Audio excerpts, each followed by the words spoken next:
Hello friends, welcome to a new stream. Today we have on the menu, what do we actually have?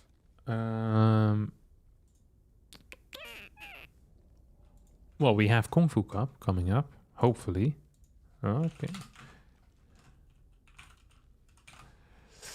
Let's have a look if everything is set up properly there. They were having some trouble with the KUNGFUCUP bracket. But yeah, we're most likely going to be seeing the KUNGFUCUP. And then, oh, look at that. Look at that. First we ladder for an hour, then we play the KUNGFUCUP, and we'll take it from there. That's the plan for now. Glad to see all of you here, my dear friends. Hey, what's up, Jackie? Oh, look at that. New favorite map? Ooh, hard one. So I'm kind of a fan of El Cayoni. Alcyone, Alcyone.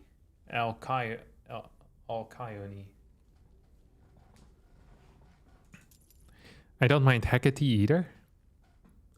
I think Golden Aura I'm not a huge fan of. It's my least favorite map. Oceanborn seems to be okay. Radhuset is a really, really weird map. I've never seen something quite like this. I think the map is bad. I've had like 2 games on it so far, but it felt really bad. It's just kind of campy map, not super fun. Equilibrium has provided a lot of fun games for me so far. Side Delta, not great. Solaris, not a huge fan of it, but it plays out in fun ways most of the time. And Heartlet also tends to play out pretty fun, although I'm not a huge fan of it as a player. So yeah, these are my opinions on the new maps. I think overall, for viewers, these are some of the best maps we've had.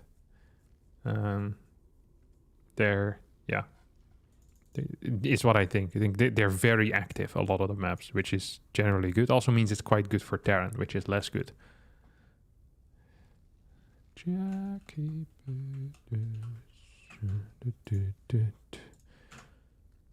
How does the patch affect TVT? We can just play a TVT if you want here.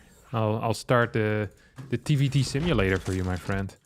So the way that it impacts TVT is actually very simple. Do you think you'll ever be good at StarCraft 2? What? Do you think you are ever be good at StarCraft 2? Do you think you will ever be good at StarCraft 2? Or do you think you ever were good at StarCraft 2? Your question is just incorrect. Oh, we're playing against the fake Slayers boxers. Very cool. Oh, talking about the devil, we have a TVT on Radhuset Station. Radhuset.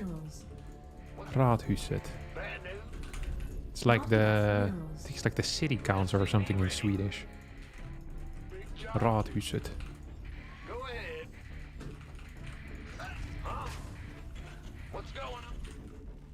Do you have a favorite map so far? Yeah, I just went over them like a minute and a half ago.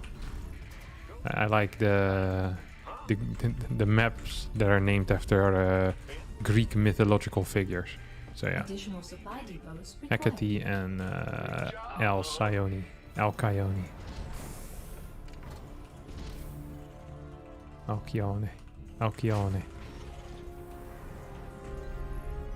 Can I get another gas out here?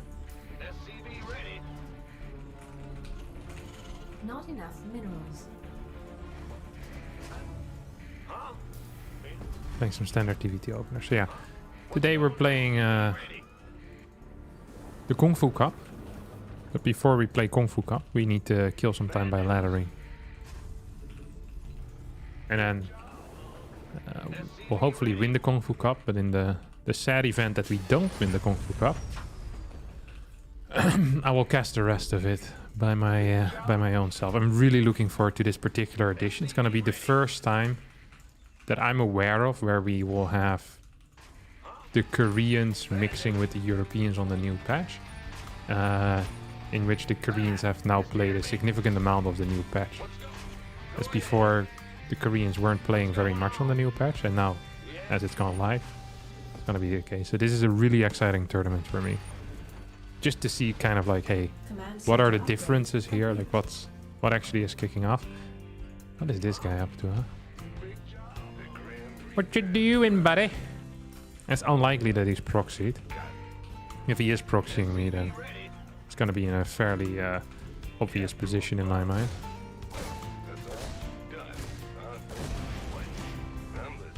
Not enough minerals. See if I can fight him here.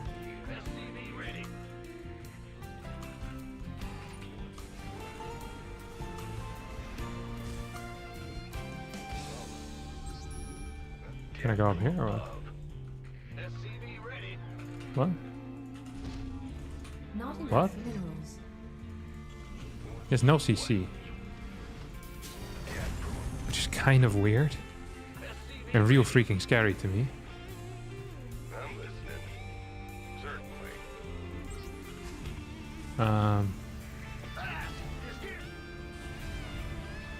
I have no clue what this is then.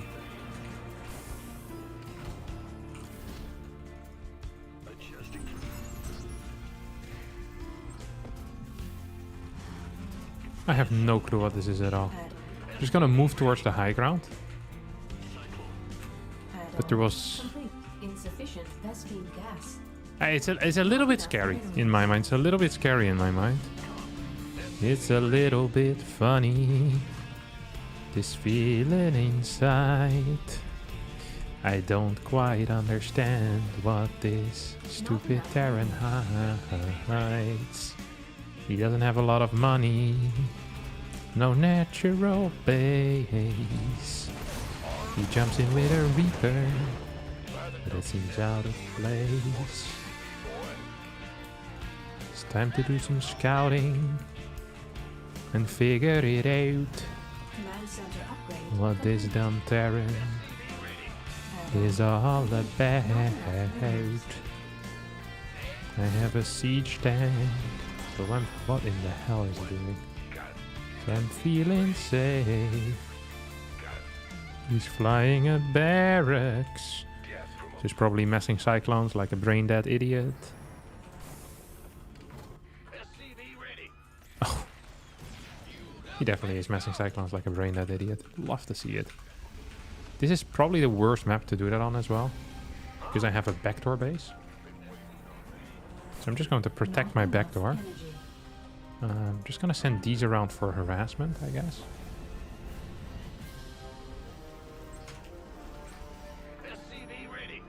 Why can't I build it next to it? That seems insanely stupid. Like, he can't actually move in here. I hope my opponent is well aware of that. This seems legit like one of the worst builds I've seen in my life. Insufficient Vespine gas. So, like, what's... Can you shoot me from here? I don't think you can drop here anymore.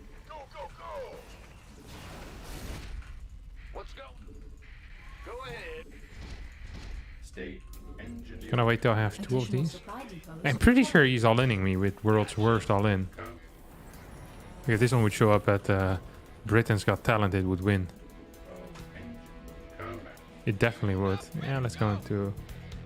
Okay, so okay, what is he doing? Ah, he has no clue either. Oh, that's frustrating.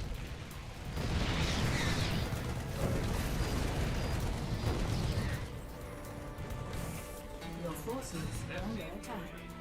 Like, surely at this point my man is busy realizing that this wasn't quite it, or what?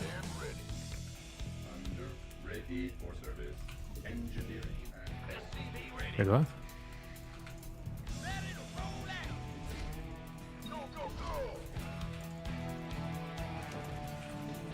Like, he just killed this, but we still have these things now. Maybe he doesn't understand how that works, but...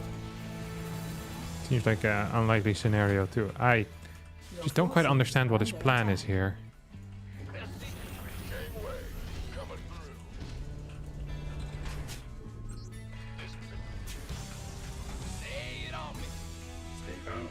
To have two of these ravens remaining. Does he even have a third base? I kind of want to scan, but at the same time I think scanning might be a bit idiotic. Command center upgrade complete. I just don't understand what my opponent's plan here is at all. To be honest, I don't really think there is a plan here for my opponent. I don't think he realized that this map had what it has. Okay. No way to attack me. Like I said, this is a camping map. This is probably my least favorite map in the entire map pool. Because of that. But I haven't played it enough to make like a, you know, a solid judgment on it.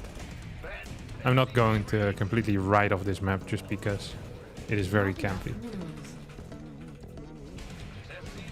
Although it's possible that this map is going to be a complete freaking write-off.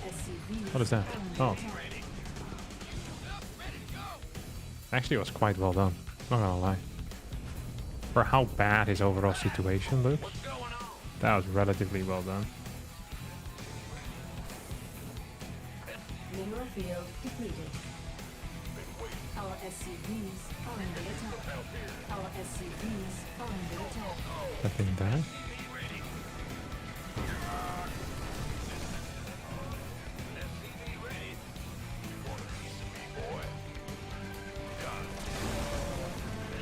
Not enough enemies. I had a lot of these dudes remaining, didn't I? Nice one, Kevin. Oh, he goes back. Solid stuff. I feel like we're still just winning really hard, but I could be wrong. I knew he was gonna do this.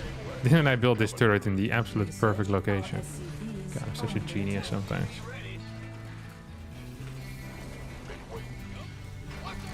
I'll build this a little bit further towards the back. I hate that I can't build nothing there. Okay, now we're gonna send these in. Hello, why am I starting a collection of marines here in the far back? I don't quite know. Ah, here comes a turret. Gonna... I love my level so much. You can just build a turret and it stops air defense. As long as you put it in like a semi-genius location. There we go. Look how many I have.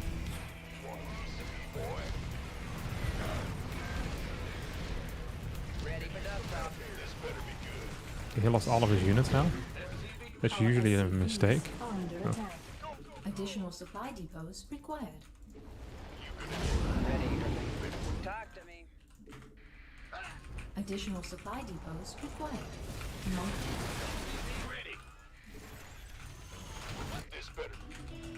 Is just gonna send these in forever or what? Our SCV additional supply depots. I wish I had a... Additional supply depots required. Another scan available, honestly. Does he have this base? And he has 3 tanks. Research. We have very good supply right now.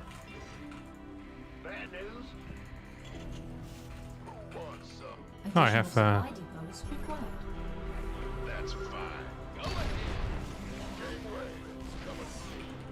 Not enough. Oh. Not quite ideal. Probably good enough though, innit? Freaking hate maps like this, by the way. I literally can't do anything. It's just a complete camp fest. Yeah, okay, I think this map in TVT is going to be the worst one out of all. That's my guesstimation for now.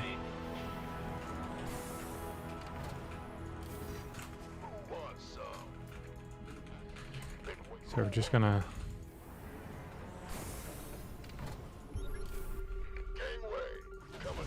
Our SCVs are under attack.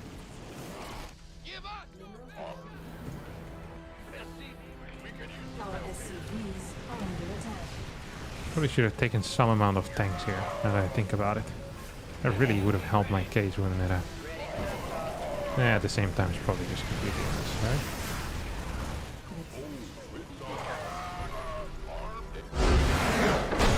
Oh, this is a very exciting game. I'm glad we got to live through it. And the game was over after the first 5 minutes. His opener was garbage. I have no clue what he played to this day.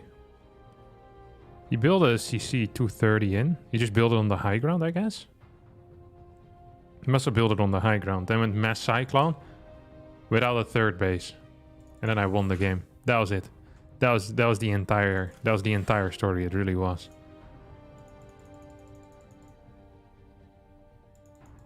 Maybe he thought he was versus a Zerg. His build was even worse against Zerg.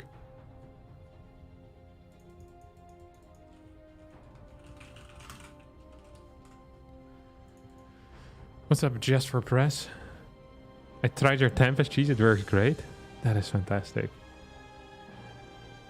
I'm glad to see my viewers terrorizing the ladder. That is the type of influence I want to have. Be the powerhouse when it comes to terrorizing ladders. First time ever watching a Harstem stream after years of watching you on Loco. Sadly, I didn't find your own channel like a year ago. Thank you, Fish Bro. Is KUNGFUCUP on the new patch? Yes, of course it is, my friend. Everything now is on the new patch. When does the cup start? Cup starts in about 40 minutes from now. So we have a little bit of laddering to do. Hello, Space Captain. Is there a secret reason why the new patch was put to live? My conspiracy is to get data on lower levels, but I don't know. No, it's live because it's live. This is the patch. I tried the Tempest cheese too. Holy cow. Simply DNA server was exciting as hell.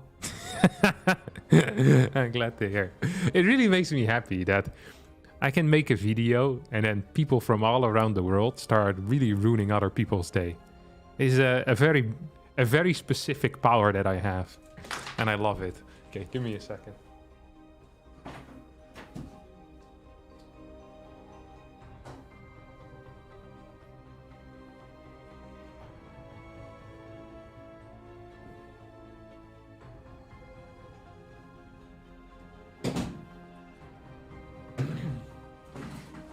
And it's not even just the ruining anyone's day, but it's ruining Terran's players. So you know that it is a fair thing to do. You know, no one's gonna flame you for ruining a Terran's player's day. They might thank you.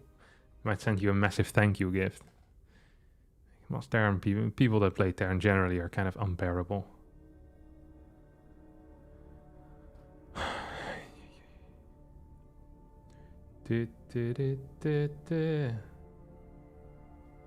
Oh wait, I just put myself full screen. That's exactly what I don't want. I want the chat on my phone. There, oh my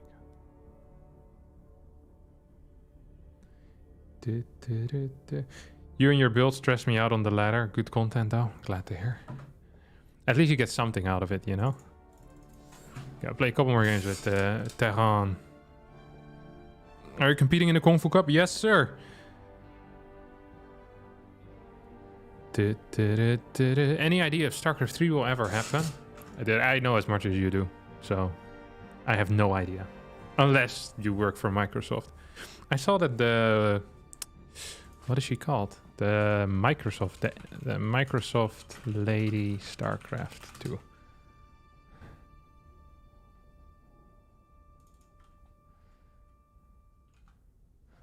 Microsoft StarCraft 2 and then news maybe? There was one of the important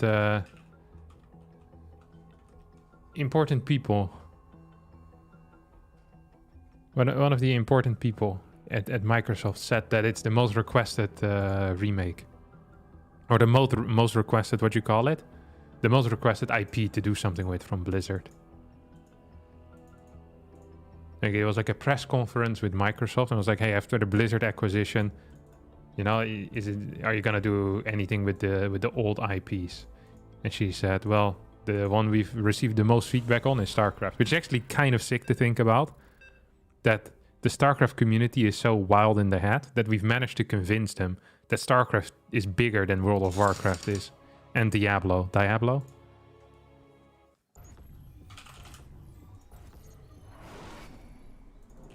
Not enough.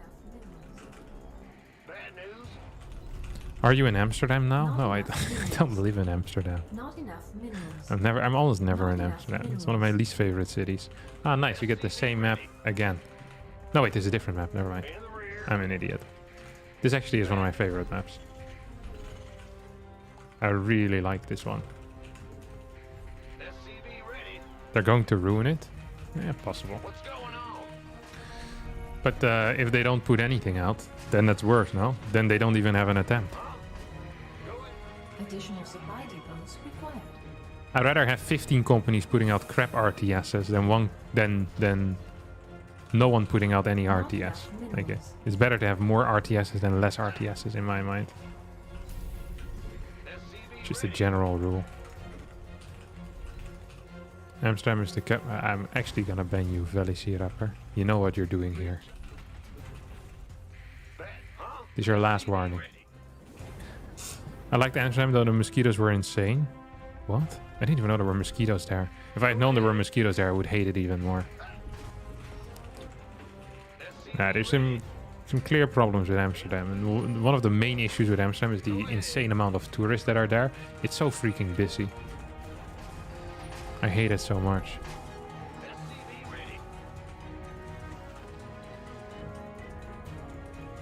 Like, your walk from the train station, it just gives me an eerie feeling. Freaking hate it so much. So many people, man. So many people. That type of stuff really should be banned. In the rear with the gear. Command center upgrade complete. You hate London for the same reason? Yeah, I bet London has some benefits though. But I also am not particularly keen on going to London at any point in my life. I bet this guy's an all-inner. Everyone that plays random just all-ins you every single game. These guys have... People that play random. Now, although I have nothing against them personally, most of them are idiots. Most of them. Just the vast majority. Like complete clowns. That are not here for a good time. They're just here for a time, period. It's not... They don't want to do anything. They don't want to improve themselves. They don't want to learn new skills. They have a build per matchup, and then they hope that you miss gamble when you figure out the race. Ah, see, double barracks reaper. This guy actually. Yeah, I was about to say something bad, but I stopped myself. It's always the same with these guys. I just have. It's not that I have no respect for them. But no one should have respect for them. That's the thing. Just me disrespecting them isn't enough for these people. They need to be disrespected on a global scale. That's what needs to happen, in my opinion. Oh, look at this. He's not even microing, which makes it so much worse. Yeah, okay. Congratulations. You managed to win with a brilliant gamble in the early game. 3 Rex Reaper. 4 Rex Reaper. This guy doesn't even have a build order. I'm not upset. I'm angry.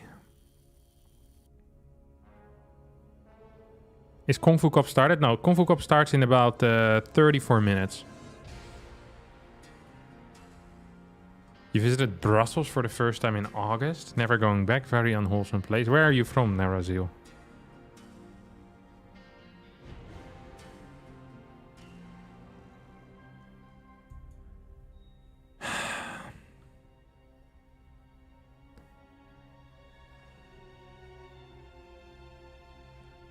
Are you going to be casting or participating?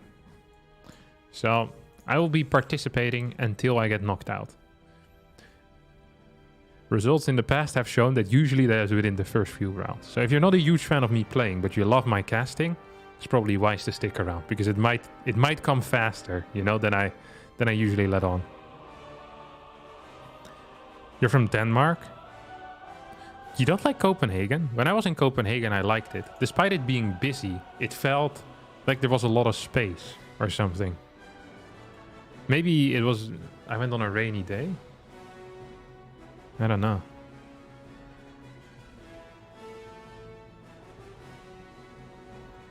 It's the same thing in lower leagues. In Diamond, random is 90% cheese. That exploits the fact that you can't open optimally for the race and you aren't experienced in playing with a wall against me. I think as a Terran, you should probably just play 2 gas. Because it's fine against TOS and it's fine against Terran. And you're also safe-ish against Zerg. While if you open 1 Rex Expand, it's really bad in TVT. Because most of the time they proxy 2 Rex you. So, although it's not great against Zerg playing 2 gas openers, it is probably playable, which is what's most important.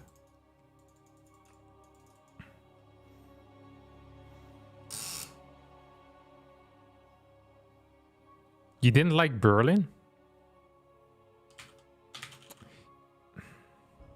I've never been to Berlin, but people tell me that Berlin is a fantastic city. People also always tell me that the food in Berlin is very good. Like, surprisingly good. Which would make sense. Because Berlin is a large city. Not enough minerals. And it doesn't have the arrogance of the French. You'd reckon that Paris would have very good food. But you go to Paris? Don't think so. It's because the French think they already have the best food, you know? Not So there's no need for them to improve anymore. Like, the French had the best food in maybe the early 1700s, and then they haven't changed a thing since then. The French cuisine is officially dead. I've said it. I've said what I said now. additional supply depots. This is why Paris is probably one of the worst capitals to visit. Not enough minerals. Berlin, though. Not enough minerals. I kind of want to go to Berlin, to be honest. Because I've never been. Well, I've been once, but I was in a industrial area on the outskirts of Berlin. So I never, you know, lived the city of Berlin. What's going on? Huh? Go to Munich? SCV ready. München. Nah. I could. I want to go to Berlin first, though. That's going to be the main one. It's called Berlin. Not Berlin. Berlin. Okay. I'll keep that in mind. Bet. Berlin. Berlin. Berlin. Okay. Interesting. The things you learned from your YouTube chat. Ain't that something? We played gas first here, and we're hoping our opponent doesn't understand what that means. He's hiding his probe behind my natural. Job, huh? Not enough minerals. Nice try, Funky Kong. Big job. Get on that Mario Kart bike of yours. What's going on? This is the only thing I know Funky Kong from. What's going on? This is... Actually, it was an okay scout timing. Insufficient. Not a Command huge center fan of it, but complete. it's okay. In the rear with It's okay. We can live with it. Now, if my opponent knows what this means, which once again, I don't think he will. If he knows what this means, he can now send the probe in. SCV ready. Harstem hasn't been to the capital of his own country. What's going on? See, this is so hard with you guys. I never know if you're a complete idiot or if you're trolling. It just makes my responses so much harder to make, you know? Like, I don't know if you think that Berlin is the capital of the Netherlands or if this was a funny joke. SCV ready. Yeah, you're making my life real hard here, mate. What is Schrödinger's idiot? I don't know what it is, but I like it. I forgot to actually start my reactor, which makes this build about as good as a non-gas first Complete. particular opener. Very cool. Also just floating an ever-living crap ton of money right now, it seems like. I don't think I needed another gas either. All of this to say is that my position so far in this game, not quite looking brilliant yet, my friends. Not quite. What was that? I wasn't paying attention. Doesn't really matter though. Can't catch me. Can't catch me. Add-on complete. We'll follow this up with an all-in actually. So just kind of all-in into all-in.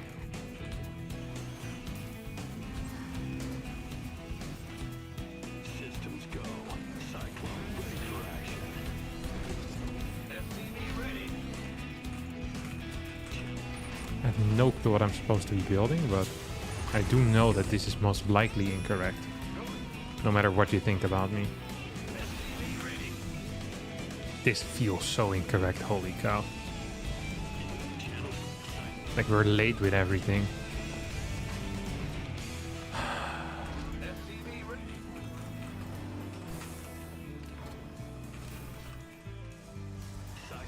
Wait. This ought to be good. Yes, 2 batteries. SCV ready. That's not a bad amount, I guess. Could have played some mech actually. Add-on complete. Maybe we should have just played mech. Huh? Maybe we should have just played mech. SCV ready. What's the current verdict on the Cyclones? Make the early game a little different. Brand new. I don't want to say better or worse because I'm not sure yet. They just make it different. Mech seems semi-viable-ish. Not really, but... If Terran has a really good early game, I think they can play mech. SCV ready. That's negatory. However, if Terran doesn't have a really good early game, I don't think they can play mech. Just gonna send this around, I think. Go for like a run-by into the main base. also feel like my opponent is just all-inning me. Research complete. And we have Stim right now. Not enough minerals. SCV ready. My goal in life was to all-in. Now it seems to me like my opponent is sharing that goal in life, which is weird and kind of annoying. SCV ready. Alright, here he comes. Hey, he forgot to blink in and instead went for the blink nearby or what? What's going on? SCV ready. Research. Who wants some? Kaboom, baby. SCV ready. Okay, I have no clue what my opponent did here, but Not honestly it enough feels pretty minerals. okay for me. Game way. I hope that I can just stay here forever. It's about to get Should have probably gotten my +1 a bit quicker as well. Research complete. You What's going on? let me up inside like the 4th of July. You coming here or what? Can't build here. Whenever you're around, I never seem to cry. Oh, I see his thing there now. Let's have a Insufficient Vespine gas.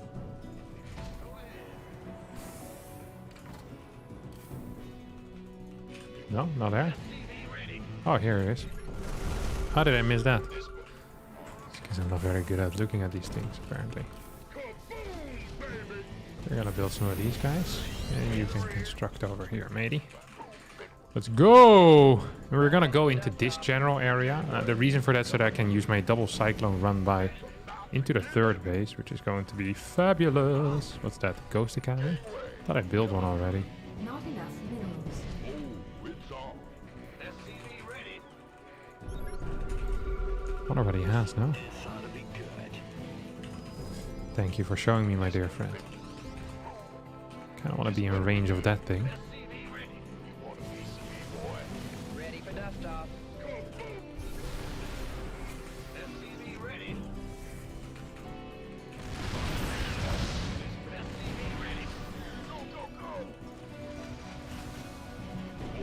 it's on. This is good.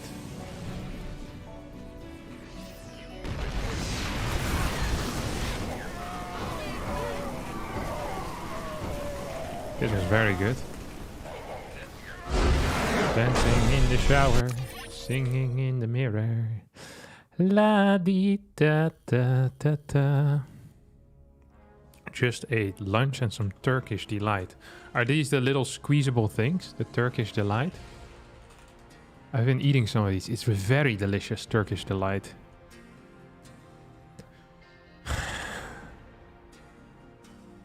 Yeah, it's nice. Are you signing up for KFC? I think I'm already signed up, no? Did I not quite? Oh, I hadn't clicked the registration button yet. The challenge is a bit buggy today though, but it seems like it has signed me up. Thanks for reminding me. Yeah, Turkish Delight is actually S tier.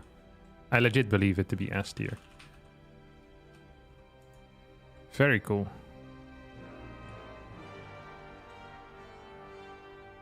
You're a certified GM and hold a certificate of authenticity from the Rank Council and can confirm. Yeah, I don't think these certificates are being given out, buddy. So you've been scammed. Did you get an email from someone telling you that for the small price of $500, they can send you the rank certificate? Have you tried Stormgate Alpha? Yeah, I have tried Stormgate Alpha. That is all I can say about it. I'm allowed to disclose that I'm playing or have played in the past, but nothing about the contents of it. Sorry. So no point in asking any further, if that was your plan. The certificate hangs in my office to impress people when they come on an interview.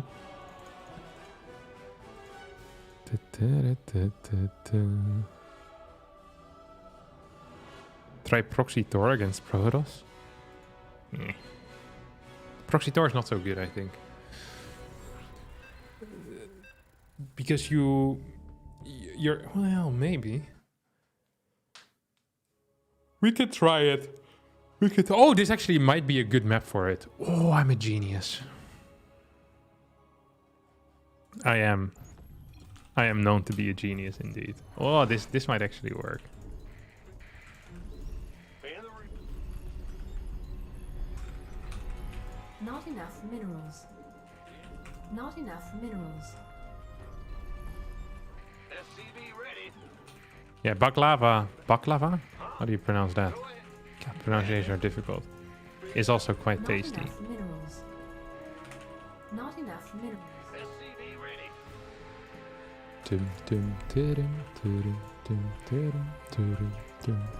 Proxy Tor, my man asked in chat. Now, you know what the beauty is of new maps? Is that no one has any clue how they work. So this type of stuff is going to work. That is the beauty. Look at this. 5 minerals. You take this away, he's never going to find this. This guy, he's not going to think about this at all, okay? This isn't even on his radar yet. Hell, this guy can't even afford a radar right now. That is how new this map is for him.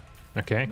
Me, I have the brain. Watch him also take away these minerals and scout for my proxy factory here. Because that's what we're going to do, obviously, for the people that are slow in the head. We're proxying that freaking factory, and we're proxying it quick. What's going on? Thanks for the $2, Christopher Grass. Up. You go over here, you go in here. So we get the factory, we get the starport right next to it. Is he actually gonna try and fight me here? Seems like a mistake, doesn't it? Here, I'm gonna fight you instead, buddy. It is I who is the fighter. You are merely the watcher. Oh, I forgot to start my orbital command. It's actually kind of silly. Now he thinks that I'm cheesing him, while in reality... Well, I am cheesing him, but... I didn't want him to be aware of that. that's pretty key, actually, to my cheese. I didn't want him to know at all. Oh, he's some nice control there on that worker. Many a Protoss player can take notes, that's for sure. And he's still not gonna find me, so I'm legitimately zero worried.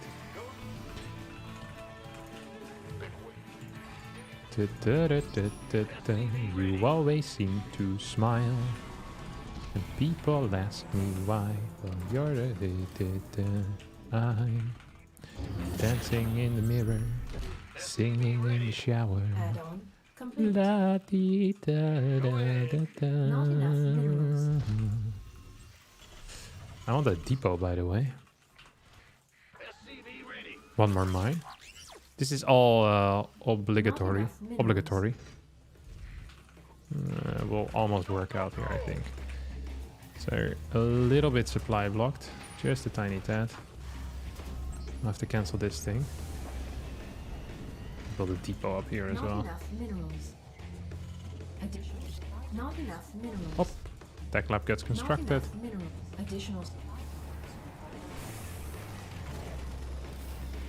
Ooh, gave him some whole damage, didn't we? Didn't we, my dear friend? This build is gonna hit like a freaking truck right in the face. That's often how trucks do hit you, don't they? Right in the face. Right in the face. That ain't beautiful. It really is. Talk to me.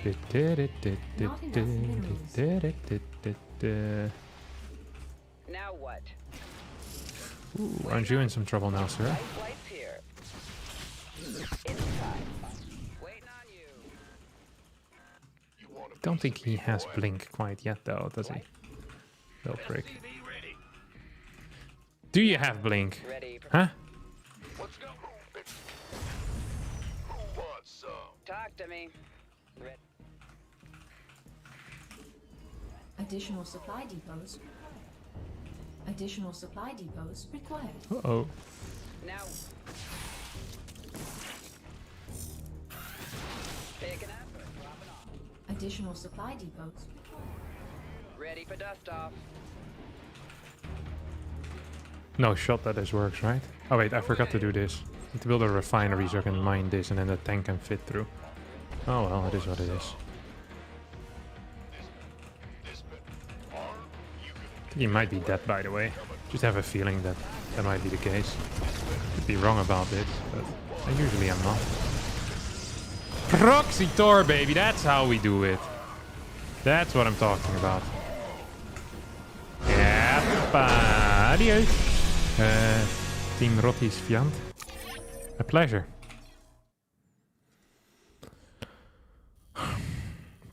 Okay, say chimichanga. Sure.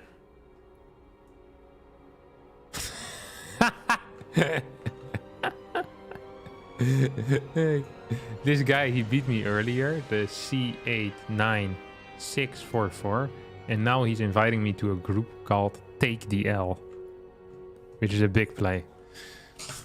This guy proxy he proxy 4x'd me with Reapers while playing random in a TVT. So I got the 33% chance of beating me.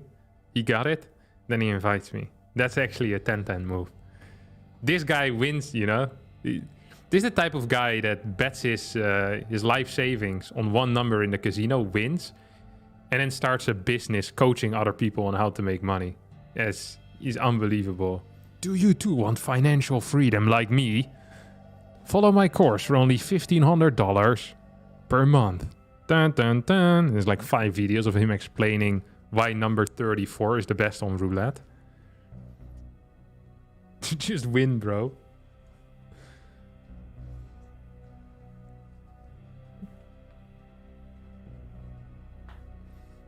I don't want to rematch him. What if he beats me again? Then my joke falls apart. That's not what I want. I'll decline the friendly offer of taking the L. Perhaps another time. Harstem, how do I deal with my ladder anger when someone like this asshole insults me? Well, I don't know. Your anger is your problem. I don't know what to do about that, mate.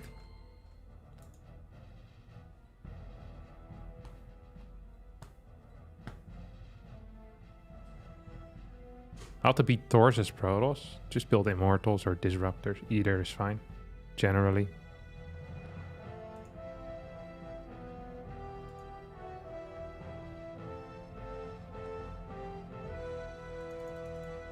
Could you give me advice? No, sounds like a you problem. Well, how can I help? He keeps inviting me. How do I stop this? I don't want to take the L. Look, I can't help you there, buddy. It's I don't do these things, okay? You know what always helps me when I'm very angry? It's playing some Terran and cheesing people. Then I record it and put it on YouTube. It feels very good, let me tell you. It feels very freaking nice. Like just something beautiful about it. You wake me up inside. You light me up inside. It probably is. Like the 4th of July. It makes sense to wake up like the 4th of July. Although people do usually wake up on the 4th of July. Unless you died in the night from the 3rd to the 4th of July. Which should be highly unfortunate. Whenever you always seem to smile. Additional supply depots required. Has anyone here ever eaten döner pizza? Yeah, I think I have actually. Not enough minerals. I remember not being very impressed with it. It had the bad parts of the döner and the best part, the bad parts of the pizza. Like it was, you have 2 dishes that are by themselves okay, not great, just okay. And then you put them together and nothing happens. You know, there was no magic, no chemical reaction that made it significantly better. No, it was a fine thing. That was it. But let's not kid ourselves over here, mate. Let's not pretend like it was anything more than that, because it wasn't. Does Harstem enjoy spicy food? Okay, I am one of those people that likes food, even if it happens to be spicy.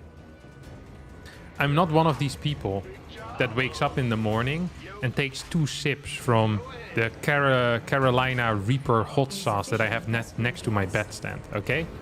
This is not me. I forgot to play, what you call it? Gas first.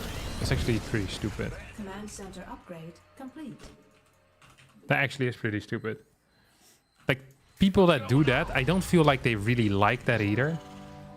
It's like the spicy junkies, you know? I don't think so. I think they just do it because they think it makes them look cool. I can tell you, with the perspective from the rest of the world, I don't think eating very spicy food makes you look cool. If it makes the food better, look, I'm all down for it. Very often, I think the spiciness can be a nice flavor, a nice sensation, you know? But people that chuck hot sauce are mentally off. Let's just say it how it is, alright? Let's not pretend like we don't all agree on that. Like, this might have been impressive when you were 12, showing off your sauce collection, but no one cares, okay? You and your friends pretending like you're on the hot ones. Look, this is not it. Not enough minerals. This is not as cool as you think it is. What's this guy up to? This is some brain dead movement as well. The first stalker. Really? I freaking hate people. Not enough minerals. I really hate people. Additional supply depots required. I have no clue what I'm doing either. I'm just doing random stuff at this point. My nose is uber itchy again. This has been a common problem for me. I think it's like dry skin on my nose. I think it's itchy and it's frustrating. So it looks like we're playing Banshees here, which is obviously not quite what I wanted in life.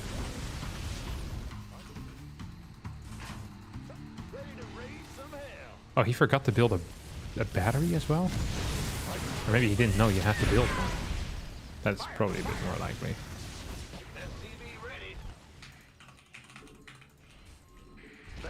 Okay, let's play mech, I guess, or what? Wait, oh, he has no battery anywhere.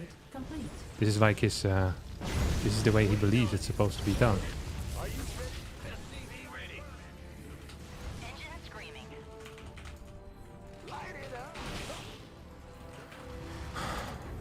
That is very awkward though, isn't it?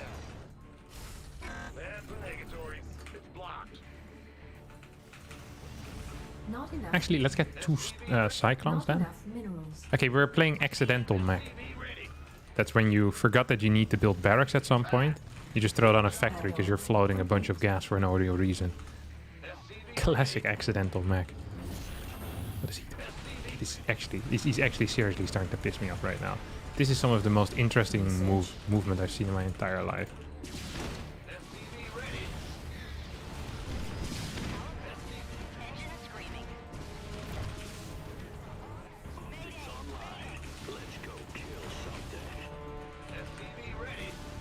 Not enough minerals.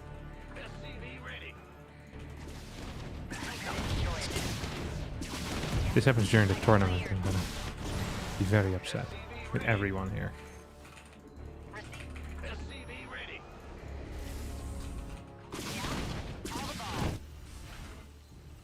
I don't know what he was thinking. Let's see how unsafe we can play. And then take it from there, maybe? That's what it feels like, at least. Not enough energy. I have a lot of cash in the bank as well, which is always cool. Makes me happy. You light me up inside like the 4th of July. Whenever you're around, I always seem to smile. Additional supply depots required. Alright. Additional On one of these. What do you call it? Hurricane thrusters. insufficient Vespine gas. Very nice. It's not a real name, but whatever.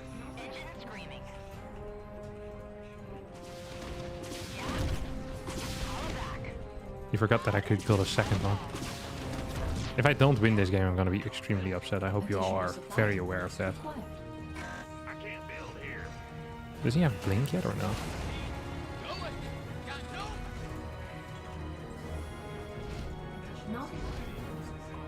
Okay, there's one of these now. So he needs to cover 2 bases with just that one observer. It's going to be an impossible task for him.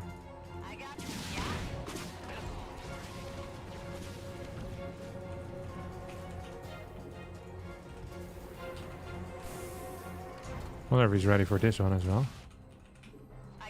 I don't see quite where his observer is. Oh, he's just chasing me at this point.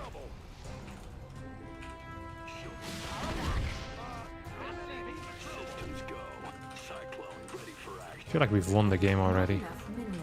God, mech is so much fun.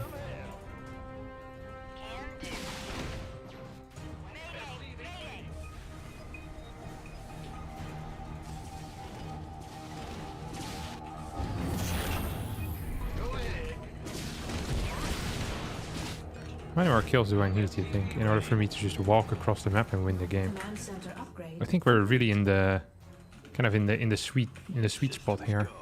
Cyclone ready for action.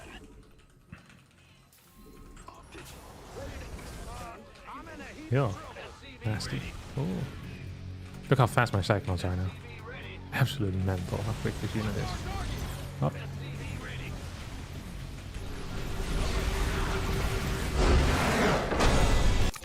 Well, another close game in the pocket. And we're now 6 minutes away from starting the tournament. Oh, now he joined me in a different group. Interesting character. Okay, let me just put my social thing on. There you go. I will not be joining your group, my dear friend.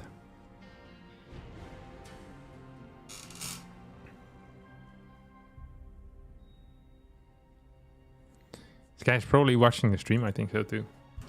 And in that case, I wish him a pleasant day. Hope he's doing alright. We're here as a community for him whenever he needs us. But we're not pushing it on him, you know? We're just there. Harstem, Android or Apple? I don't care. I prefer better products for cheaper. So I tend to lean towards Android. Because their products are cheaper and often better, make more sense.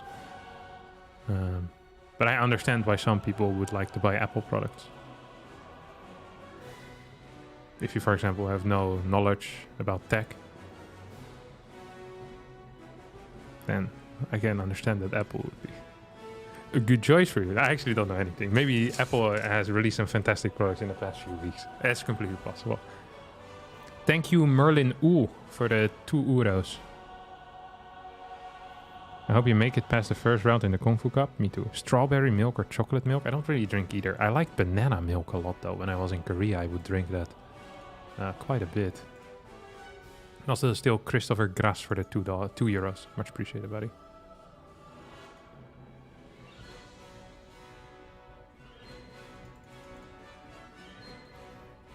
Okay, let's see. My first round opponent is Hyperion, and my second round opponent most likely is going to be Mana. But it's actually fairly... When does the new round start? I think if one more person signs up, then there might be a complete change of the bracket, which I wouldn't mind personally. I have a rough bracket. You could sign up and ruin everybody's day? Yeah, sign up. Link to the Kung Fu Cup? Yeah, sure. I'll put it in the pinned comments here. What are your chances against Mana? Yesterday I lost to him. We usually trade 50-50. I think it's somewhat accurate.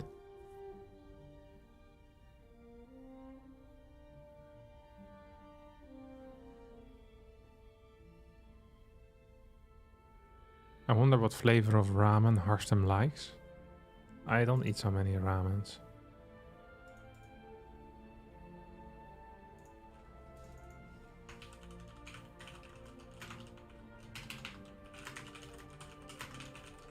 Is Cyril playing today? No, Cyril not playing.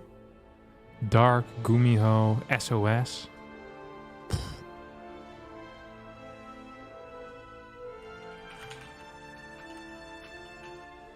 It's a banging setup we have going on today.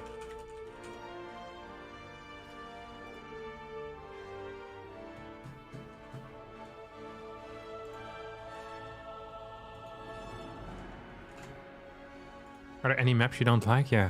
Radhuset Station. Radhuset. Radhuset Metro Station is a rapid transit station in Kungsholmen in central Stockholm.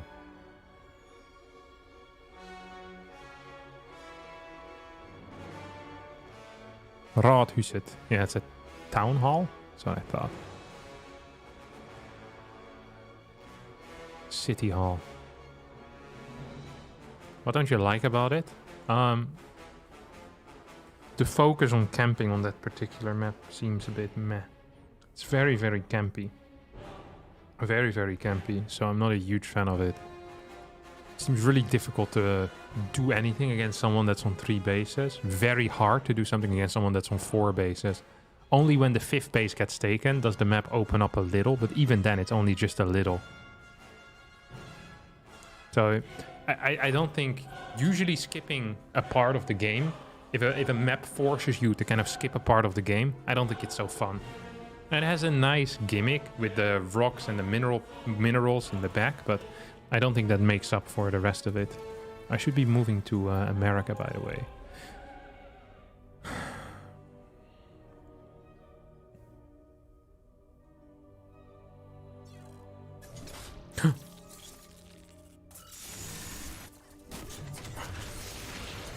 I knew I could do it.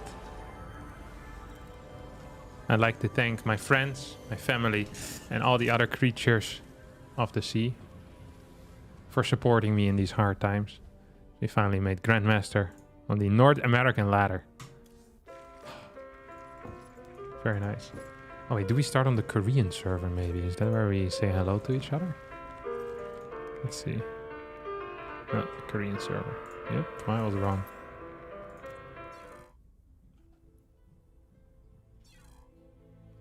Hey. Only important people see that badge. Thank you. Is it good? No? Too warm for me. I'll take a bite later. Thanks.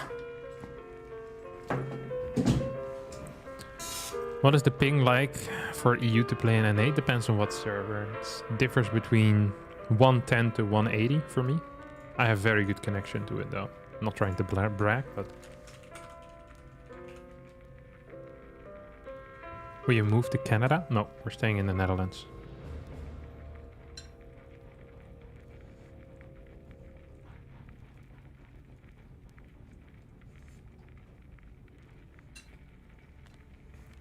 Netherlands is the greatest country in the world, so I'll never leave.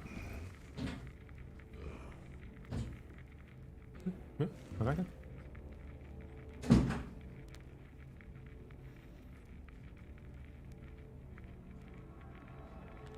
How many Grandmasters do you think there are? I don't actually know. Maybe like 150 per server or so. Because there's a lot of doubles with the... what do you call it? With the second and the third race. Yeah.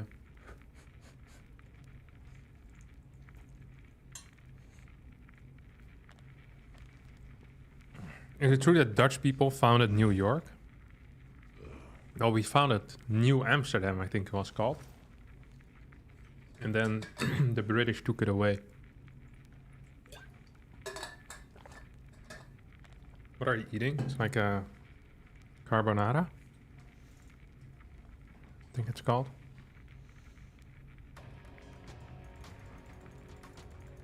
We traded it? I thought we were forced into trading it. New Amsterdam, New York.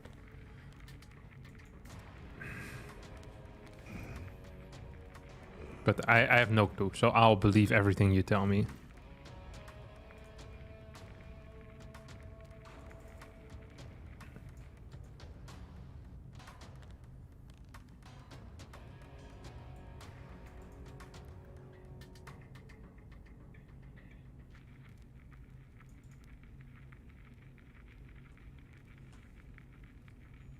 Versus a rewrite now. Cool. And then I play versus Spirit. Spirit absolutely blasted me last night as well. Thank you for the $5, Crazy Bartham. Was New Amsterdam an improvement over New York? Well, I don't think it was better, no. Probably less hygienic because it was older.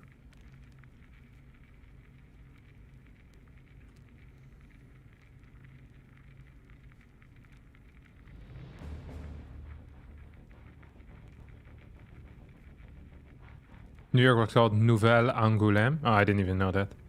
We only learned Dutch history in the Netherlands. And we try to not think about the French as much as possible. That is actually a stated goal in the Dutch historic curriculum. It's true.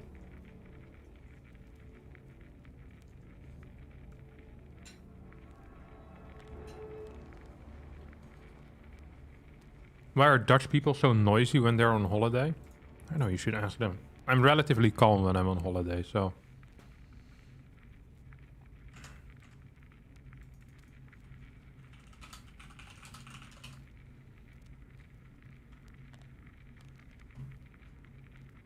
In French, we think the Dutch are Germans. In the Netherlands, we don't care what the French think, so... It is what it is.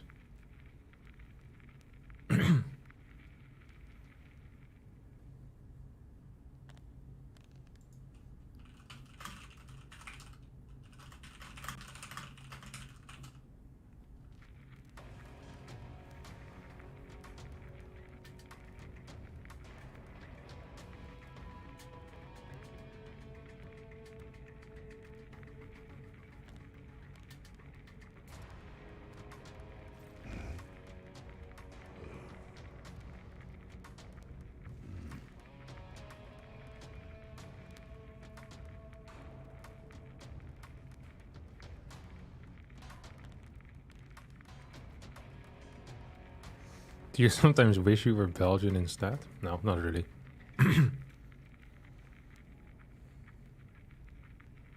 My opponent ain't here though. Rewrite here, rewrite.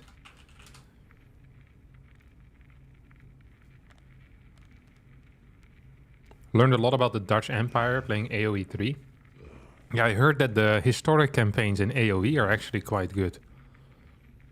I feel like you could probably learn more than I did in my high school by playing the Age of Empires history campaigns. Then you just do some reading on the side. God, high school was a meme, wasn't it? Unbelievable.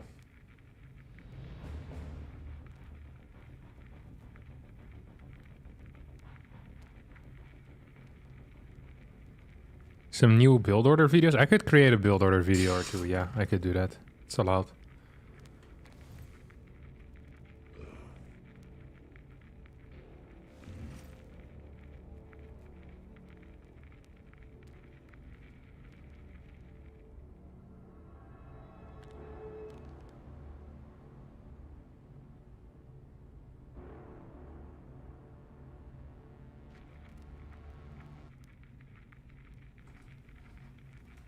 Do you smoke weed? No, I never smoke weed. Not a huge fan of it. I don't think it's as common for people to smoke weed either. Like maybe for people that are a little bit younger than I am. 18 to 25, maybe. More common, but I don't know very many people who do it on like a regular basis. Maybe every now and again, but I think it's very rare.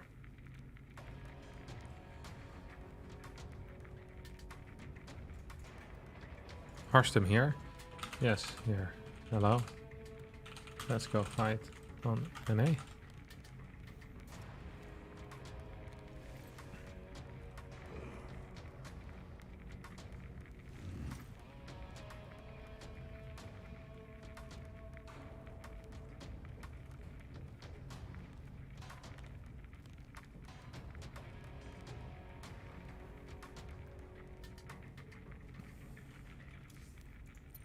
Okay, let's move back to NA. Then we'll start playing.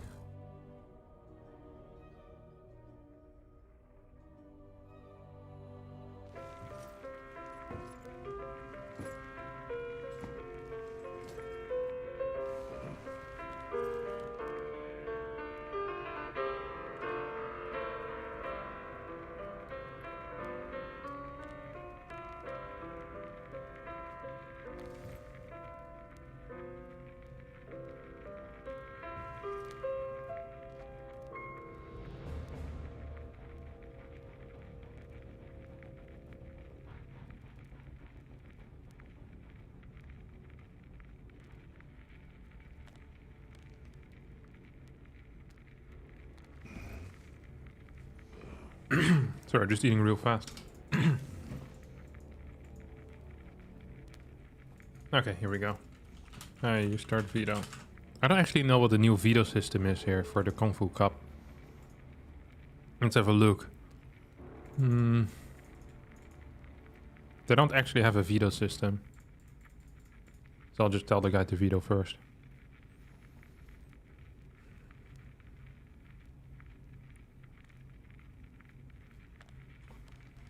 I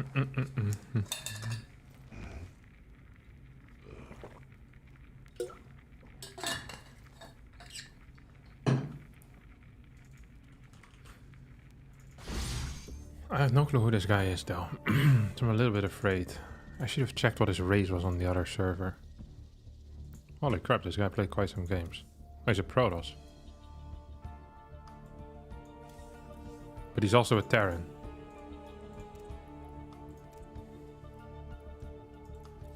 Oh wait, I can just check a race report. He's a Protoss. I don't know what to veto.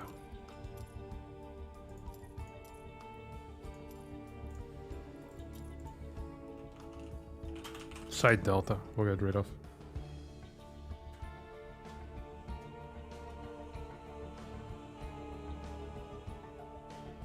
Maybe a cannon rusher? I don't think this guy's a cannon rusher, is he? Eating fast will ruin your stomach. I've been eating fast, so my stomach is used to it. I've been doing it all my life.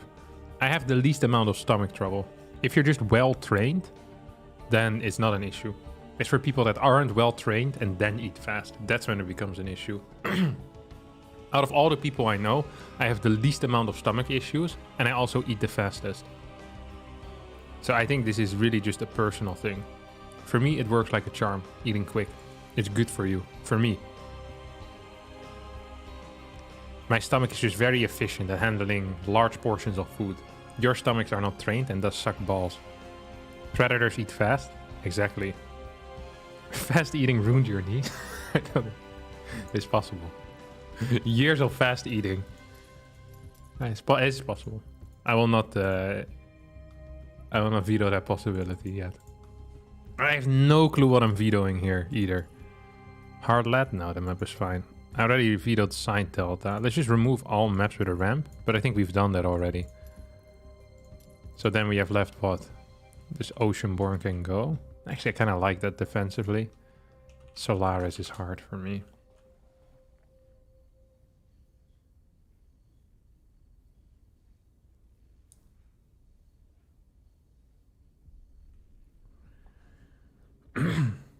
I eat fast and have no stomach issues. Yeah, of course not. It's because you're trained. Good luck to you, plus mic stand, squeak squeak. Thank you, Lucky Lactose, for the 20 knocks. Appreciate that. Don't want to play versus one gate in PvP? No, sir. Thank you very much. Although I believe I have a solution.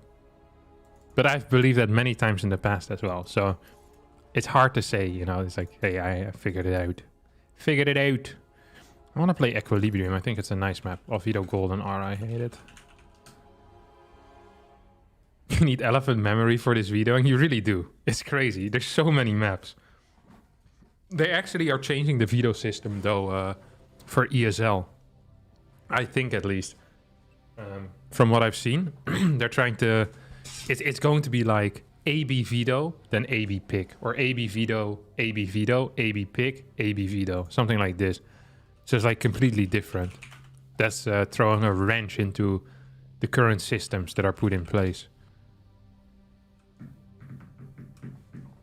How to counter mass cyclones? Mass stalker, or if they only mass cyclones, disruptors are good, immortals are good, stalkers are good, but you need something with the stalkers. I like opening up with stalkers, then going into immortal, then disruptor. It's really, really nice. Will they update the rulebook as well? I think so. Can you wait for 5 minutes? I can, but why? What? The tournament starts at 1. If this request was made exactly at 1, I think I would be okay with it. But it's a weird request to make 13 minutes into vetoing it. I want a toilet. Ah, okay. Okay, go. That's a long toilet visit, my friend. Yes, he has something prepared in there. Oh, he's been cooking this one up for a couple of days now. My man Rewide. It's going to be a couple of Kuriks rolling out. Fantastic stuff. So... He ate too fast. Indeed he did. Okay, this is the bracket, by the way. So you see my name at the very top, the way it's supposed to be. I'll be playing Spirit in the second round if I beat Rewhite. If I beat Spirit, I fight BYUN or Solar. If I beat these two, then I probably get Astrea or Creator in round 4. Then I'm in the semifinals already, where I will be fighting Gumiho, DRG, Calazur, Oliveira, most likely. And then in the final... No, wait, I can't count. Gumiho's on the bottom part. Then in the final, I will take out Hero or MAXPAX. Bottom side is way harder, by the way. Dark Hero, MAXPAX Cure. Classic, Clem. Oh yeah, the bottom side is much, much better than the top side. I got lucky with my bracket. Watch me die in the first round. Watch me die in the first round, my friends.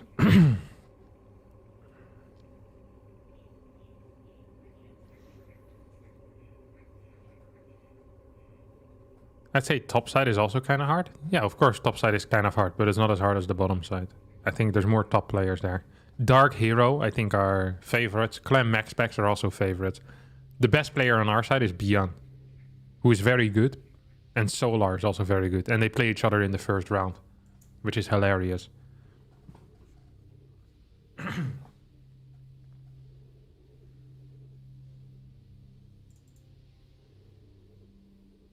Top side is harder for the opponent since you don't have to face yourself.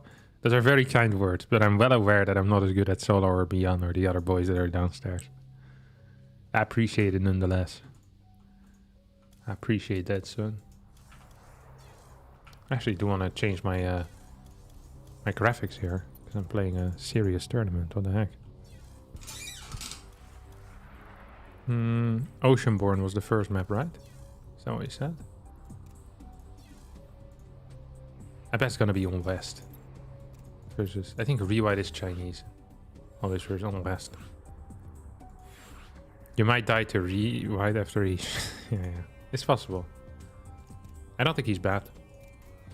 I just don't think he's as good as Hero. But I could be wrong.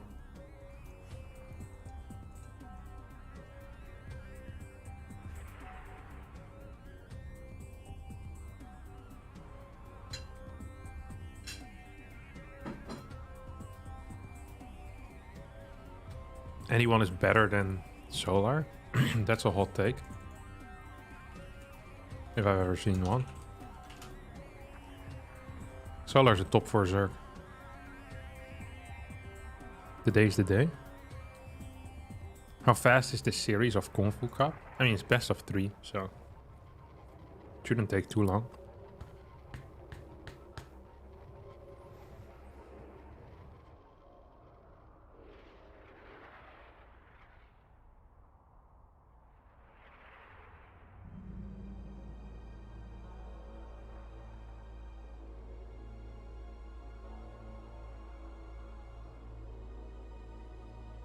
Thank you, Zadrigo, for the 250 RSD. Thank you, appreciate it. And thank you, Bart, for the 10 Swiss francs, I think that is. If I'm not mistaken.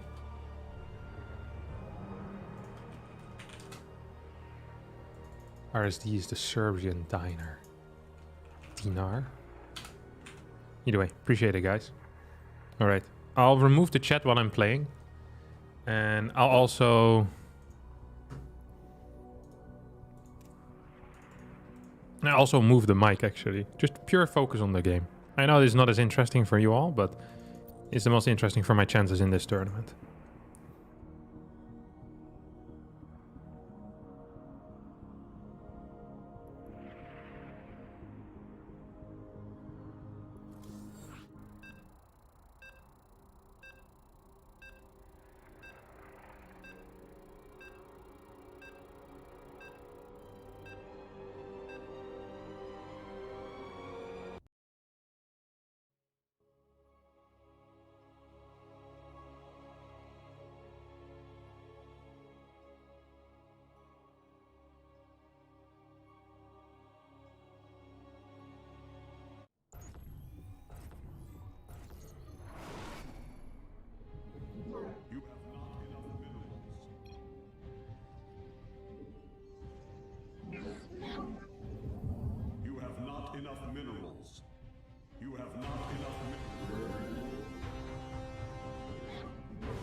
Receiving.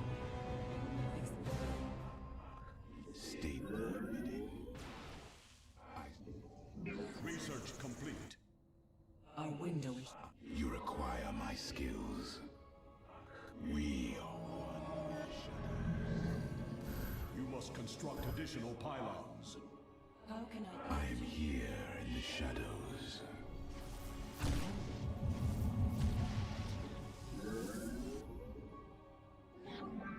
Let. State thy bidding. You seek guidance? Cold is the void. You have not enough minerals.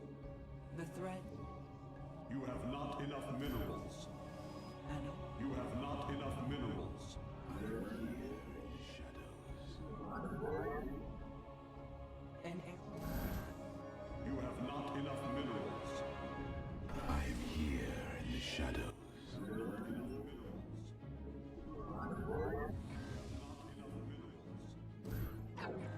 You have not enough minerals. You have not. I am here in the shadows. You require Not enough energy. You have not. I am here in the shadows. I am.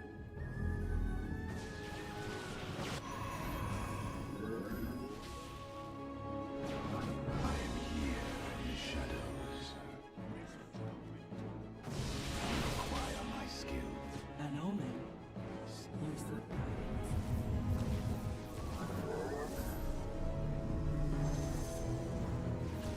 I am here.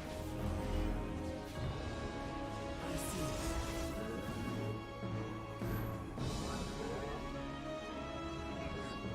I am here in the shadows.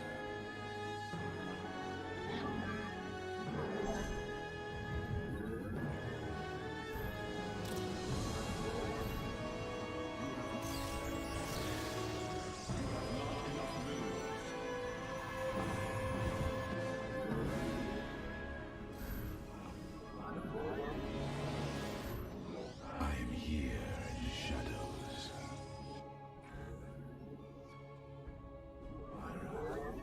Not enough energy. You have not enough minerals.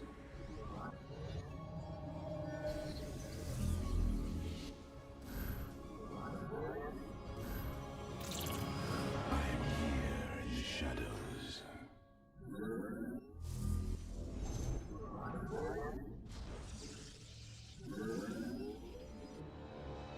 We are An Eridine Rashagar. state that you require my skills. I am the voice. I am the code. I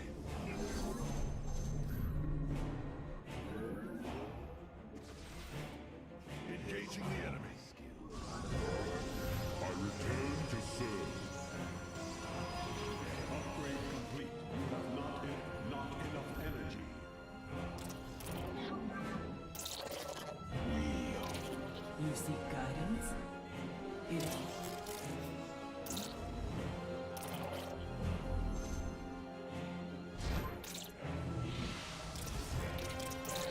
cold. It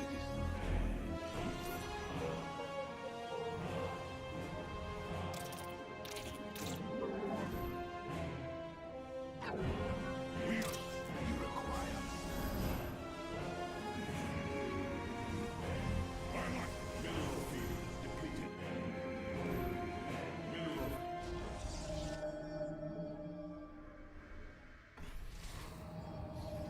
let our enemy know our fury. We embrace the glory of battle. I return to serve. My life for hire. Research complete. We embrace the glory of battle. You must construct additional pylon. Mineral field. I am here in the shadows. Mineral field depleted. additional pylons. Your warriors have engaged the enemy. Base is under attack. You have not enough minerals.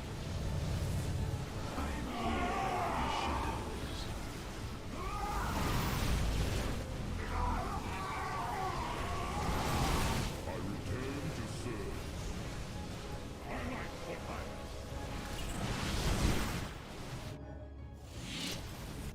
Upgrade complete.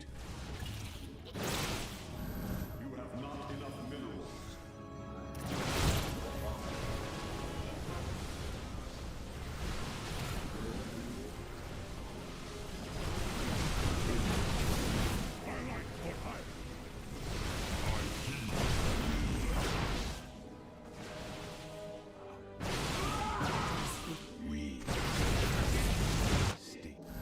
You have not enough minerals. I am here in the shadows. You have not enough minerals. I am here in the shadows.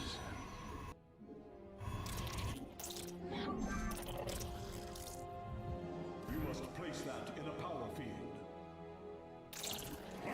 You have not enough minerals. I am here. You have not enough minerals. Not enough energy.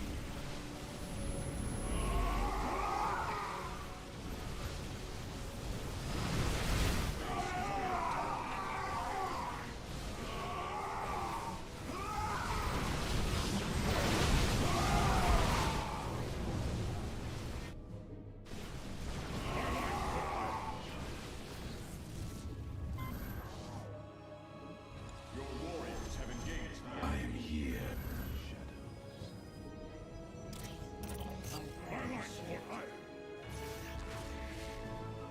You must place that in a power field.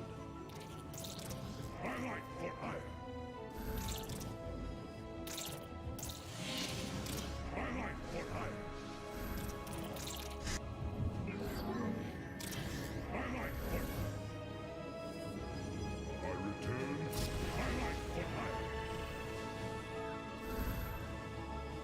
Ula Sadar. I am here in the shadows. I am here in the shadows. I am here in the shadows. I am here.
Dimensional strings attuned.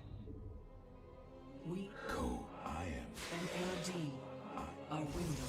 State them. I am. Shadows. You seek guide.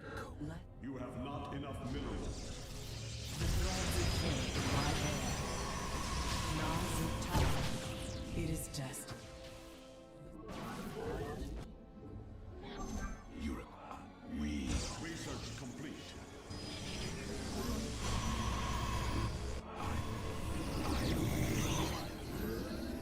You have not enough minerals. I am here in the shadows.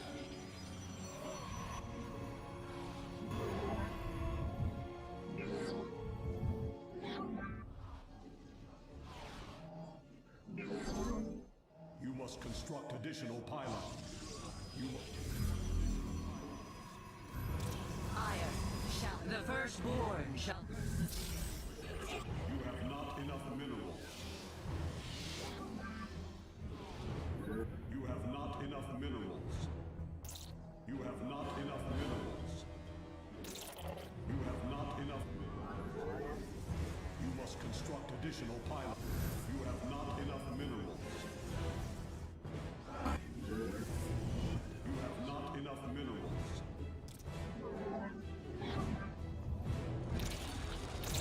You have not enough minerals. You have not enough minerals. I am here in the shadows. To glory. Yes, Executor. Where shall we mark? Come.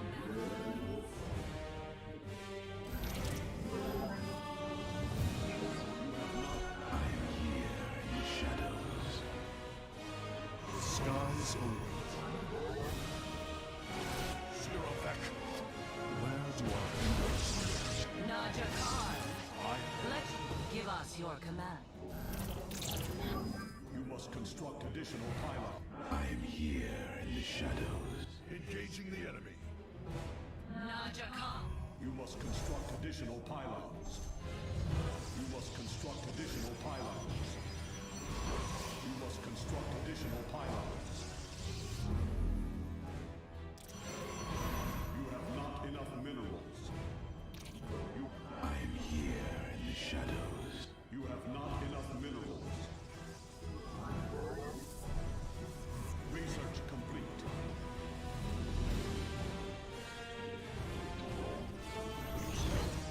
Not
enough minerals.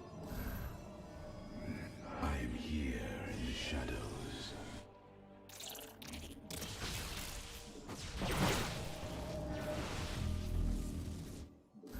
You have not enough minerals. I am here in the shadows. Our pylon is under attack.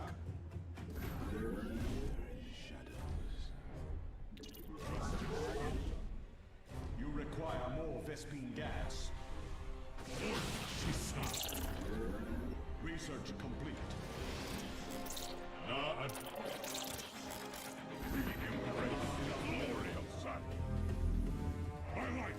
You have not enough.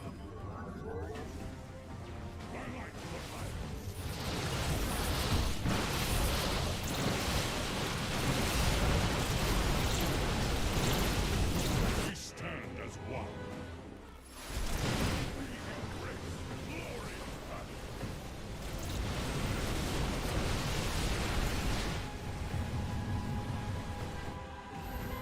Require more Vespine gas. I am here in the shadows. You require more Vespine gas. We embrace the glory of battle. You have not enough minerals.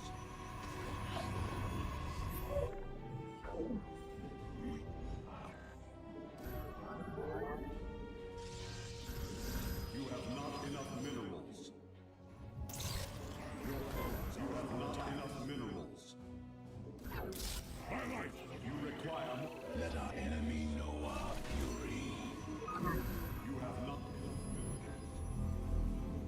my life, Let our enemy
enough minerals.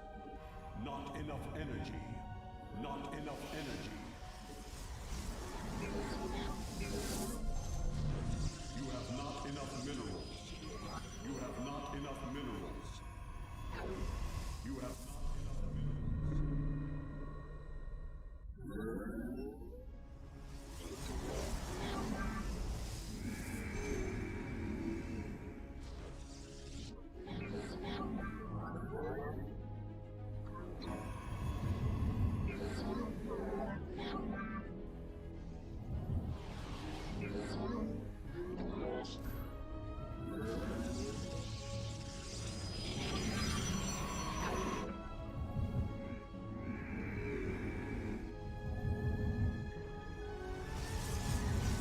You must construct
An omen. Let us begin. An Eridine Rashik. An omen. An Erid. The enemy has discovered us. research complete.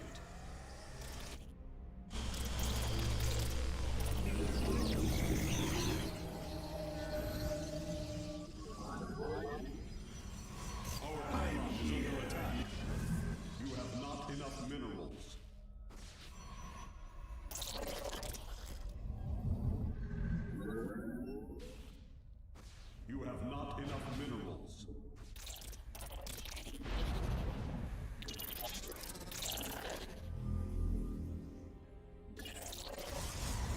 You must construct additional pylons. You have not enough minerals. I am here in the shadows.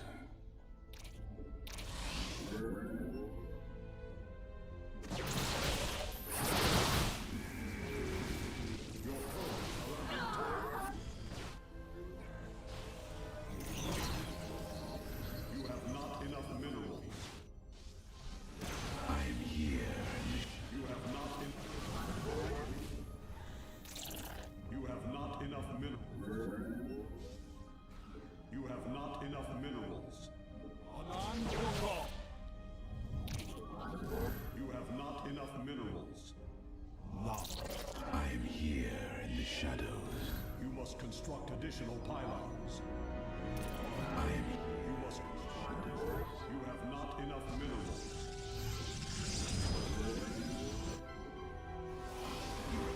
State that.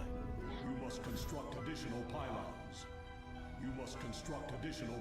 You have not enough minerals.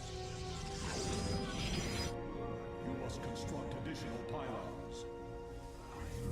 You have not enough minerals. You have not. You must construct additional pylons. I am here in the shadows. Let our enemy know our fury. Warpfield. I am the voice of the cold.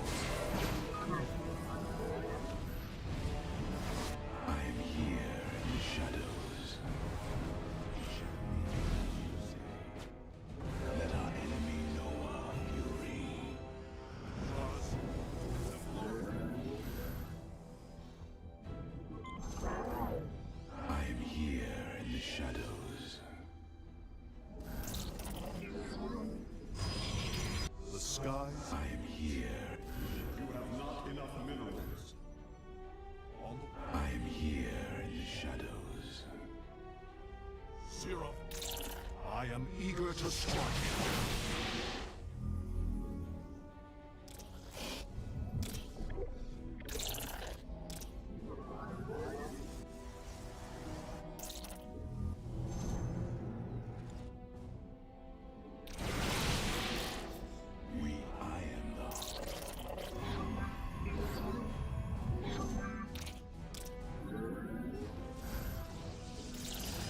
I am the voice of the eclipse. I am here in the shadows. I return to serve. You require my skill. Warp field online. I am.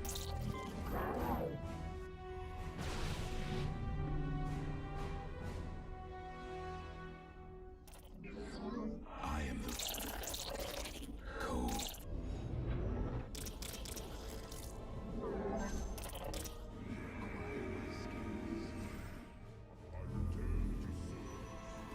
You have not enough minerals. I am here in the shadows. We.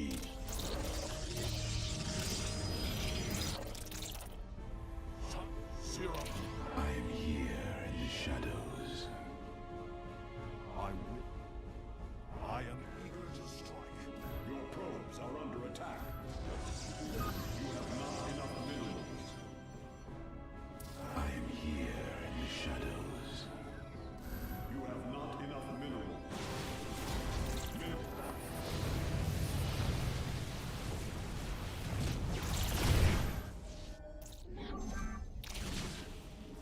I am here in the shadows.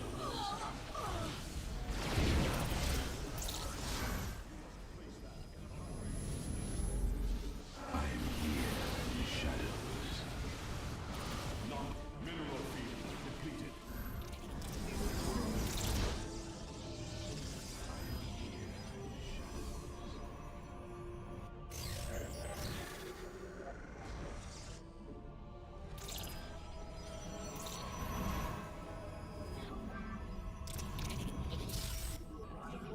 Mineral field.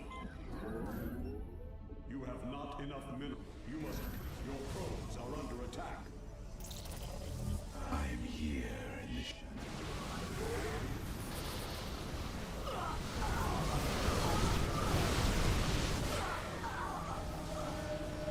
Mineral field. Not I am here.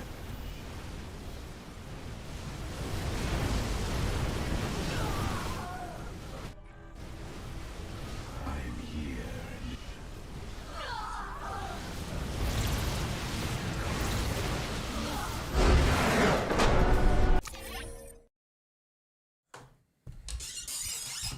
Ah, kind of messed up game 2. My early game was very bad, but I keep forgetting that on West I probably shouldn't build oracles. It's very difficult to control them with 160 ping for me. I think it's fine against Zerg because there's less of a risk involved. But in PvP, if you lose an oracle, well, in PvZ it's also really bad, but it's less likely to happen. You can kind of play control with them. I'm not a fan of how this worked though. Got like 2 workers and then it died. It's like a 300 investment for no reason. But win is a win, so it's not the end of the world. Just would have liked to win harder. Thank you, A Digital, for the 20 Australian dollars. Much appreciated, buddy. Send it somewhere there. How did you know he was doing an all-in in game 3? Because he had no workers. Now Spirit, yeah. I'll just move to EU, I guess. What do you do if he finishes that shade? If he finishes that shade, I have stalkers there that can tank some of the damage. I run my probes away and he loses his entire army for free. And then I just go chase him. Like, he can never get an army up anyway. Did I see the stats of last game? Sorry, too late. I already pissed off. Hey, we fight. You can start the vetoes.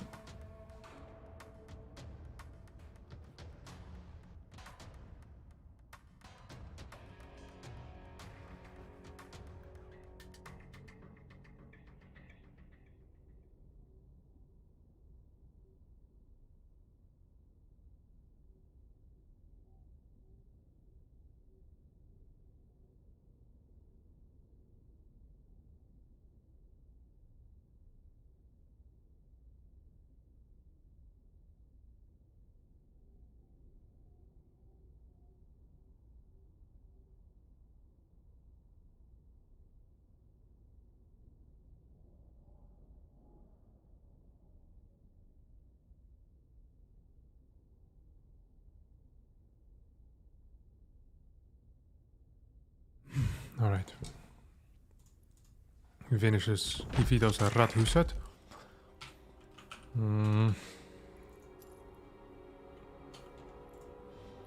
I think Golden Aura might be very good for me. I like Oceanborn, I like Equilibrium, I think he'll veto that. I really don't like Cell Side Delta. I'm also not sure if I should be liking El Cajon. I guess Solaris should. I really should veto Solaris. That's not a good map. Much too short. Hard lead, also very small. Yeah, I'll veto hard lead because it's too small. I don't feel comfortable on that map at all. It's a good call for me to veto that, I think. Should probably just veto small maps, except for Hecate, because I don't mind it as much. It's playable. Okay, so we have El Cajon, Oceanborn, and Hecate. 2 is Oceanborn.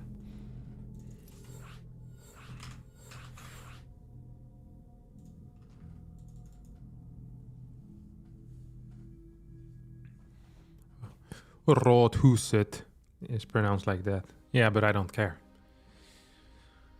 I'm gonna pronounce it like the English are gonna pronounce it.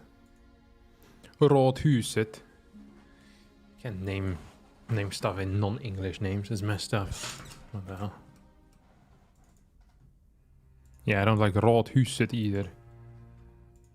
I think it's going to be more confusing for people if I pronounce it proper than when I don't pronounce it proper. Sup, Harstem, did you see my recent comment on your four ways off video? I don't think I did. No. Alright.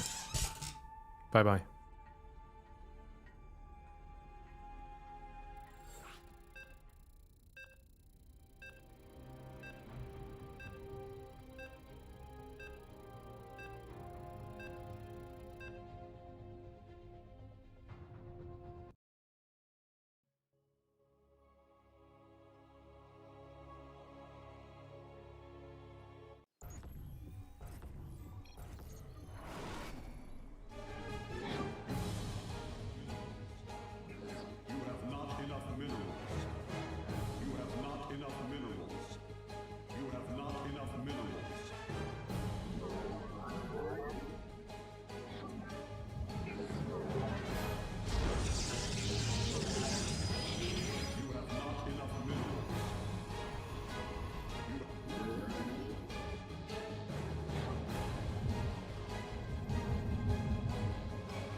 Vespine gas. You have not enough minerals. Your probes are under attack.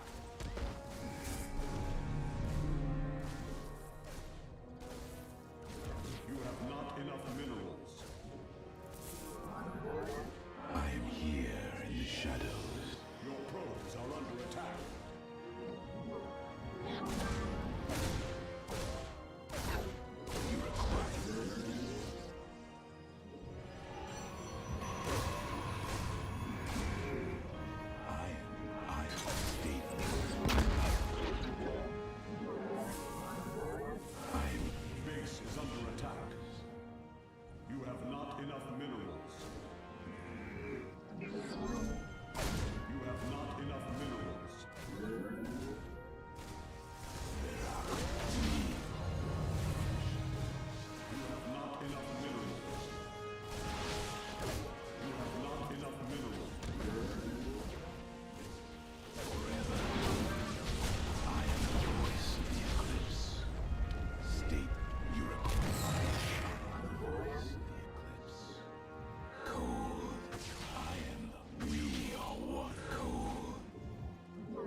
I am here. You have not enough minerals.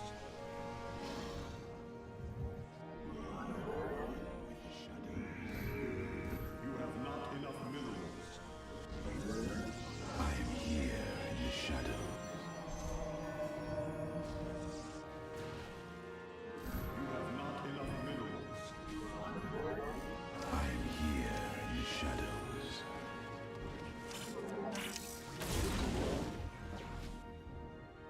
For the reckoning. You have not enough minerals. I am here.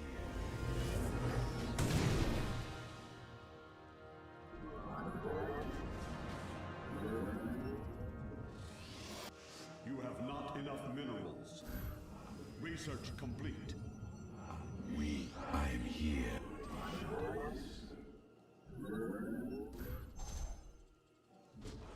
You have not enough minerals. You require code. I am the voice of the eclipse. One with the shadow. You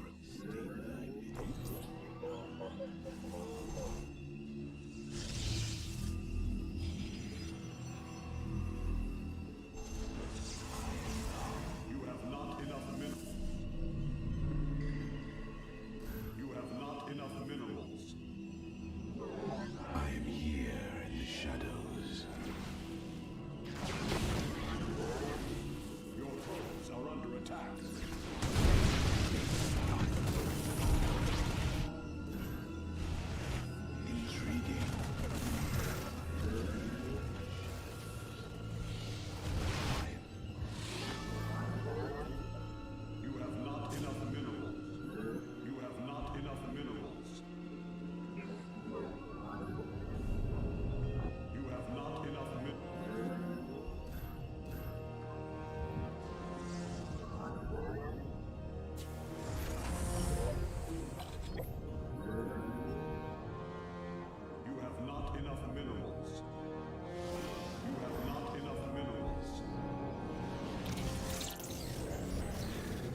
have not enough minerals.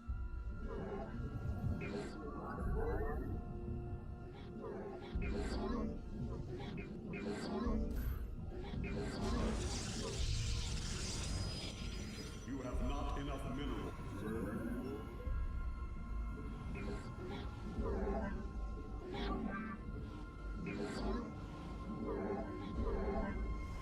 You have not enough minerals. You must You have not enough minerals. You have not enough minerals.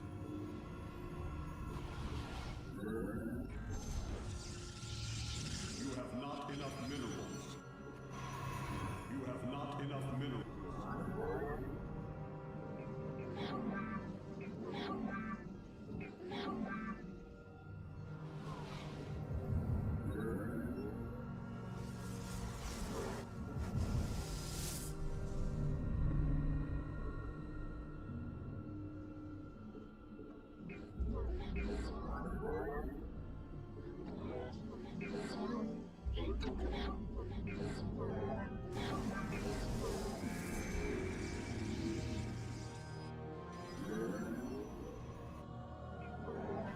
Your probes are under attack.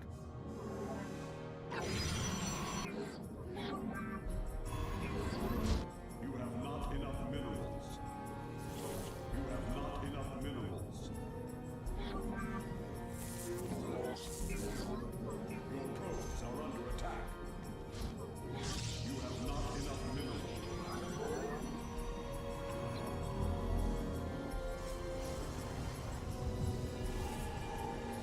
You have not enough minerals. You have not enough minerals.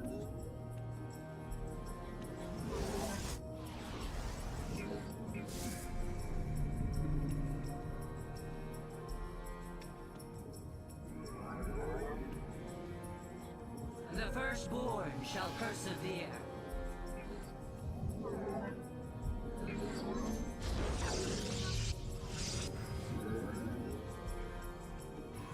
Give up. You have not enough minerals. Glory to the day. You have not enough minerals. Faith. Where? I shall not enough. Combat. Let your. Where shall we? Yes. Give us your command. You have not enough minerals. Combat. Oh,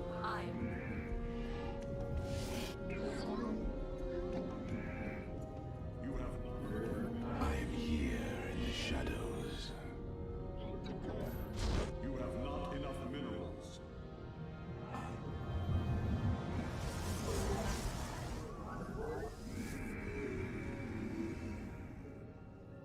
Not enough energy. I am here in the shadows. You have not enough minerals. I am here in the shadows. You have not enough minerals. give us your. I am the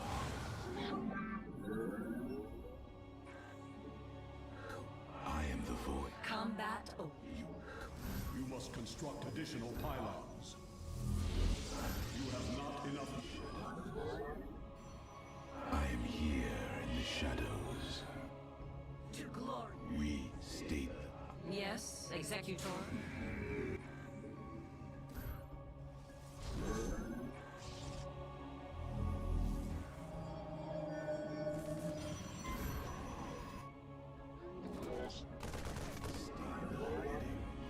You require more Vespine gas.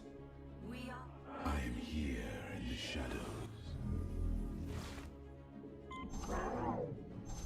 You have not enough minerals.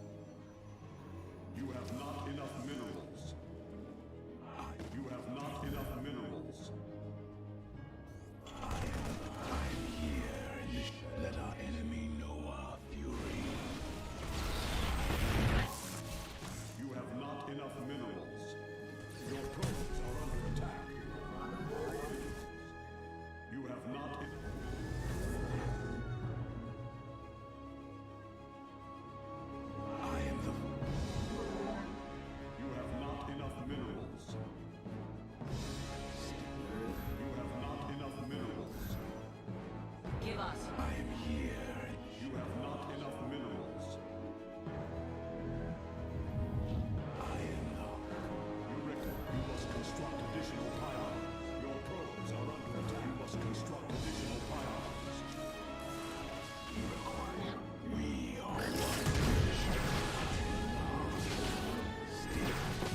met the enemy.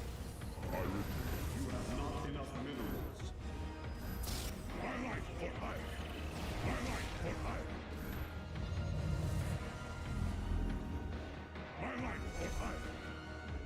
You have not.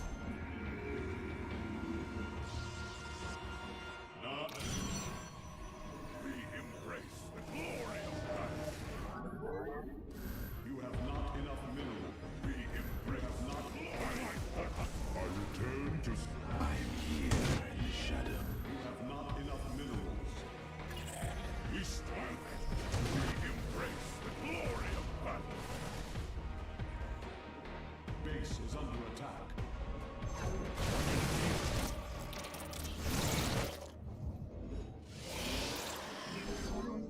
You have not enough minerals.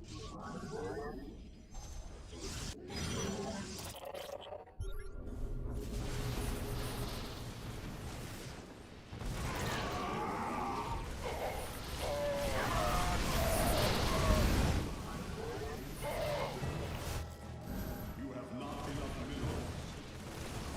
My light for hire. You have not enough minerals.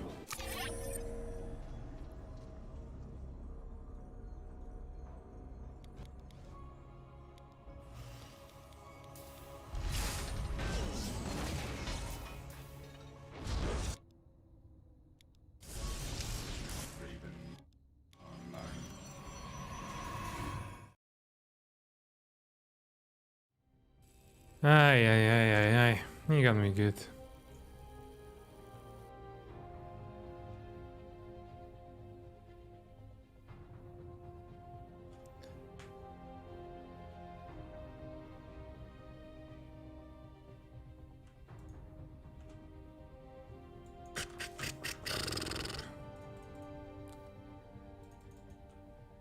Yeah, absolutely awful early game.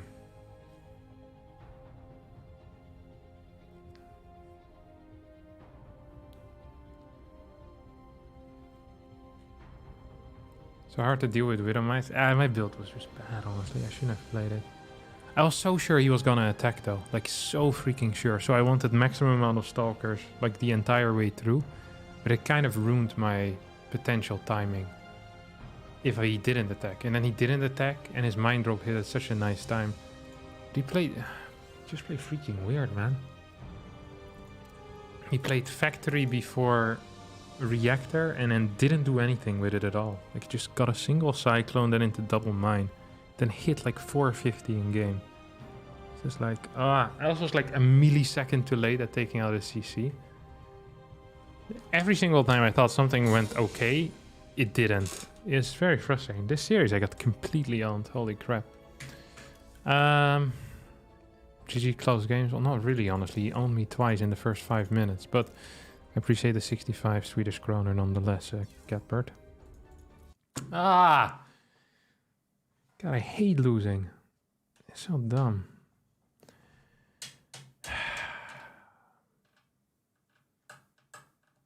I really got there in that series as well. Like, it wasn't... should have stuck with my builds. I should have... Whenever I go different from the plan...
Alright. Sorry. Give me a second. The mine retargeted first killed like 10 workers. Yeah, it wasn't even the retargeting. It was the... That mine should have died. Or I shouldn't have attacked it. I thought I could kill it, but then I didn't. It's just very frustrating. This entire series was very frustrating. Felt like I made no progress at all compared to yesterday. Because yesterday I also just died to 3 different openers. And now I died... Or 2 different openers. Now I died to 2 different openers again. So it's like, well... Yeah, that just sucked, honestly. It really did just suck. I felt like I was playing very clean mechanically this series, which makes no sense because I got owned, but it really felt like I was quite good, like with my speed. Just I didn't have the right thoughts at all, which is frustrating, of course. I really thought I was gonna get him today. I was like, man, I can't wait to get a little rematch over here. Can take him out. Sometimes life just doesn't go the way you want it to. Let me quickly find some games. Oh, Dark vs. Hero is on the Asian server. Well, it used to be the Korean server. I guess. Ah, no, it's all servers. It's also a Taiwan server there, if I'm not mistaken.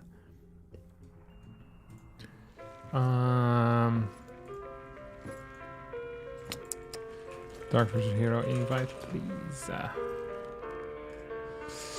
MAXPAX Clem on Europe. I think Dark vs. Hero is busy, so we try MAXPAX versus Clem. Trigger beat Cure, what the heck? That's so impressive. Trigger's so good, man. It's crazy good. Yeah, I think I'll go Clem MAXPAX. That is somewhat intense. Or Gumiho SOS. Oh, I kind of want that. I just keep going in between different servers.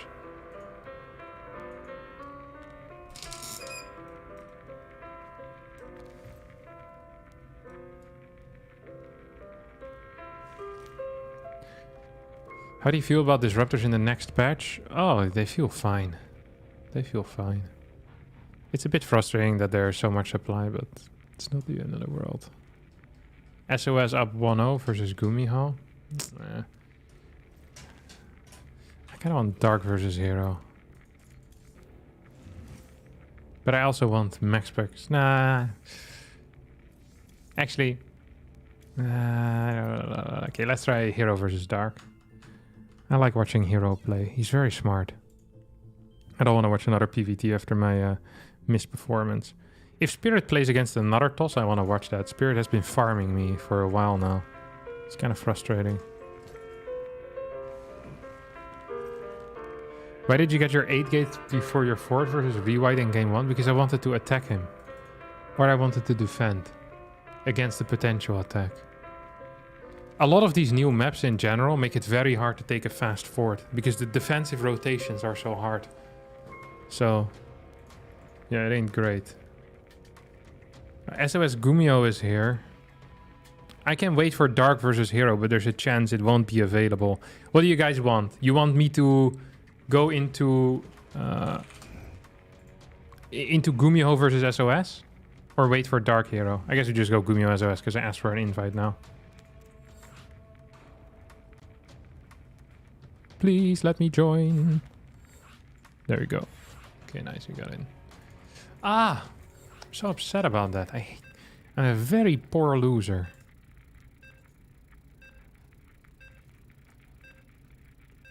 Spirit versus Creator, Spirit wins versus BYUN. So I guess we get BYUN versus Creator. I want to see people against Spirit's builds, like some of the stuff he's doing. I guess my builds today just weren't very good, and all around frustrating, my friends. I am not a good loser, as I said. A very sore loser. But that's also good, because it shows that you care.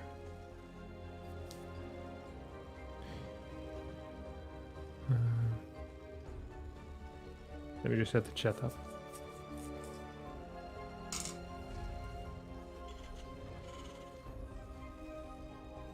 A poor loser would smash his keyboard or flame someone.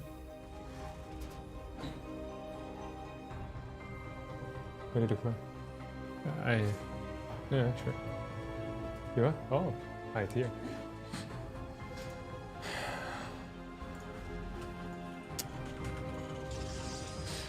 Alright, ladies and gentlemen. Who was up? I guess it's 1-1. Right now, in the top left, spawning as our red Terran player, playing for no team. It's Gumiho. On the bottom right, we have SOS playing for Team NV. Or Club NV, I think they're called different now. Now we have a double gas opener coming out of Gumiho. And SOS... I would expect just a standard response here, but knowing SOS, that is usually not going to be the case.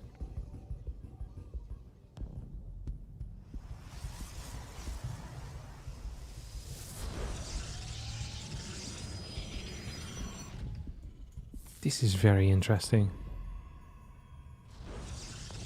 So he started a wall here to deal with any potential Reaper jump-ins. But then at the same time, he also isn't using this position to wall with his cybernetics core. Which doesn't make a whole lot of sense. Because then the Reaper can still jump in. And now your building is just exposed for no reason. If you want to get your Adept out faster, you can build your gateway on the low ground. Or get your gateway over here. So I guess he's going to use a tech structure to wall with, but then you're showing your tech. And part of why you're walling with your gate cyber is so that you can hide your tech. Thank you. So this is a... Like I said, this is an interesting call that I'm not particularly familiar with. It's gonna use a third pylon here.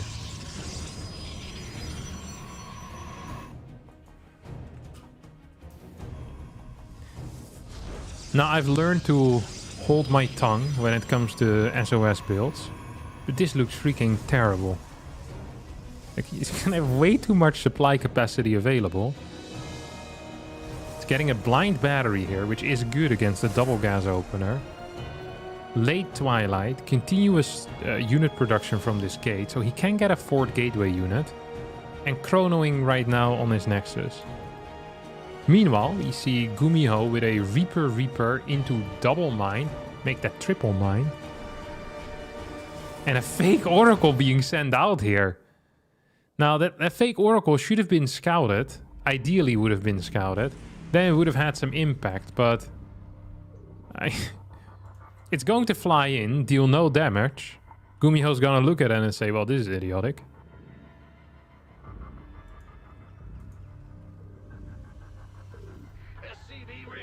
Now realizes it's a fake.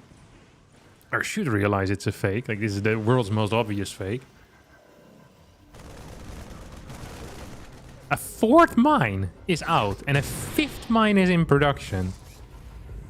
As mentioned before, this build order that Gumiho is playing also makes 0 sense. Cancels the fifth mine, throws down Tech Lab, both on the starport as well as the factory.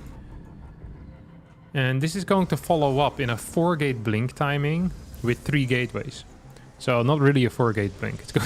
It's going to be 3-gate blink. Meanwhile, Gumiho here is setting up with an interference matrix and a Raven. Gets a siege tank out. We have this third gateway out here as well. This is overall just such a weird situation. Here comes the 4 mine drop. Blink not done because he decided to go for a sentry first. 4 mines drop. 2, 3, 4, 5, and 1 mine stays alive. Okay trade here for Gumiho, I think. Generally quite okay if you trade up with Widow Mines. You're forcing away mining time. So if it's not 1-to-1, usually it's fine for Terran. Widow Mine doesn't need to do a whole lot for it to be fine for Terran, to be honest. It's fine most of the time. It's very hard to mess up a Widow Mine drop. People have tried. These 2 Reapers are most likely going to end up dying. So we have Blink available. As Interference Matrix research is about to finish up. And with that, Interference Matrix becomes available here on these Ravens.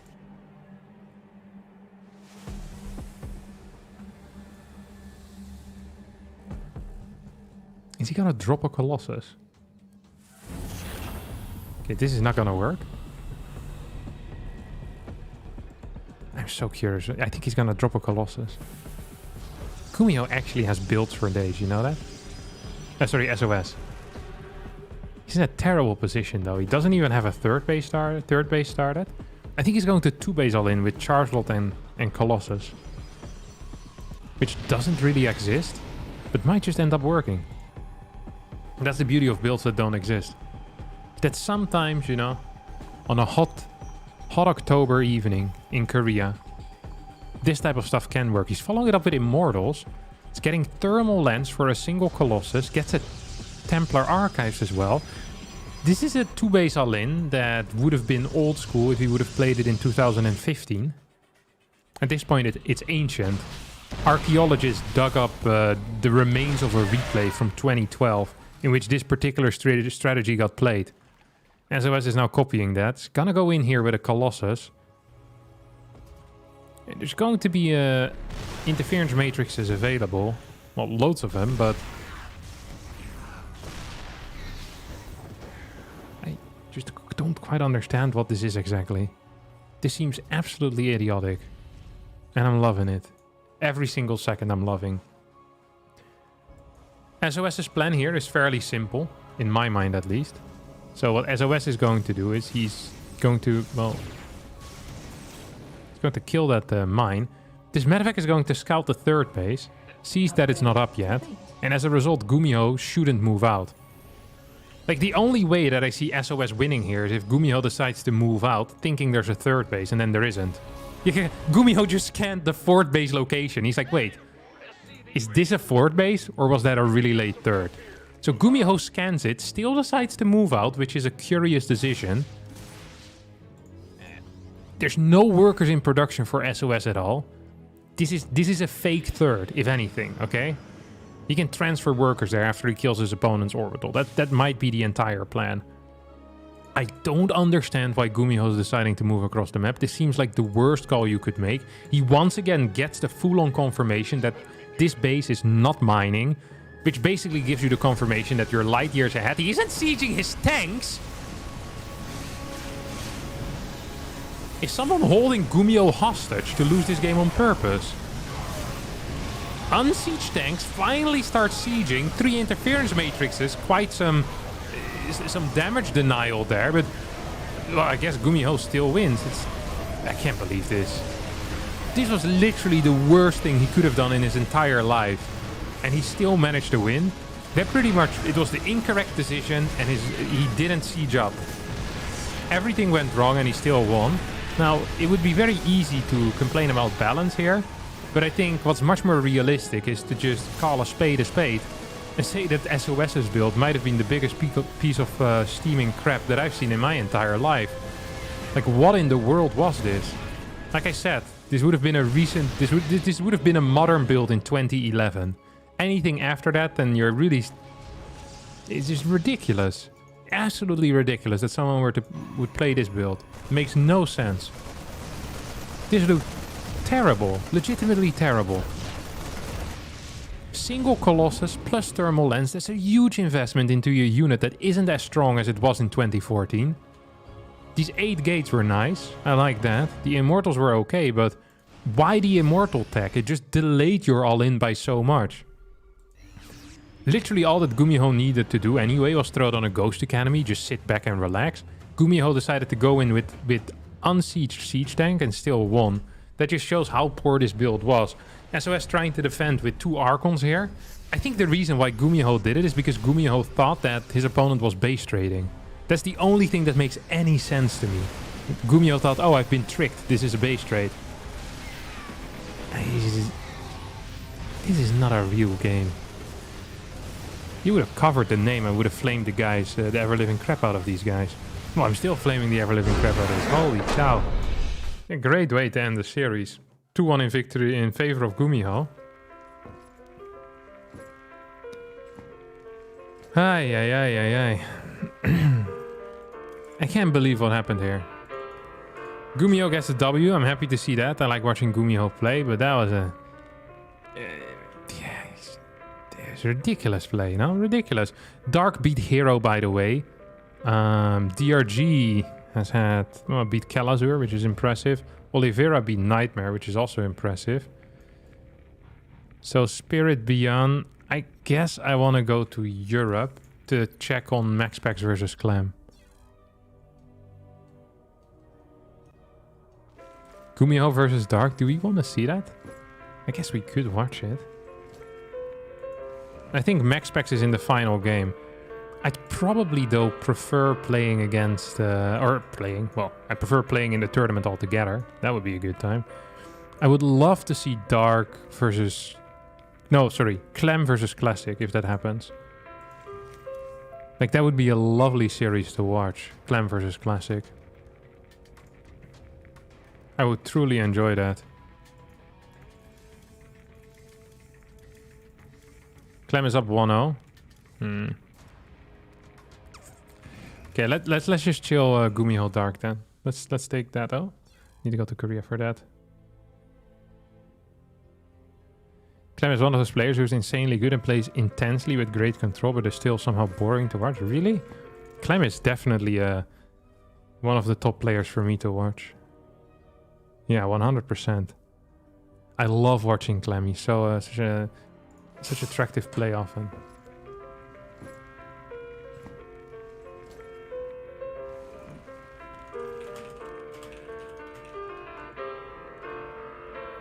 I will die if I have to see another triple CC game.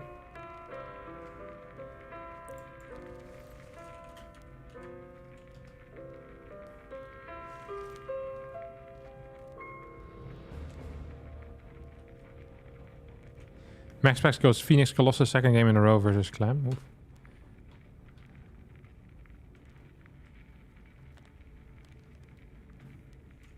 That doesn't sound good.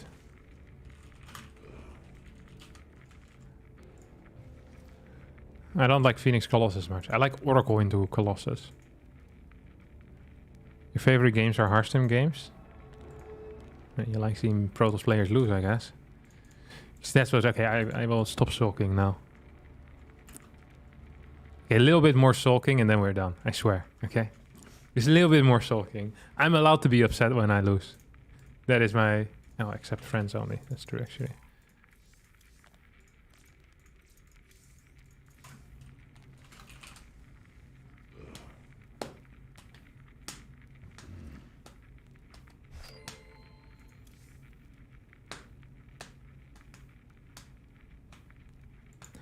You want to mute the stream because of the stupid song? The song that plays whenever... I can just change the background. I'm kind of getting tired of it too. What's it called? Graphics. Kerrigan. Who's a cool one? WCS 2016. Not a good one. Planets. This is a classic look, isn't it? Absolute classic look.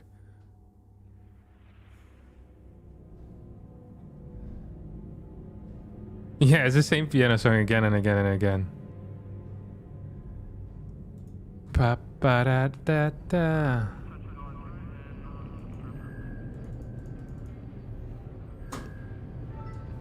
You love the planets background? It's just such a classic look. I had this one for years as well. I've been on Manx for quite a bit too now, honestly. Can't remember how long, but quite a while. Is there any other ones that are good? Any suggestions for background? Space Clouds? Oh, this is also a classic. This is... I think this might actually be the classic. I might have confused this one with planets. What's Artanis look like? Never seen this in my life. God. These animations are really cool, no? Like, it just looks good. What the heck, man?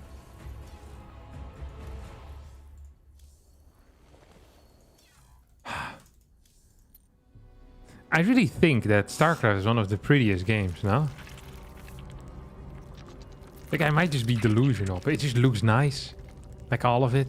I like the way it looks. It's so sick. Random? You can do random? But I don't want Statman. Okay, we'll do random.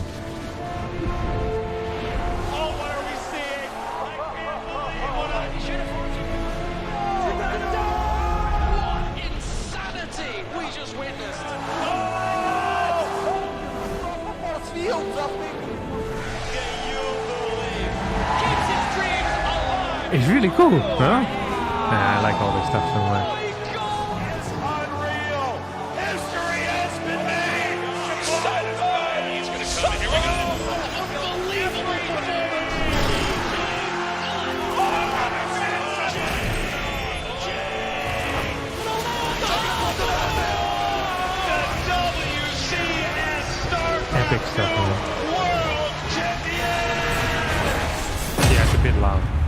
I'm not gonna put random.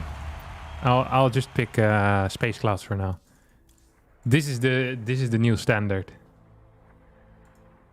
Jesus, the video takes so long with 9 maps. It's actually mad. Makes you want to play. Yeah, it does give me a little bit of nerd chills as well. I feel some nerd chills.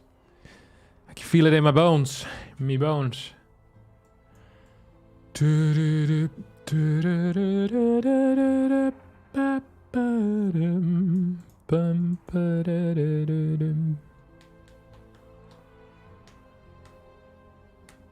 Where can you watch Clem versus MAXPAX? Dude, I have no clue. Try it on Twitch. Wardy.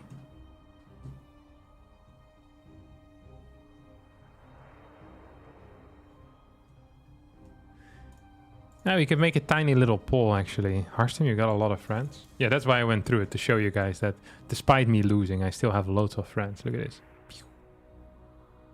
Scrolling for days, baby. Scrolling for days. I don't actually know how many I have, but it's too many to count. That's for sure. I also added all of them on Facebook. That's standard Blizzard Facebook integration, of course. Yeah. Pumping up the numbers, baby. Pumping up the numbers.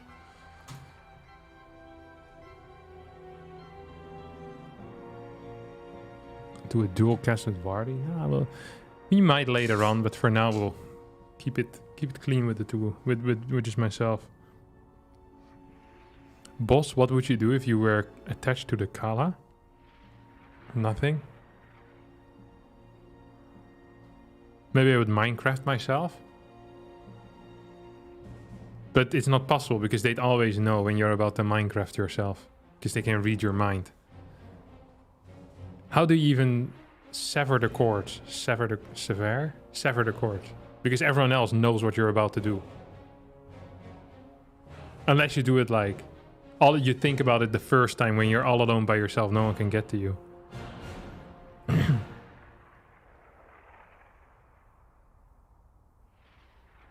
What does it mean to Minecraft yourself? It's a euphemism. It's so that you don't get TOS'd. This especially works when you're insulting other people, but it's also good when you talk about it yourself.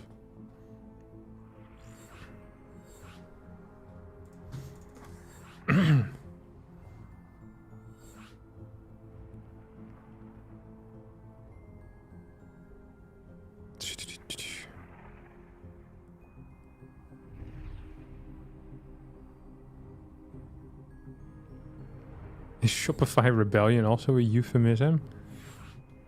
I don't think it is. What would it be a euphemism for? Golden Side, Ocean are the maps. Dark versus Gumiho. What a show.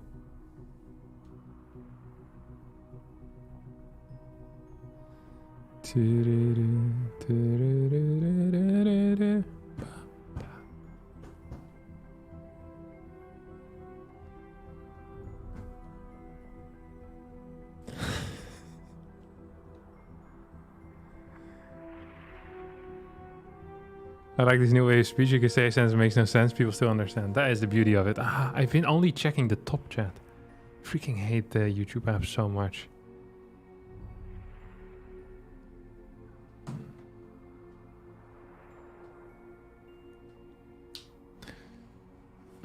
Alright. Also, if there's any other players you guys want to see, then be sure to let me know, of course. If there's someone you want me to follow around. We could start a poll as well. Who wins? Gumiho, Dark.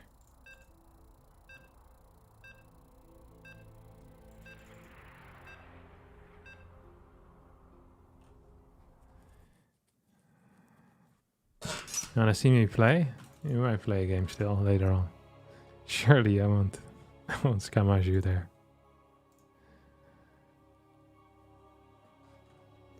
Shopify is just a spoof on Spotify. Shopify is a huge company. Oh! I accidentally typed good luck, have fun. It was so, so ingrained in my brain that when the countdown starts, it scared the crap out of me because I thought I also had to play. And I was really confused why I was in the middle of a sentence. I'm such an idiot.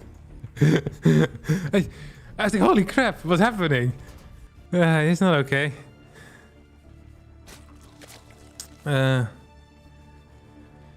Okay. I was very confused there for a second. That's when you know you're not focused. It's when you're not, you don't have your brain isn't in the game. Not truly. Yeah, it's kind of there, but not really. Rex just joined in. Yeah, he saved me. Did you guys ever hear? Jesus Christ. Did you guys ever hear about the story of about Hero versus Stefano in Pro League? So in Pro League, you were not allowed to chat at all during the game. I think you might have been allowed to say GG, but even good luck, have fun wasn't allowed at the start of the game. And Stefano went to Pro League to play for the EGTL combination. They played together in Pro League. And Stefano played against Hero. Stefano opened up with good luck, have fun. And then the game immediately got paused by the referee. But then Hero also wrote good luck, have fun, and probably saved Stefano. So rather than Stefano getting disqualified for typing, both of them, I think, got some like minor punishment or something like that. Yeah. So Hero very quick with the sportsmanship. Or maybe he was also just an idiot. I was like, oh, good luck, have fun. I guess we're allowed to write it again. He just wrote it as well. But I recall that. Because Stefano had no clue about the rules. Yeah. That sounds overly strict. Yeah, Pro League was absolutely moronic. Their rules. Didn't allow for good luck, have fun, but the competitors would, for ceremonies, would take off their shirt and dive in a pool. So it really made no sense at all. I think it was because there was a player called, I think it was Boxer, who would just often talk with people during Brood War, and that's the reason why they made those rules, and would annoy other people in game. So they banned chat completely. But I don't quite know. Sorry. If I remember correctly, that was the reason, but I could be wrong. I heard no players actually read rules. Is that true? Yeah, of course not. It's time to read the rules. I mean, we read the important rules, like the vetoing and the maps and how you get penalty points, but not the rest. Most of the time, yeah, players don't read rules. And you expect the rules to be the same. If the rules change, that should be communicated properly. You're not gonna read the entire rule book every year. It's like 20 pages. I better think. I actually do read it. A little bit.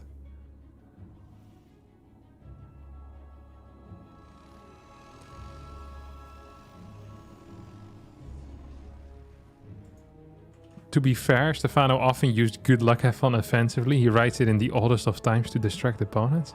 Not sure if that's true. Okay, let's have a look at the game though.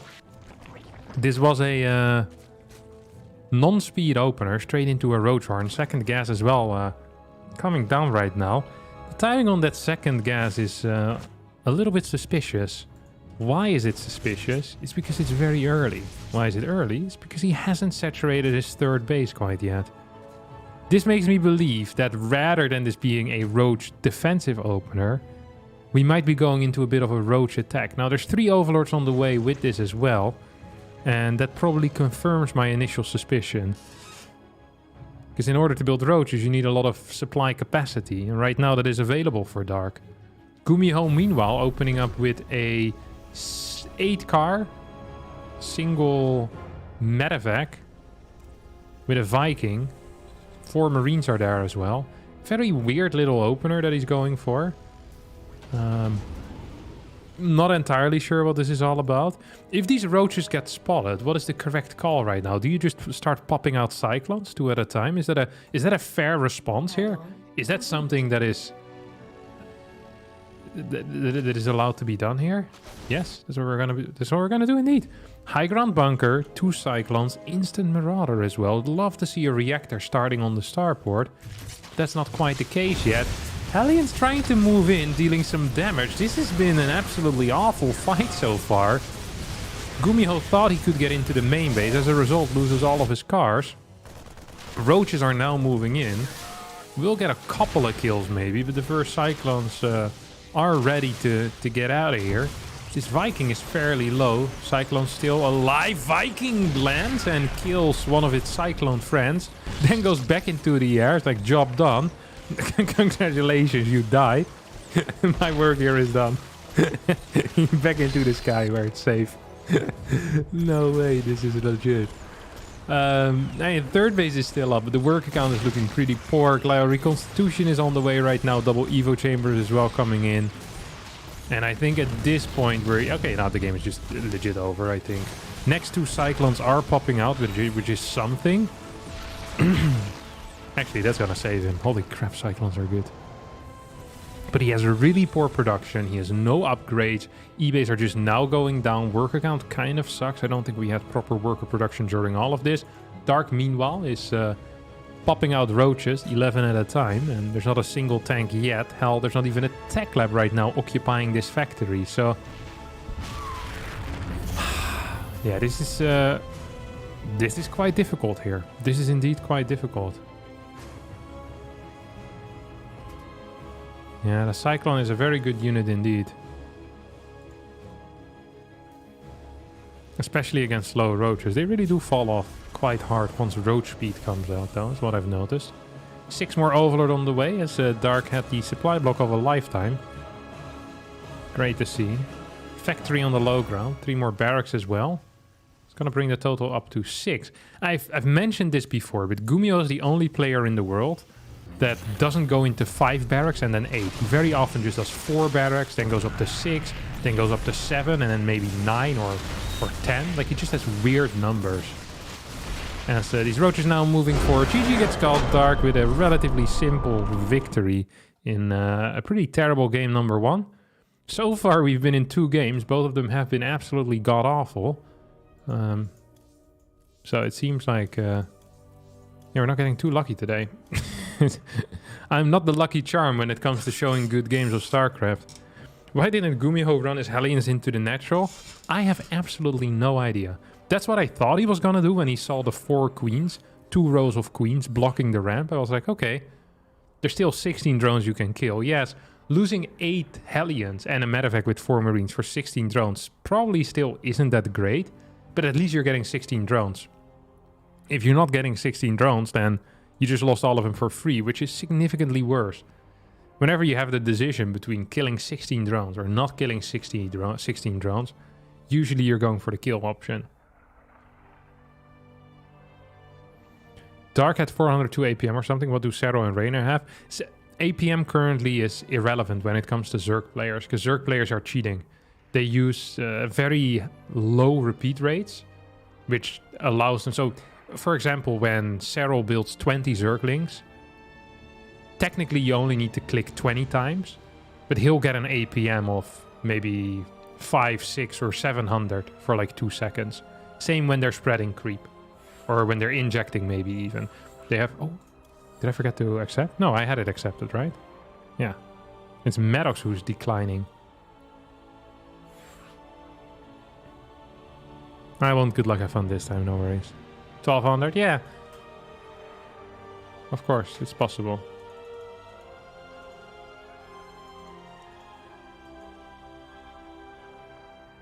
Yeah, 6k, well, 6k is a bit much, but TLO was one of the first ones that had really high APM. He'd often go up to like 1500 APM while doing random things. I'm not quite sure why. He had like his own little tricks. TLO always had his own little tricks. Interesting fella that one is.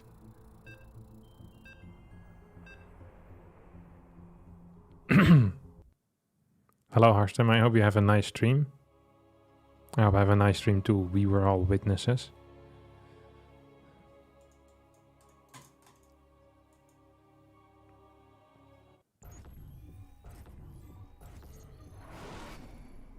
I hope someone else streams that last match. Yeah, there's like 12 different streamers in this game, which made it a bit more embarrassing. If it was just me by myself, it wouldn't have been the end of the world. Well, even now it wasn't the end of the world. It's just a little bit silly. Almost heaven. West Virginia. To the mountain. Da, da, da, da. Oh, this is the Clem build. This is the Clem build, ladies and gentlemen. Life is older, older than the trees, younger than the mountains. Du-du-du-du-du. Country roads, take me home. So this is gas first into barracks, factory next to it. This looks like the double Reaper openers, but it's not, because it's gas first. There will not be a second barracks. Reaper factory, double cyclone into more cyclones. That's how you do it. This is the exact build that Clem played against Serral on altitude in WTL last Sunday. We'll see how Dark is going to respond to it, as so far Dark has shown that he's very good at responding in general. Is there any good Protoss left in the tournament? I think Creator is still left in the tournament. He is considered good. That's also why he's left in the tournament, because he is good. I don't know how MAXPAX... Okay, MAXPAX just lost to Clem. Sadness all around for us. Classic as well, yeah, of course. Oh, I wanted Clem Classic. I bet Clem versus Classic is going to be a banger, and I'm stuck here casting Dark versus Gumiho. Unbelievable. Never lucky. Factory going down. Second depot will be put right next to it for that full wall. Now, the beauty of this particular opener is that you don't need to scout. Like, there's nothing that can kill you. Well, I'm sure there's... No, actually, I don't think there's anything that can kill you.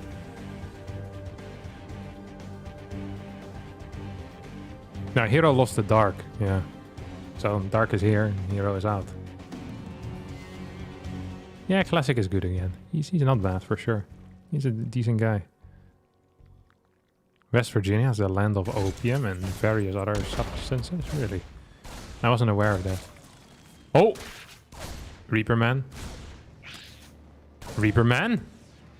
Almost got a kill against 6 Lings with a gas first. Talking about... against all odds. Watch it be Cyclones. Watch it be Cyclones. Watch it be Cyclones.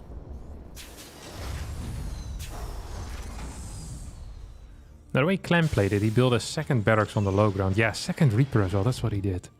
Now I remember. Ah, members. I do remember. Oh, that's kind of epic. I do like that. I do like that. They're gonna get 2 Cyclones, 2 Reapers. Then he follows up with Hellions. What's the follow-up though, brother?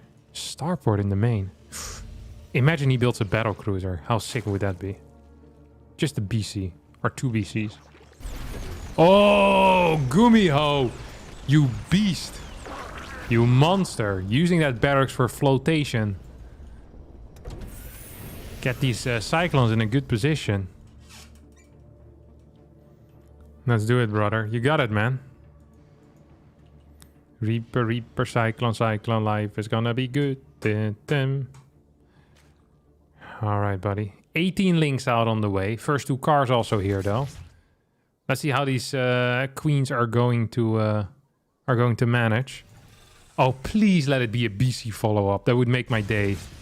I don't think it's going to be a BC follow-up, but it would have made my day. Oh, that's a surround. It's a bit of a weird fight. I'm not quite sure who's winning. I think it's Gumiho that gets the long end of the shtick. It's not the long end of the stick, is it? It's the right end of the stick. And you get the wrong end of the stick. This probably has to do... I googled it the other day. It has to do with a cane. If you get the wrong end of the stick, it's no use. A cane upside down. It's like, you know, the cane with the handle on it. But I still think it's fine to use. It's just harder to hold. You can also say the short end of the stick. Okay, interesting. What that had to do with the cane? You get the wrong end of the stick.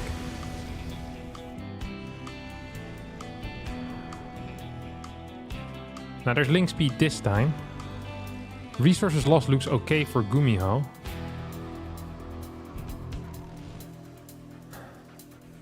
First Banshee's on the way out. Well, first Banshee is out. Second Banshee is on the way out. follow-up is not so tight though. Like, it doesn't look like this is gonna hit very fast. It actually looks like it's gonna hit freaking slow, if anything. So we have another reactor here being produced. You can see that Gumiho really thought about this build. Like the way that the add-ons interact with one another, like it's extremely clean. Because now the factory is gonna move over to this tech lab, so he didn't build one too many add-ons. Needs to start combat shield, by the way, instantly. Has the cash available for it, but doesn't quite start it yet.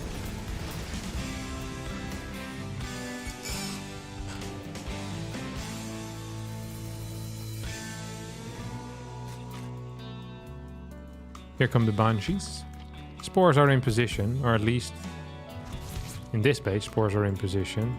In this base, the spore is in position. The natural, however, is empty. One queen's gonna die. Second queen probably gonna die. Queen's moving in. One transfuse, second transfuse, third transfuse still available. Fourth transfuse on the way as well, but that's the queen that's gonna get targeted. No, it's not the queen that's gonna get targeted down. One queen falls, 3 transfuses have been used. Gumiho is gonna have a timing though. 1-1 upgrades, Marines, maybe a tank. There's no fort base yet for Dark, who is quickly rushing into an infestation pit while getting 1-1 upgrades. Going into what is also known as the Cave Bob. It's not a single Rothschild currently, and there's 21 Marines and a tank.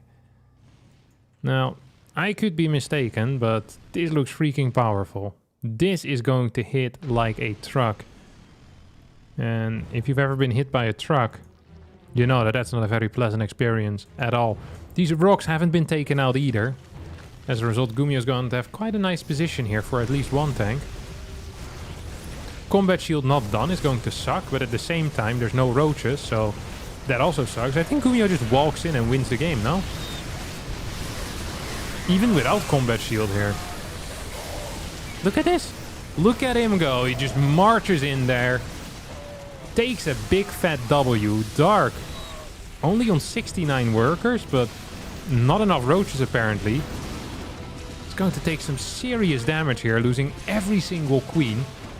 Now, without queens you can't inject. Without inject, you don't get larva. Without larva, you can't produce.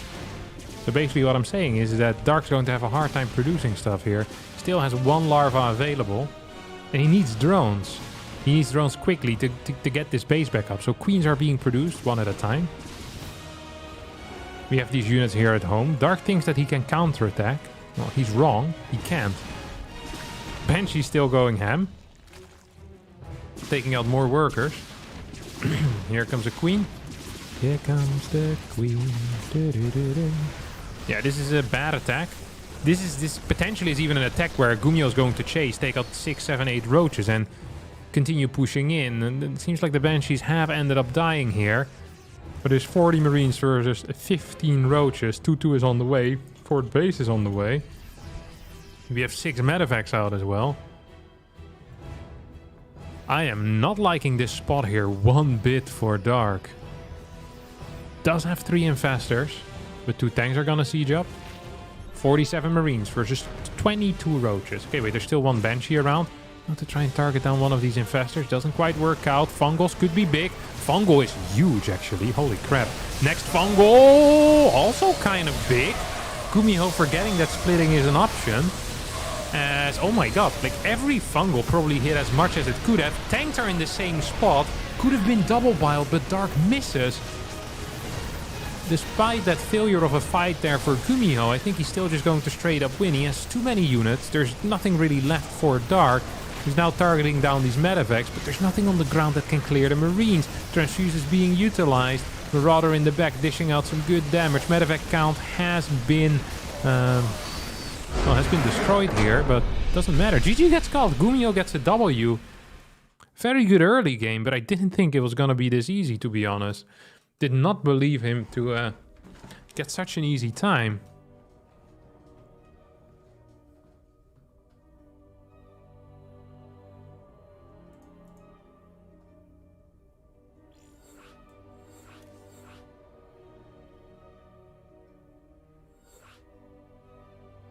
That got closer than it should. Yeah, I think so too. Sometimes I struggle in this type of game to really figure out where it went wrong for the Zerg player. I'm like, well, it felt like 66 workers. I guess the early game just wasn't so good. I guess the Banshees didn't deal so much damage. So the initial fight with the Cyclone Hellion was quite okay, but I don't know.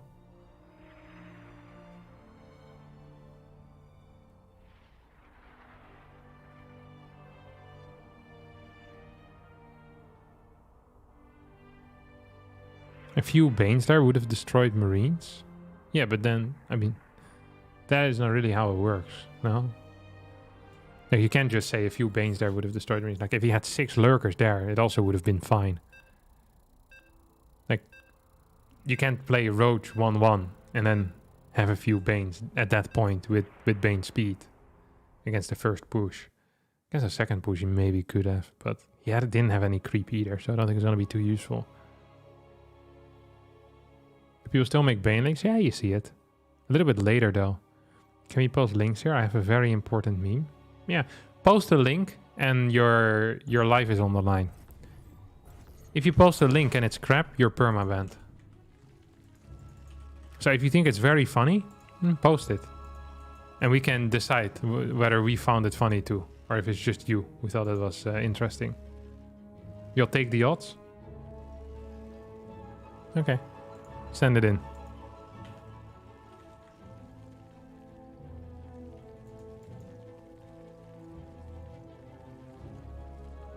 If my mother had wheels, she'd be a bicycle. Exactly.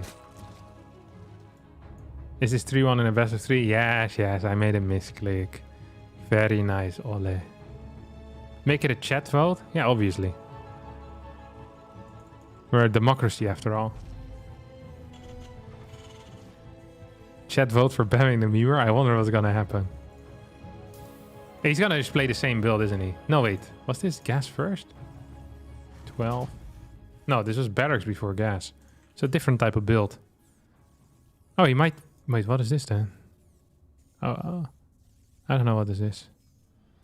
We have a pool first coming out of dark. Late gas, though. So no very early game shenanigans.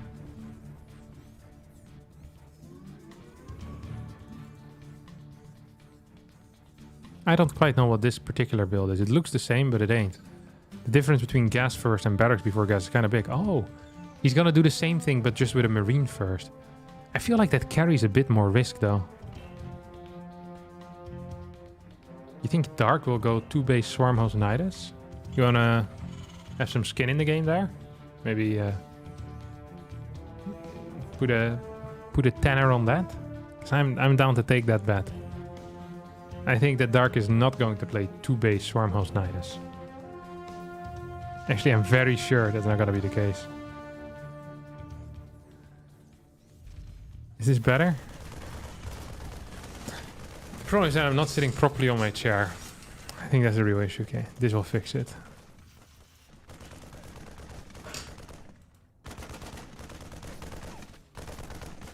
Marine's gonna get called out in the open. This Marine is dead, and no, I've studied mathematics for years. If my maths are right, then this game is now over. But I could be wrong.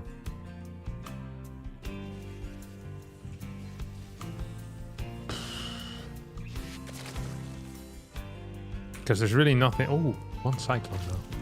That's a real unit, let me tell you.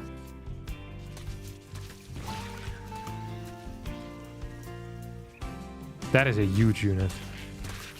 2 workers have been killed. Actually, let's take a look at the resource unit lost. 5 links versus 3 SCVs and 2 Marines. There's 4 roaches moving across the map. I think a Cyclone just kills everything though, no? Cyclones are actually boost though. Like, look at this thing go. Meow.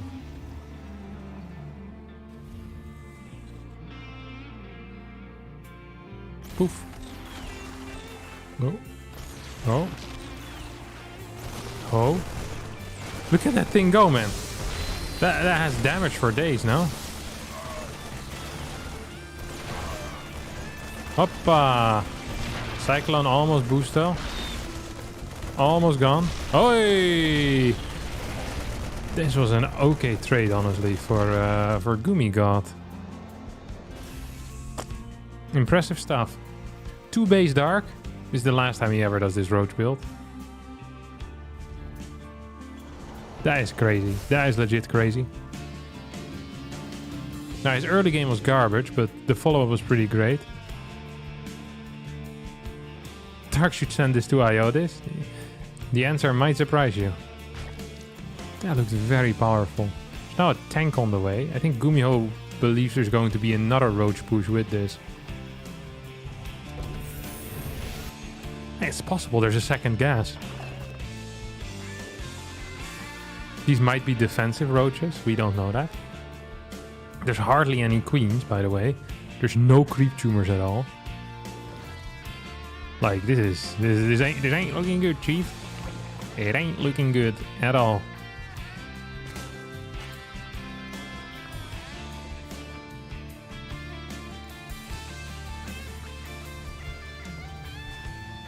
A normal Cyclone would have done the same or better. Yeah, but a normal Cyclone required a tech lab. Was 50 gas and 25 minerals more expensive. So yeah, it probably would have been a similar result, but the investment into the Cyclone would have been much more.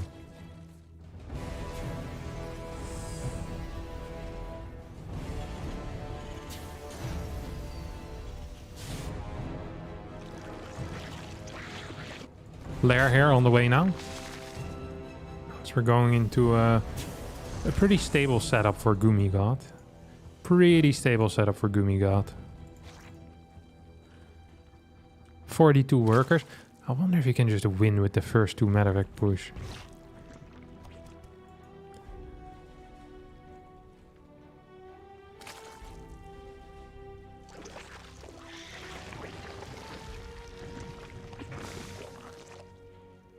Dark made up his build on the spot. I'm gonna be real with you. I haven't seen the full Roach Rush before. With 2 Ravagers. I wasn't familiar with it. Is it possible that Dark made that build up on the spot? Yeah, it is. It's also possible that he didn't make it up on the spot, but it still was inefficient. That is also viable. Oh, Overseer is going to get the full scout here of the base. Like, oh, that's bio. Interesting. Again. Infestation pit goes down. Again. 61 workers are out already. As these unbuildable rocks are being destroyed. All these years of being turned into beautiful rocks. A couple of Marines show up and just gun you down. With their, what was it, the Gauss rifle or something like that? Winter would know the name of the rifle that the Marines... Maybe it's the C4? No. I feel like it's the Reaper thing. C4 grenade or something? God, I never know this. That is such a classic Winter thing to know. The Gauss C14. Okay, I was kind of correct.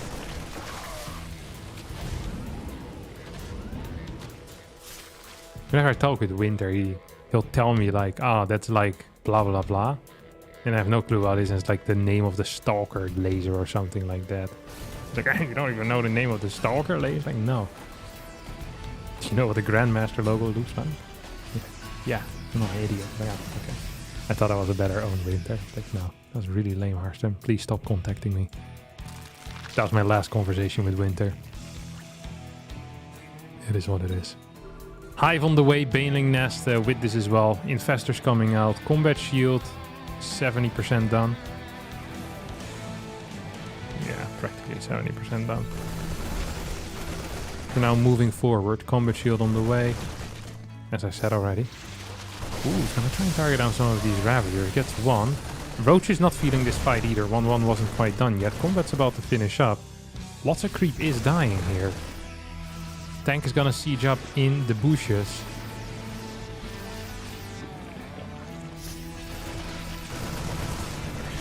Oh! Big fungal, but doesn't finish any of these Marines. Once again, Dark perhaps just in a bit of trouble. It's trying to transition into Ravagerling Bane, but doesn't have Baneling speed yet, or Banelings. Which... that's kind of important.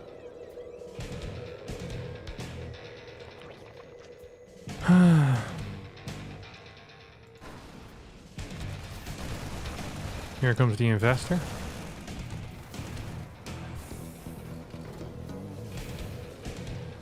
You can see it moving underground for the people that don't know. Field completed. I don't quite think Gumiho is aware of it. Oh, there we go! Huge fungal there on a lot of these Marines. Tanks being owned as well. Another huge fungal. 2 huge fungals. Not quite good enough yet.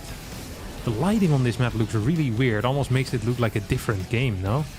Like the Fortnite-ified version of StarCraft 2. The Fortnite-ification of StarCraft 2. That's kind of what it looks like. Viper is on the way here.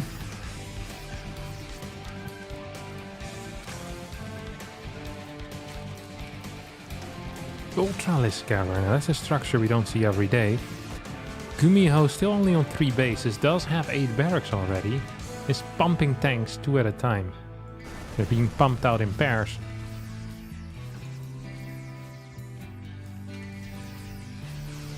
You think it's the Terran skin that looks cartoony? No, look at this. It looks different, no? Much more cartoony than usual. The Fortnite-ification never stops, my friend. If you don't say no to it, no one will. This is your time to make a stand. The Fortnite agenda is being pushed worldwide. And no one can do anything about it. Oh, here we go. Couple of Banes trying to roll forward. Good Biles. Taking out that tank. Maybe some... Look at this positioning. This is perfectly set up to be hit by 2 blinding clouds.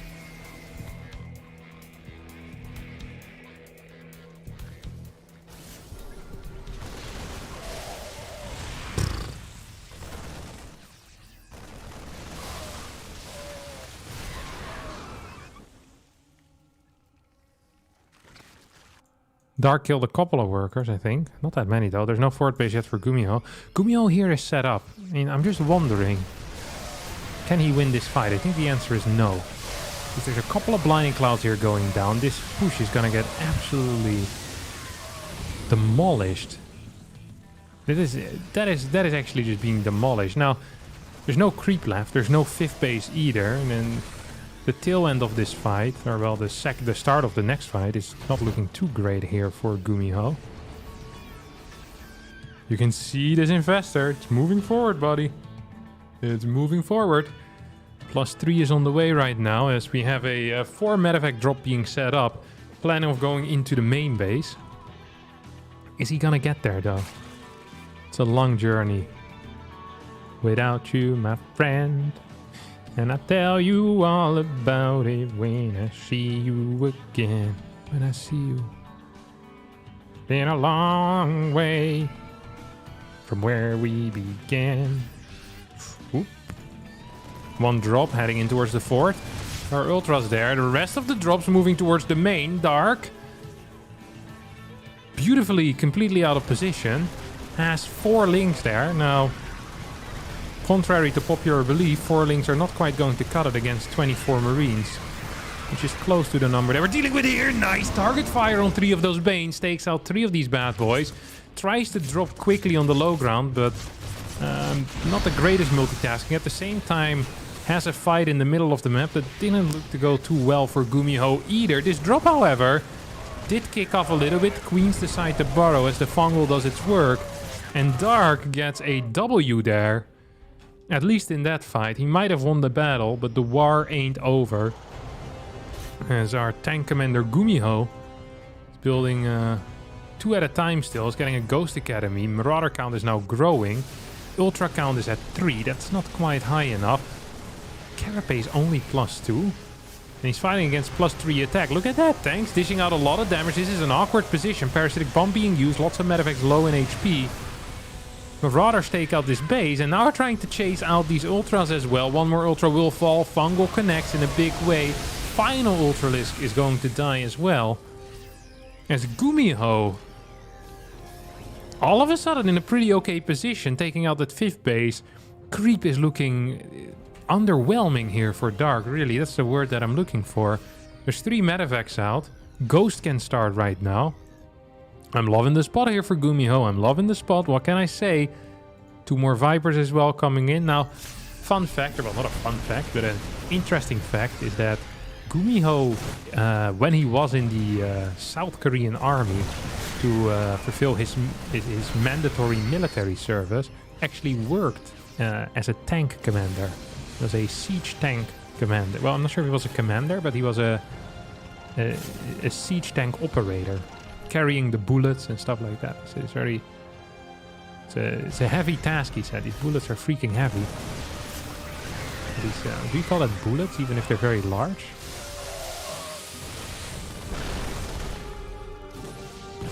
Big scan forward. It's the ammunition that you put in the tank, whatever you call it. Oh, bit of a lift up. I think that was 3 tanks that just died there. We have a Ling run by. That's not gonna work if he's trying to go kill a planetary. I just want to burrow a Ling under here so to deny a potential base. Of course, the 5th base is going to be taken over here. That's the real issue. 6th is going to get taken out as well. Shells, there you go. Yeah, shells. That's the word I was looking for. Yeah, he was a loader, a shell loader. He said they were very heavy, these shells. Rough work.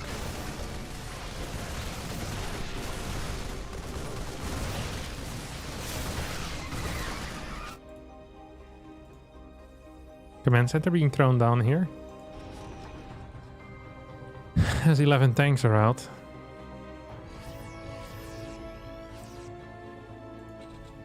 But he got paid, so he wasn't a freeloader. This is the last thing you're saying in my chat, my friend. We don't do puns over here. Although that one was actually decent. I appreciate it. There's a lot of tanks. There's a lot of tanks. The amount of tanks here is large. Ultra's going in for a run by. I love that move. I think that's good. I would have preferred if there were just even 4 or 5 Banes here. That way you can easily clear the SCVs and makes it harder to repair. Because if you don't have SCVs, you can't repair. Now Ultras do a good job at clearing SCVs as well, as this planetary is just going to get blasted in a couple of quick swipes over here. Ultras pretending like they're on Tinder here. And so they swipe that planetary to the left. These command centers that are producing on the low ground will also get taken out, and 2 Ultras will die. At the same time, Dark, with a pretty successful battle here in the middle of the map, is going to take this out. The first Ghost are finally hitting the pitch, but I feel like it might be a little bit too late already. Well, I say that, but the tank count is still very high. Like, still 106 army supply.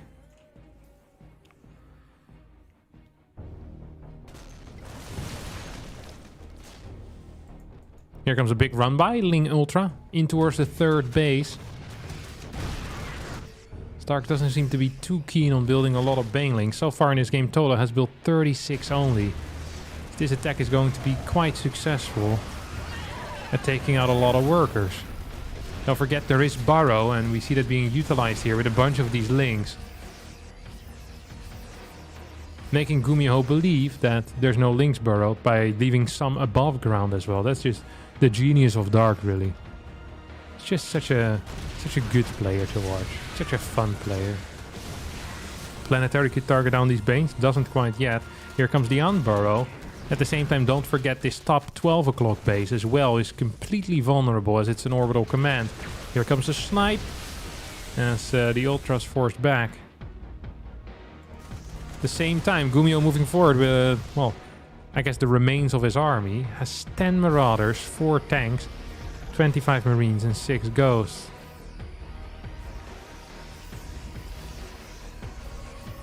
Could get a couple of... Oh, we need a scan. We need a scan real bad. It's not going to come in time. As parasitic bombs are hitting. Finally, we get that Unburrow. Actually, these fungals are worse than I thought they would be. This fight went much better for Gumiho than it should have been, I think. Much better. As Link's now running by, they're not quite seeing this base. Okay, there we go. We'll take it out. 110 army supply against 118. There's 3 more Ultras on the way. There's 1 Infestor still out. And there's 3 Vipers. These Vipers are getting some new energy. That is very important. This base is toast. This base is toast. Just give up the bases and go for your desperation attack, because that's what we're doing right now, Gumiho. Let's not pretend like this isn't desperate. This is you're as desperate as they come, my friend. You're as desperate as they come right now. Perhaps the one thing he could do is try and max out on a very low worker count on like Marine tank. So you just defend these bases. Maybe that's what he wants to do here, actually. That I wouldn't even completely mind. Couple of big snipes going down. Wanting to take out these Ravagers. Doesn't quite reach.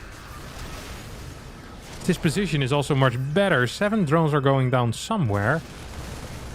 I don't actually know where, but they did die, and that's important. This tank is being sent back home. This base gets blasted as well. Infestor dies. Gumiho, Gumiho, Gumiho. Solid position here. No mining on the right side. That means if this position gets broken, that the game might just end. Here come the Vipers as one medevac goes down. Second medevac on the way down as well. Yep, there we go. Also ends up dying. Counter-attack is going to be stopped by these tanks and marines that were in position. So you have a big scan, making sure there are no burrowed infestors. This base is gonna probably die. No. Here comes the attack forward. Can we get a stim back? Fungal doesn't really connect with anything. As these bios also not really connecting with a whole lot. 112 supplied to 116. Now there are 3 ultras on the other side of the map, but this base has died. Oh, Gumiho, you need to save this. You can't afford to lose forces left, right, and center. Dark is going to continue pushing in here. We'll take out a couple of these tanks. Don't forget that Dark right now, though, is actually mining less than his opponent. If Gumiho manages to stabilize and perhaps takes out one more base, that would be absolutely huge. He's going for it. Taking out these workers could be a game changer because then he can go back home. No, doesn't get the workers. Dark setting up for a flank, doesn't quite get it. This game is absolutely insane. I can't believe this is what we're getting from an awful early game, really. Just a god-awful early game. Such an attractive game here. In the later stages of the never-ending mid-game really is what it is. Yes, we're on ultras, but it has that mid-game quality of just constant action, constant interaction. Low eco as well. We have 1k mineral income against 1.3k as Dark has set up 2 bases on the right side again, is re-establishing this and is long distance mining. Double drops heading towards the top side as Dark has 3 banelings burrowed, 2 banelings burrowed over here. He has a bunch of baneling bombs on that right side, so he's prepared for anything that can reach him right now. Can these Marines and Marauders do anything? No, of course they can. There are, after all, Ultralisks over here. And with the Vipers coming in, I think both of these medevacs are toasted. And indeed, they are a huge move here for Dark as he takes out a big portion there of Gumiho's army. Close to 20 supply there. Very, very nice. Just a really nice play. And at the same time, though, Gumiho, with another orbital coming in, is at 3 orbitals already, with a 4th one on the way. Is outmining his opponent, just temporarily, but is outmining. The question is, though, can he get that gas eco up as well? And I'm not so sure if that's going to be the case. Dark, getting Neural Parasite, Pneumatized Carapace, you name it, Dark has it. As I'm real glad that we went to this series. I wasn't quite sure about it, but this game is making up for the rest of it so far. As yes, it's a low eco situation, and yes, it doesn't necessarily look brilliant, but I think it looks good enough. I think it looks good enough. Where Gumiho can probably stabilize for a bit longer and try and play this out for, well, for at least some more time.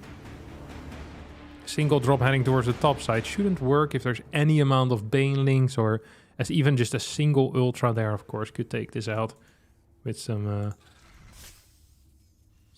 easy dubs. Extractor gets taken out. Gumiho actually managed to get back up to 50 workers here. Has pretty decent eco. Stimming in with these Marines, maybe? No? Yes, no, maybe? I don't know. Can you repeat the question? You're not the boss of me now. 3 more Banes on the way.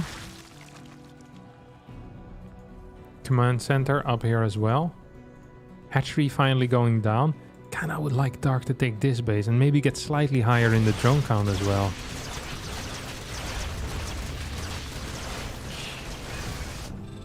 Dark wants to fight, but he can't take any fight. He needs a good fight. He's maxed out. He can't get any more drones. He has a large army. He's not necessarily out... Well, he is actually outmining his opponent, but not by a whole lot. No, actually, he's outmining his opponent by quite a bit. Because he's hardly mining gas. army right now, it's looking quite okay. Just gonna have to say it. Just gonna have to say it. This army is looking mightily powerful, and just as I was complimenting this game, it really turned into a bit of a snooze fest again. Is there a Nidus network on the way? What is this Overseer doing? It's looking for an angle. Maybe a drop towards the main base? Is that a viability? Oh, yes. Yeah, boy. It's indeed going to be a very viable option. Seems like Gumiho is somewhat aware of this. I mean, he saw some movement with the Overseers. Like, hey, that's weird. It's kicking off there. Tank sieging up in the... setting up in the main right now.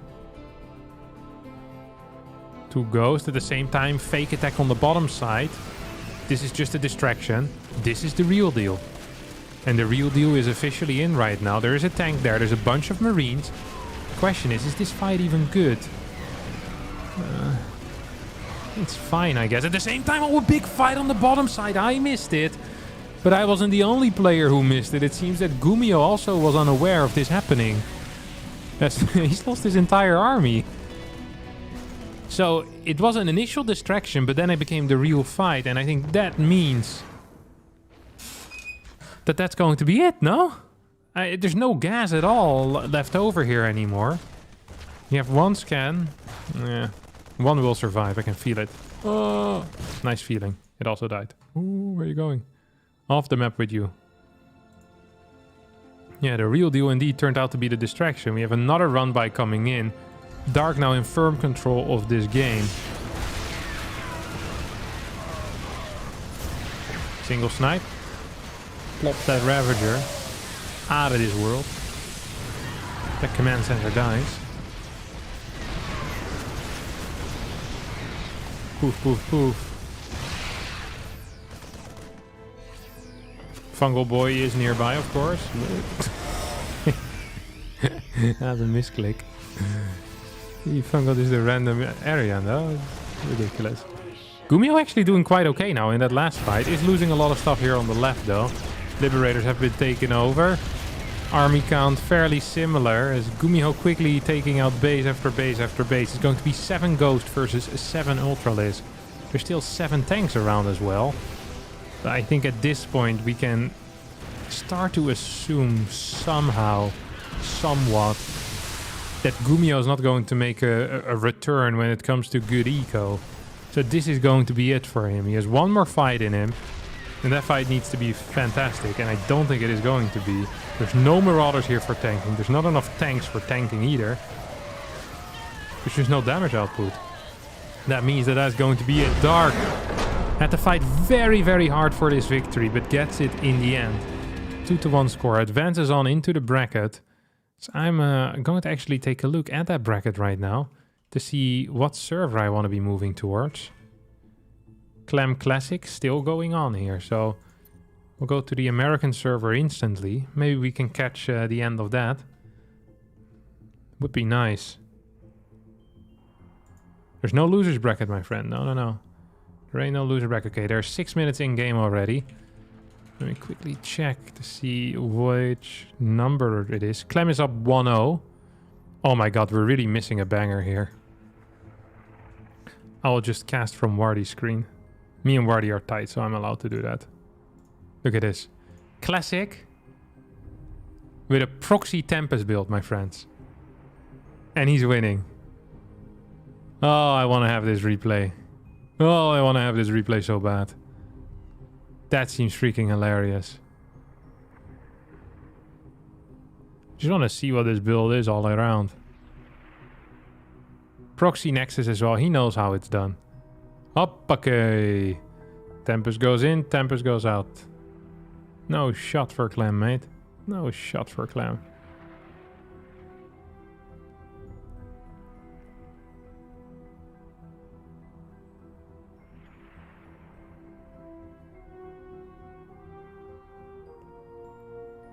Has a lot of Vikings, though. This is the one time he has. This is the one timing he has. Oh. Classic. Without the Oracle. Way too deep there.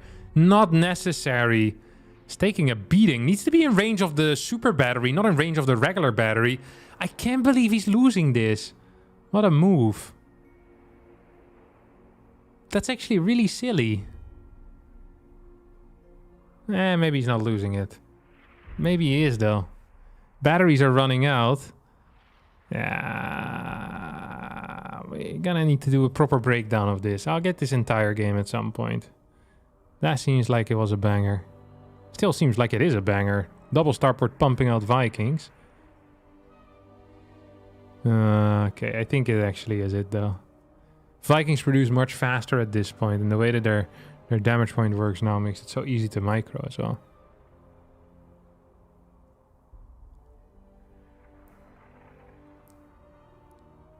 More Marines on the way. There's a bunker on the high ground. Stalkers on the low actually also dishing out some serious damage, by the way. It's just a weird game overall, isn't it? How did these guys get here? How did all of this happen, you know? Who's in charge? That's what I want to know. That's all that I want to know. Another Tempest goes down. Clem trying to commit perhaps a bit too hard there, as his Marine count is still dwindling. Tank is on the way. His Marines need to be much more careful here, but Clem 33 workers to 25.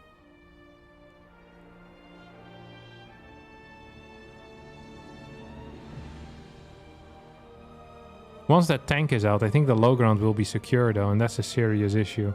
So if the low ground's secure... Ooh, it's a good super battery, honestly. Here comes a snipe on the tank. Does work. Stim gets activated though. Super battery still active. Classic, perhaps with a W anyway? Can he do it? Batteries putting in serious work. I think Clem might have died. But I feel like I've said that twice already. And every single time the kid comes back, there's no bunker on the low ground. There's a bunker on the high ground, which he's desperately running towards. Oh no, come on, come on, come on. Wait, I'm gonna make sure that I'm not missing the next game. Sometimes there's a bit of a delay. Such a quiet game. Well, the problem is if I turn it on, then we just get Wardy casting. So right now there's no game sounds. Look at these guys just zooming around. Freaking Tempest, man. Absolute beast over here.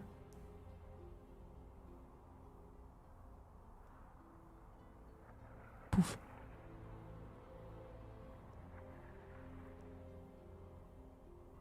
Oh.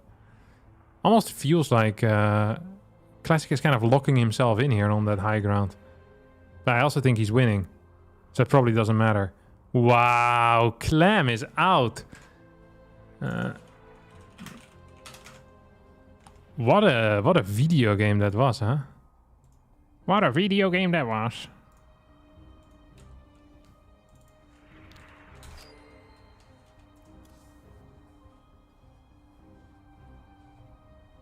Always did feel like Tempest were underused. Well, they've been buffed.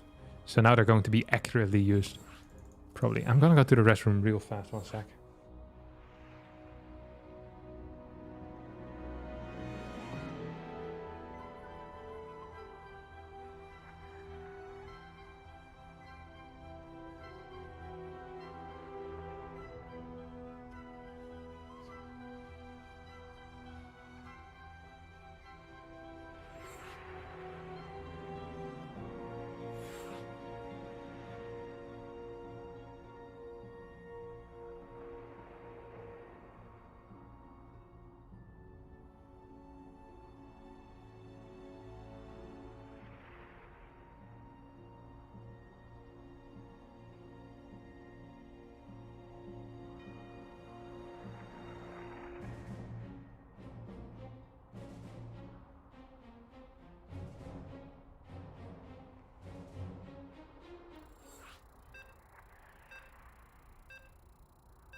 All right, friends.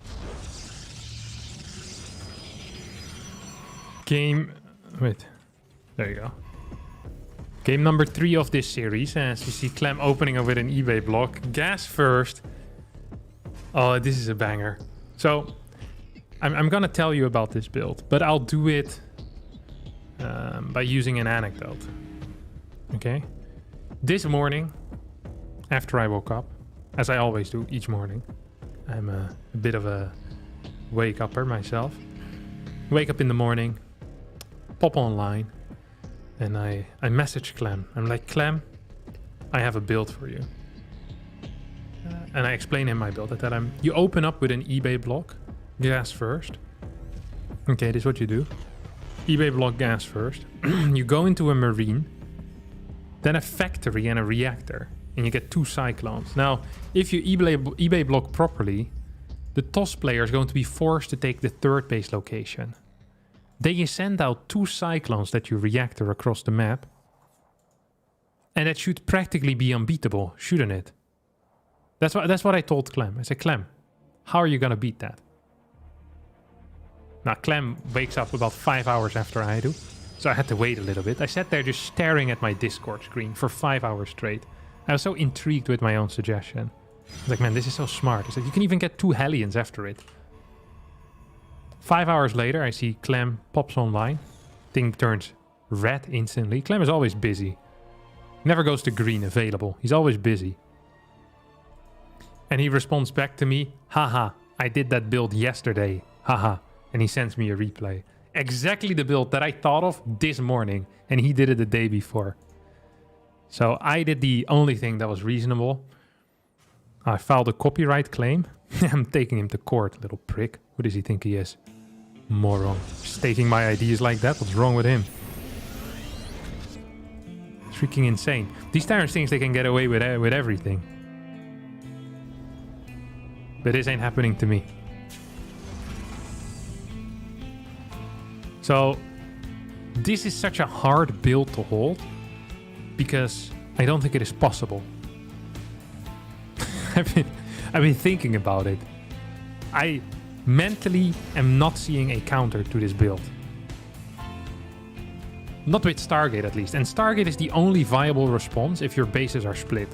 So I think for Protoss right now it's impossible to get eBay blocked. If you get eBay blocked, I don't know what you should do. I actually don't know the answer to this. What's gonna happen here is that Clem's going to walk across the map with 2 cyclones, a marine. Or sorry, 2 cyclones and 2 marines. And he's just straight up going to win the game, okay? Like, he's just actually straight up winning the game. Like, it's over. We're still here. But mentally, we're already in the next series. Which is going to be a semi-final, I think. Yeah. Versus Dark. But like I said, this game is now officially over. Here comes the dude. It's over. This build is not beatable. I don't think it is. And I thought of it this morning. Yes, Clem played it yesterday already. But I don't think that counts. GG. What did I say?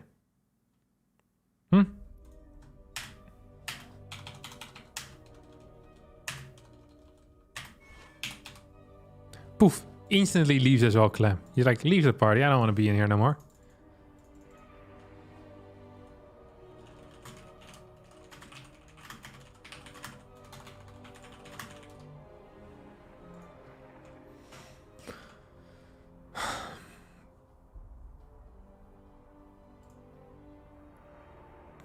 Can you one base as a response?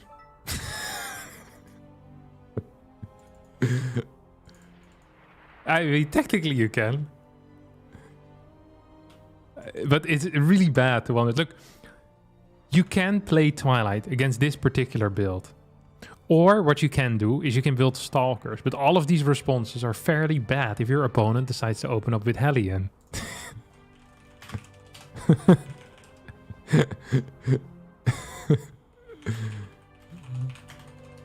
See, Clem knows what's good. Disney Mech and now this. This is pretty much giving me the credits for the build, I think. I think we all know what this really is.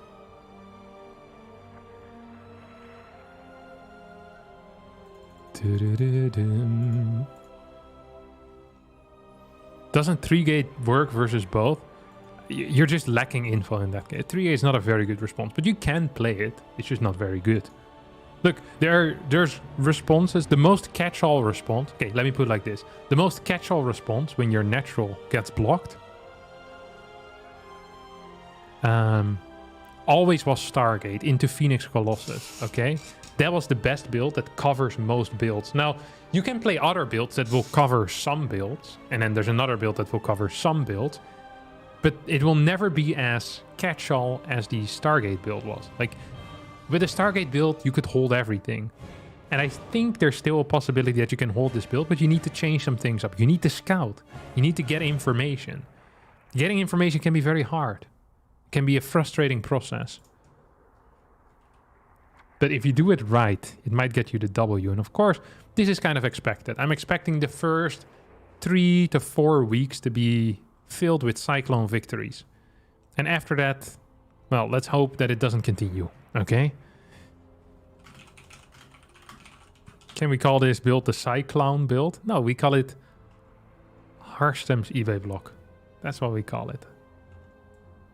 Or you guys can figure out a better name, but it's important that my name is in there so that when people talk about it, that they know, you know, that they know. Sorry, that was nice. Okay, I'll get the clean feed on.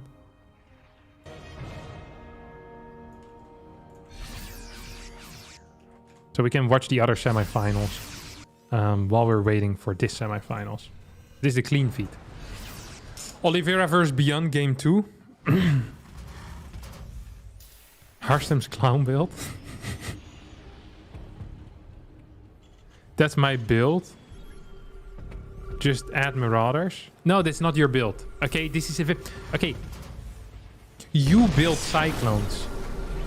But it is about specifics when it comes to builds. You can't just claim a build. It needs to be specifically what you say.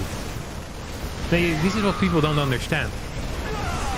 I'll do some ingenious build, and then there will always be some guy in the comments telling me, oh, I do this in gold. So I was like, no, you don't do this in gold. In gold, you're floating 800 minerals before you start your first gateway. We're not the same. We're not even close to being the same. Your build hit at 12 minutes with 20 workers. My build hit 6 minutes in, and I had 4 bases, and I also had more units. Like, it's not your build. This is my build, okay? If you want your build, make your own build and make it efficient. But just because you two build Cyclones from a reactor once, doesn't mean that you know what this is, okay? This is completely different. This is mine now. If you want your own, why don't you go build your own? Yeah? Where's the creativity in the community? You can't hear me? Wait, I'll turn it down. Here you go, buddy. I turned down the volume for you. It's because it's hard for me to hear. Because I hear my own voice 4 times. I hear the voice in my head before I say something, you know? So then I hear myself speak it, and then it comes back with the monitor in my in-ears. So I hear myself like 3 times. And there's also the other voices in my head still screaming at me. So then for me, the game sound always sounds a bit drowned out. But for you guys, it's probably too loud. There's so much happening here. How many more games today? Loads. You can call in sick for your work if you want to watch StarCraft for the next 2 hours still. If you're a European, call in sick. Say it's over. Sorry, boss. Today has left the building. It ain't here. Harstem, why do you always assume gold players are playing with their ass cheeks with 2 APM? Yeah, I don't know why I think that. But now I'm asking you to send me a replay from gold in which the cybernetic score goes down before 125. That replay doesn't exist. Okay? And thus, at that moment, we're already playing different builds. We're not the same anymore. Boss, Harstem just cooked something. It can't work today. Yeah, I think it's a fair thing to say. Are there any prototypes still in the game? No, we all have died. Wait, maybe Creator? I don't know, maybe... No, wait. This did... BYUN beat Creator, of course. BYUN here sieging up on the third base of Oliveira, and Oliveira wasn't ready quite with the tanks. This is not in range though of that command center. At the same time, BYUN's natural is dying. So this is all around a very weird situation. It's already a weird situation that we're watching at TVT. I haven't drank 5 beers yet. Yeah, because this is some bad decision making if you're stuck in a TVT most of the time. Now, this base is getting blasted. Tank in the back is helping out. Upgrades. I don't even know who the upgrades are favored for. I think it's about to be super favored here for Oliveira as this base is gonna go down. Vikings in the sky helping out. Oliveira makes a stand here. He's going to survive, I think. Where is he? 2-2 finishing up is going to be is massive. It really is massive. 2-2 versus 1-1 is a huge difference. It's a difference of 2. And when it comes to Marines, that is big. That is very, very big indeed. You now see BYUN getting cleaned up, tying up this series, and thus forcing out a third game. And I need to mute this very quickly.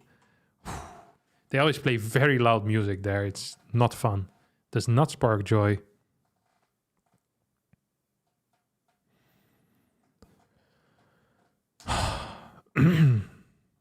Why do we have so many base races for the last 2-3 years of the game? I don't know. I think base racing has always been very good and just an underutilized tool. And now people are really appreciating it for what it is. It's like, hey, base racing is often very good. Like, literally, the entirety of Terran versus Protoss is based on the concept of base racing in the mid-game. It's really crazy when you think about that.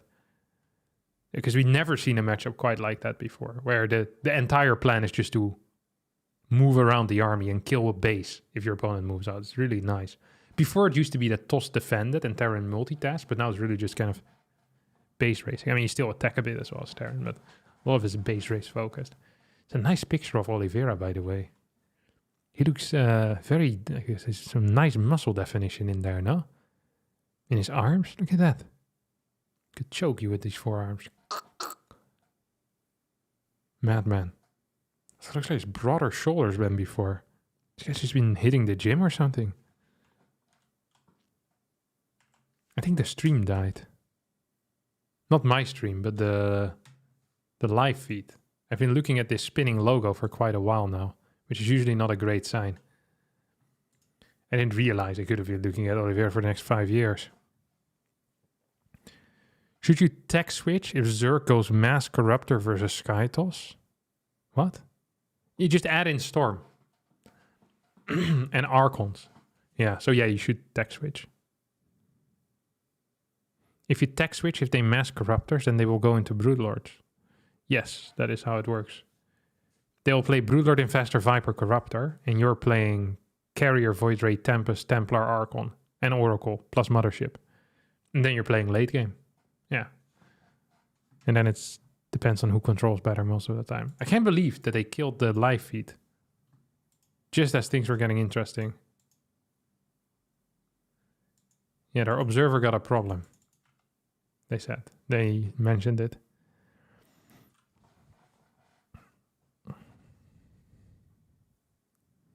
Thank you, Raul. Oh. Thanks for tuning in. The stream ended 62 seconds ago. Well, that's bad news. That was my live feed.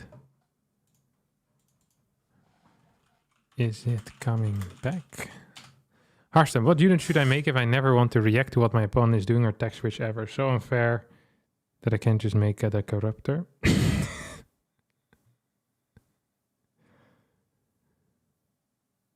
Stealing a build and refining it does not make it yours. Repeat after me. Oh, yeah, I agree with that. I made the eBay build though. I made the eBay block. Like, okay, I messaged Clem this morning with this build. Yes, he had played it before already, but I wasn't aware of that. If 2 people make the same invention at different parts of the world, then I think the stronger guy usually gets it. And I'm willing to fist fight Clem over this build. I don't think he's willing to fist fight me over it. I'm up like 20 kilos. I'm practiced in multiple martial arts. Or well, I've watched UFC twice. So I think I take him out. That's all I'm saying. You'll stand in for him. You're not allowed. You're Canadian. You wouldn't even make it into the country, mate.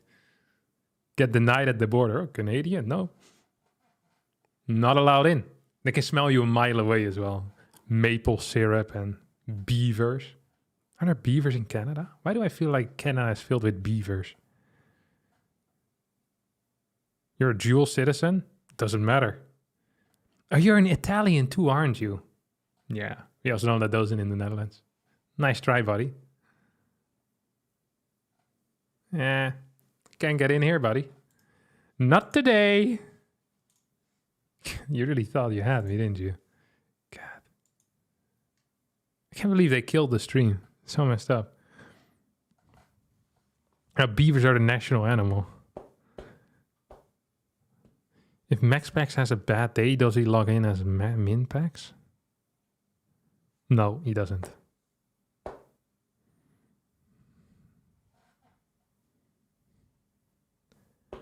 Can't believe SOS lost. Your heart is broken. If your heart breaks every single time SOS loses a game, you're going to be in trouble, my friend. That is an abusive relationship right there.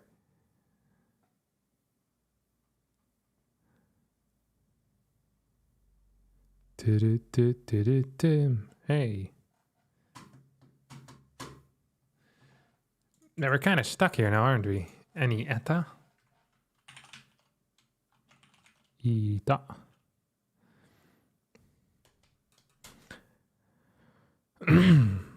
I feel good for not being able to leave Diamond as TOS. Top TOS players can't win tournaments nowadays.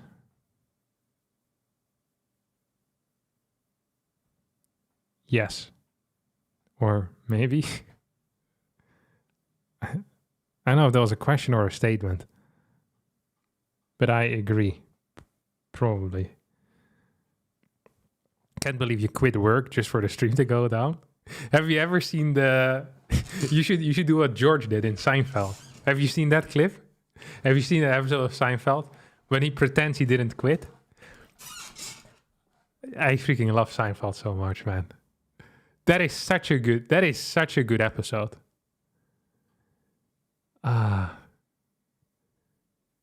Pretends he didn't quit. I love that. Is going Nexus before core in PvP viable? It works most of the time in my elo. Yeah, if you get the Nexus down before core, 100%. Yeah. It's very good. Very powerful. We all love it.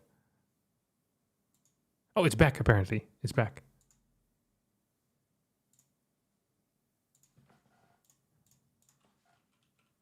No, it's not.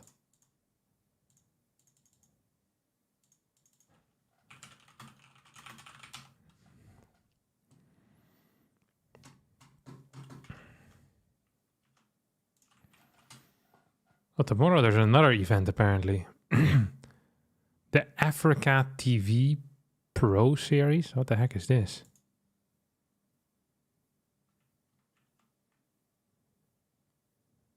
Nah, this doesn't seem right. Nah, this is some other crap. Never mind.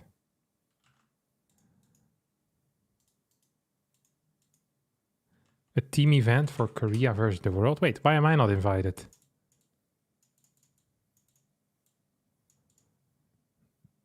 Maru, Dark, Hero, Cure, Solar, Oliveira, Serral, Rainer, Clem, MAXPAX. Okay, so we'll be back here tomorrow again with some high-level castings. But we're still here today as well, don't worry.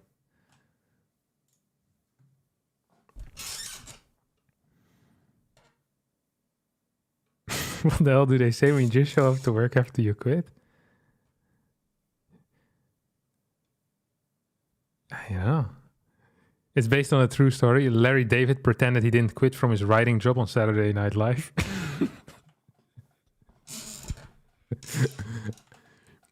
I think my favorite part of that clip, or the favorite part of that thing, is when he sits at home with Jerry, and they're thinking about what else he could do as work. And it's like, what do you like? It's like, I like sports. Maybe I could be like a sports broadcaster. It's just so good. It's like talking to a baby. God. I actually can't wait to watch some Seinfeld. I got all the seasons of Seinfeld. Can't wait to... On my flight, I'm gonna watch a couple when I go to Atlanta.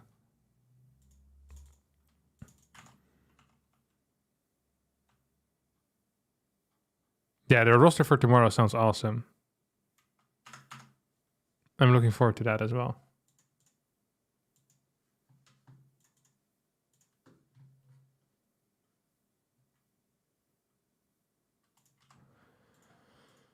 Stream recovered? Uh-oh. Apparently the stream is back.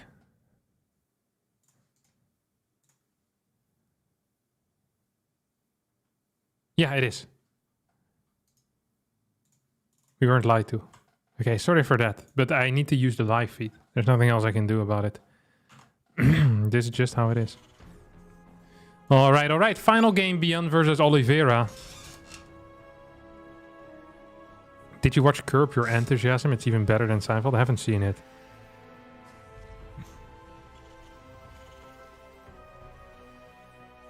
I've got it recommended multiple times before, though. Oliveira opening up with a 2-Rex opener, while we see BYUN opening up with a... Ooh, was that a 1-gas expand? This is an extremely unsafe build order. And it's particularly weak against 2-Rex. And thus, I believe here that unless BYUN makes some magic happen, he is dead. Now, BYUN is kind of good at making magic happen, especially when it comes to microing units left, right, and center, but this seems like a bridge too far. Yep, that is very freaking difficult here, my friends. This is really difficult. He's going to try and hold the high ground. That's the only thing I can imagine he can do at this point. So he starts a Cyclone. Has 2 Marines and 2 SCVs here. Here we go. 3rd Marine shows up as well. Is gonna hold initially. Takes out one of these Reapers. Is gonna get grenaded straight in the face though. So now he runs to safety towards that bunker, which is empty except for an SCV. Oliveira thinks attacking this bunker is the correct play. I think this is not the truth at all. Because the Cyclone is about to pop. It's going to save the bunker. And then... Now we're in a situation where BYUN is actually up a base. Has 2 mules. Faster starport. And more gas. The only thing that BYUN is lacking... is Reapers. Which, honestly, the Reaper falls off extremely hard. So I don't think he's going to mind too much. There's one more attack that Oliveira can go for, and that's coming in right now. 5 Reapers, 1 Cyclone. This is it. It's now or never. This bunker is not gonna live forever unless we're gonna see a big repair, and that's indeed what we see. BYUN up 10 supply almost at this point. Up 3 workers as well. 3rd CC is on the way for Oliveira, but he doesn't even build it on position. Imagine having complete map control and being too afraid to build it on the 3rd base location. I don't know what's going on here, but that seems like a mistake to me. Interference Matrix gets started, as BYUN is going to follow this up with what seems to me like a bit of a timing attack with a few Cyclones. Liberator being built as well behind all of this. He's up 5 workers. If he kills any amount of workers right now, he's going to be in an even better position. That is hard to imagine being in an even better position than what he already is, but it's definitely going to be possible. 5 Reapers on the high ground waiting. Anticipating. Oh wait, that's not a double Cyclone drop. That's 4 Marines. This seems idiotic. Instead we have 3 Cyclones moving out across the map as the 4 Marine drop heads towards the main base.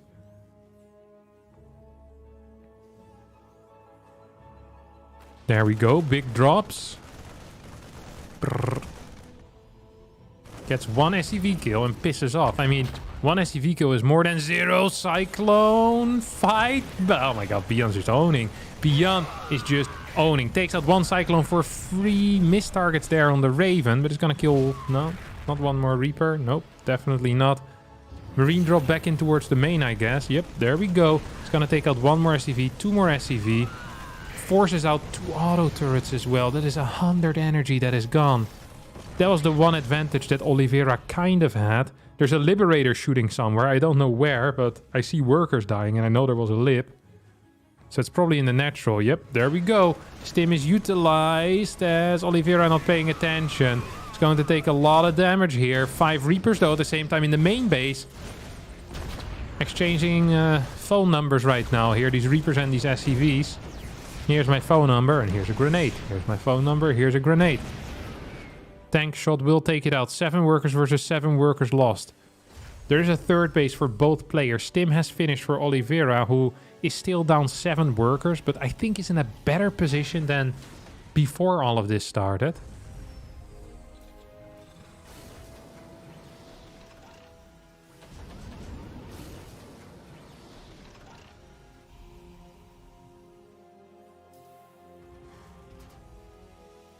Two more barracks on the way as well here for BYUN. I actually feel like Oliveira managed to really get back into it. It felt like he was super dead. Third CC for both players, still stuck in the main base.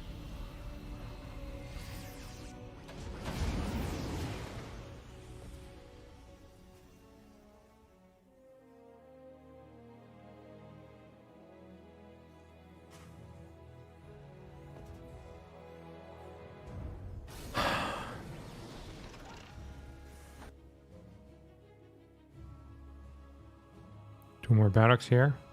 About to finish up. Armory about to finish up as well. 1-1 much faster for BYUN. Doesn't have Stim quite yet though. So here comes a drop. Oh, interference matrix on that tank. Wait, where's that tank shooting from? Oh, it's from the high ground. I didn't realize, and neither did Oliveira. One tank gets taken out. Second tank gets taken out as well. High tier moves here by BYUN, who gets a good trade there. 1 tank for 2 tanks, and 2 interference matrices used as well.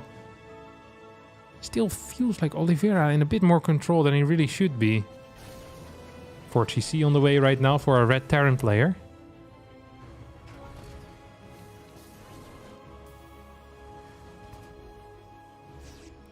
Hey.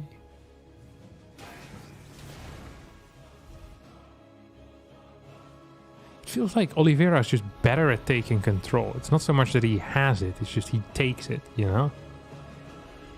Did he just proxy a 4 CC BYUN? I think he did. Look at this madman. Unbelievable. Cheeky little proxy fourth base. Snipes a tank here in the next roll. Armory, if that gets taken out, that would be huge. Massive delay then on the upgrades here. Loses a medevac. Taking out the armory though, very, very worth it. That's going to give him a big timing window in which his Marines will be much more efficient than his opponents.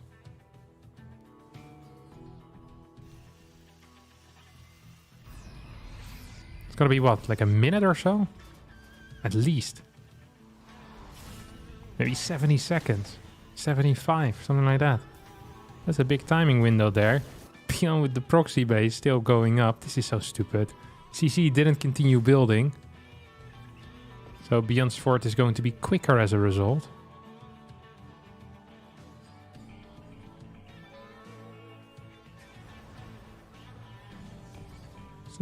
We actually see Oliveira kind of moving around here, trying to get something done.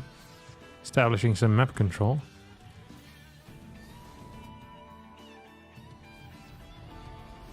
$150 supply to 131.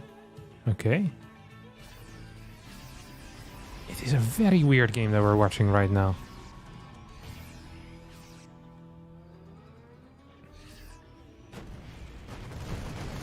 BYUN down 14 supply. Single drop heading in though. Is there anything in position to deal with that? There's a couple of Marines. 2-2 hasn't finished up yet. This is a triple Marine drop and then a 5 Marine drop into the main.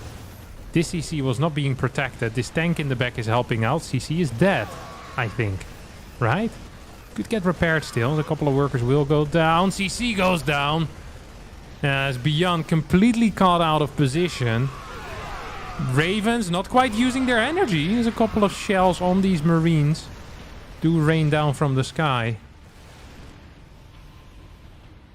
I think, however, that BYUN is in a world of trouble, with Oliveira perhaps being our first player that will make it into the finale grande. Big elevator into the main base.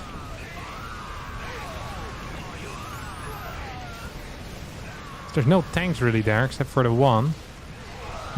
Flank coming in here. Tanks will get taken out. I think BYUN is just absolutely dead at this point, as he's lost everything. Still fighting 2-2 versus 1-1 though. 67 workers to 51. I think Oliveira did a great job in this series. Showing BYUN who's boss. We have a scan coming out of Oliveira saying, hey, there's no forward base. That's weird. Oh, I'm further ahead than I thought. Oh, no. Please don't let it happen. Not the proxy. Another base gets built here in the line position. It's 2-2 finally finishing up here, but the supplies are so lopsided at this point. I don't really see a future. Oh, the turret! Dun dun dun. What is this scan? Oh, BYUN scanning. Okay, making sure he wasn't being dropped in the main base.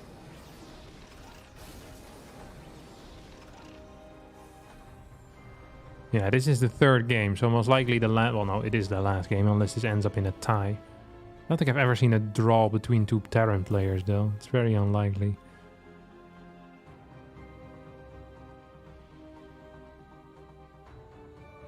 Two more starpers on the way for Oliveira, who's heading into a late game right now.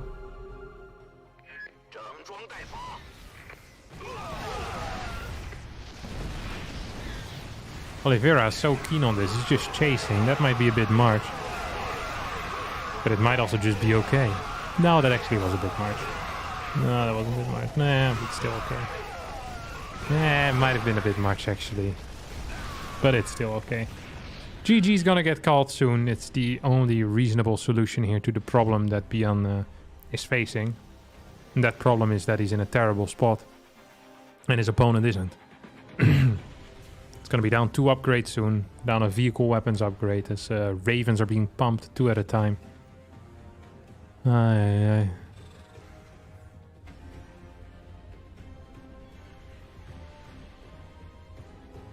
What happens if it is a tie?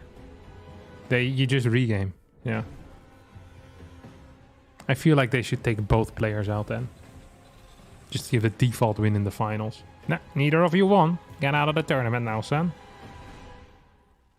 Ninja base not helping. Well, the ninja base is the only thing that's keeping BYUN alive over here, but he's in such a terrible spot that it doesn't seem to have helped enough. BYUN got caught at the position once there and pretty much straight up lost the game. Here comes a big stim in. This tank is in a good position. They're still gonna get sniped on. It's 171 supply to 144. 80 workers to 60. 3-3 soon versus 2-2. Production looking super healthy for Oliveira. Setting up a 5th base location.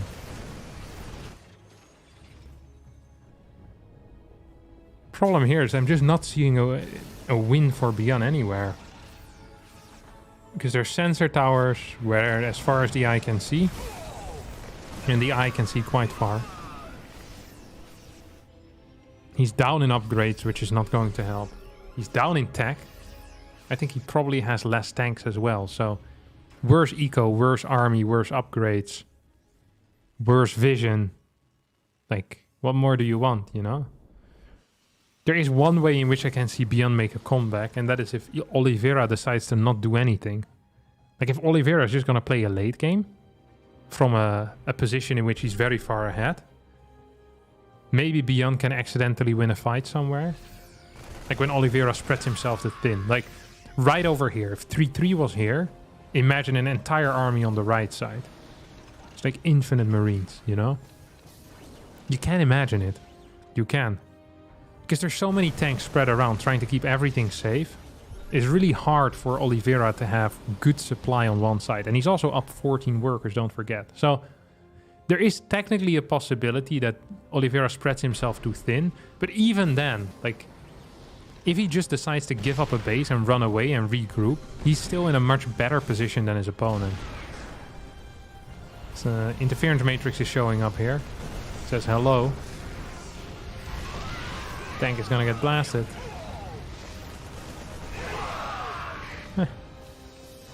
Honestly, not bad at all there by BYUN. Still a little bit away from 3-3, but it's getting it now.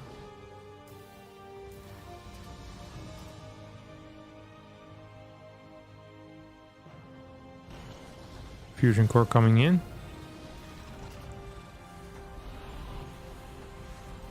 Because here come the drops individually. Yeah, it doesn't quite work. We have a split army situation here for BYUN. Now I wonder if he can take out that 6th base. I think he might be capable of doing that. BYUN has a 5th as well. Honestly, this game makes absolutely no sense to me. Like, I have no clue how BYUN is not dead yet. Because he is dead. He's cosplaying here. He's cosplaying as an alive person. Yeah, he's like one of these glasses in which the eyes are open. Yeah, they put a little machine underneath his chest so it looks like his heart is still beating. But he's gone right now, alright? Yes, he's max supply, but this shouldn't be possible, and yet he's in here. He's here. Oh, the Raven! So, whoa. For a second I thought he was gonna go in there. And BYUN could have a blast. Takes out one Raven. Well, that's not great for these Marines, as all of them died. Generally not a brilliant move. It's dying on, en masse. This Lip is sieging up, actually doing something. These Marines coming in clean as well. Tanks weren't quite sieged up properly yet, but anti-armor missile here is such a huge asset to the composition of Oliveira, and just that is enough to deter any type of off-guard catching that BYUN is kind of angling for here. Triple BC's now on the way for Oliveira, as he's truly just starting to troll a little bit. He's doing a little bit of trolling. Moving in positions, all interference matrices do get cast. These bases are in trouble. Well, BYUN knew that Oliveira were trouble when he walked in. So shame on you.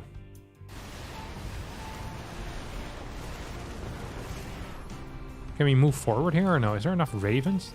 Not that much energy anymore for interference matrices. These tanks are completely out of position. So now we see... Oh! What a great move, really, is this? Oh, hello, Marines. Move in position, shoot that thing. Oliveira giving up quite a lot of supply. There's a lot of supply right now in the bank. I'm almost starting to believe again as a BYUN fan. You know,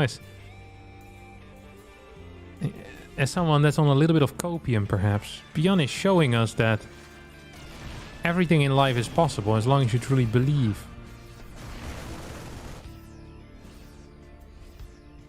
Cher believed in life after love. BYUN believes in TVT despite being in a terrible position. And he's breaking through here, takes out a CC, a tank. I feel like Oliveira might have made it a bit too difficult for himself here.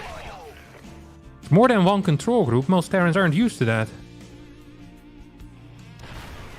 Rumor on the streets that he has multiple control groups right now. Anti-armor's hitting in a big way. Tanks not quite sieging up yet. BYUN is breaking through. Takes a good fight as all interference matrices get used. What's the tank count? Hello, Mr. Observer. Can I have a look at that? As the BC show up. It is 127 supply to 102 when it comes to the army value or the army supply. Tanks sieging in forward. There's no tanks here. There's no tanks. There's one there in the far back. Medevac count is very low. BYUN is moving in. Snipes another tank. He can just... He's knocking right now on Oliveira's door. And Oliveira's pretending like he ain't home. Well, he's not pretending. There's nothing home. There's simply nothing home right now. Breakthrough here by BYUN. What an absolutely ridiculous, bonkers game this has been. Idiotic. Absolutely idiotic. And thus one of the most lovely games of the tournament so far. I can't believe it's a TVT that delivers.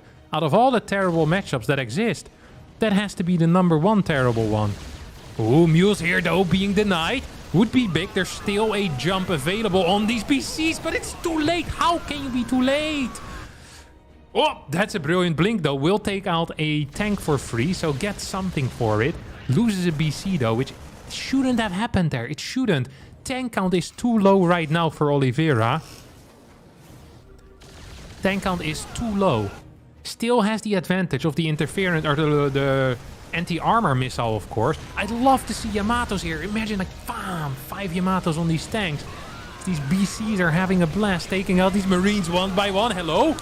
Where's the rest of the Marines, my brother? We can go. We can fight. We can fight if we want to. We can take these BCs out.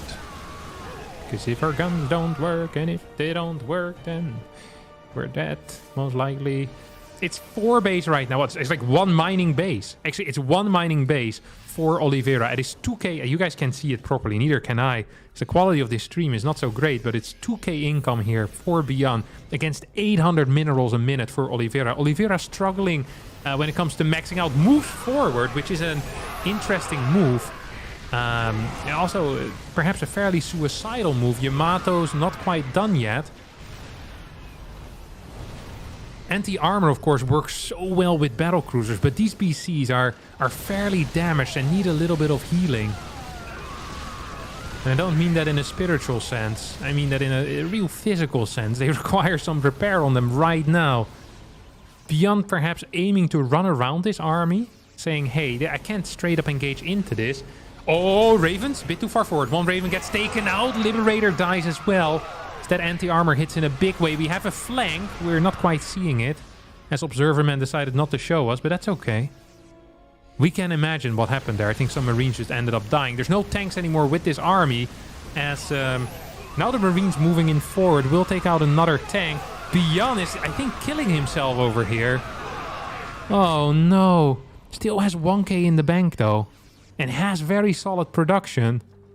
5 tanks once more back for Oliveira, but Oliveira in the lead once more. Has always had the better army, but now also has, well, actually just the bigger army. Before he just had a better army, now he has better and bigger. What are you gonna say about that? He has the better motion of the ocean as well. And the larger wave. You hate to see it. PCs do get teleported back. BYUN with a pure Marine run by. There's no Medivacs here to save it. That means that all of these SCVs will die, but also that most likely these Marines are gonna die. Could he take out this? Ooh, I feel like taking out the CC might have been better there. 60 Marines being produced at a time. BYUN just base trading into base trading into base trading. 26 workers to 50. Oliveira needs to realize that he's dying. Like he has no money.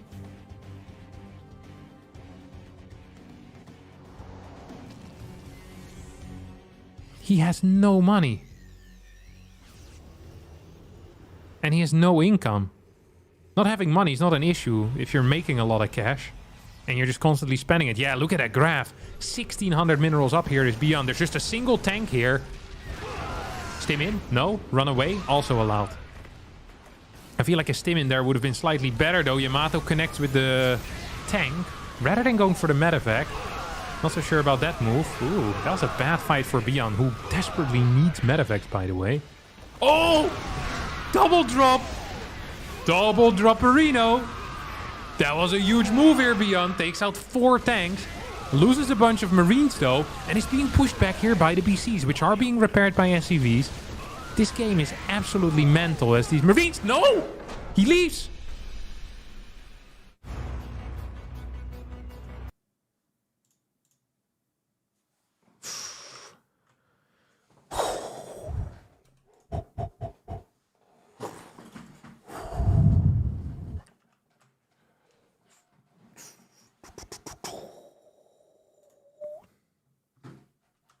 Do we agree with that move? So this all looked fine. This was nice. Hey, killed. Was this nice? If he would have ran away with the Marines, maybe. He still was outmining his opponent 3-1, though. That is a crazy amount to outmine your opponent by. You know that, right? 3-1 is really a lot.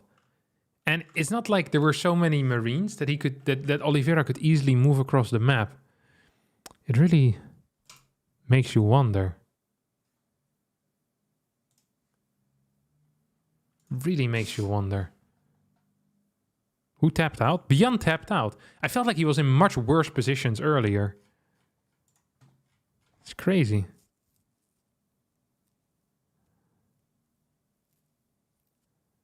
Yeah, double army supply on Oliveira, but Oliveira was struggling moving out. He didn't have an army that could easily move across the map, you know?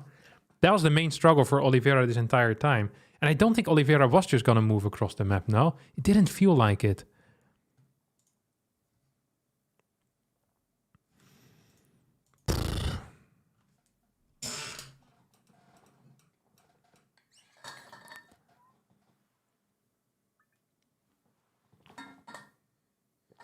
Should we give Clem some advice on what to do?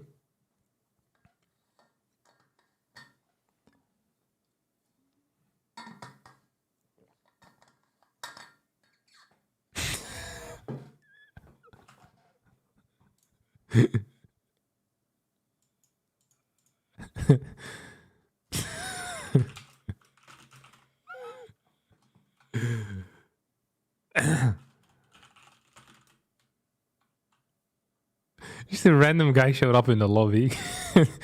Statpad asks who's dice, and the guy just responds with, "In all honesty, I'm not meant to be here."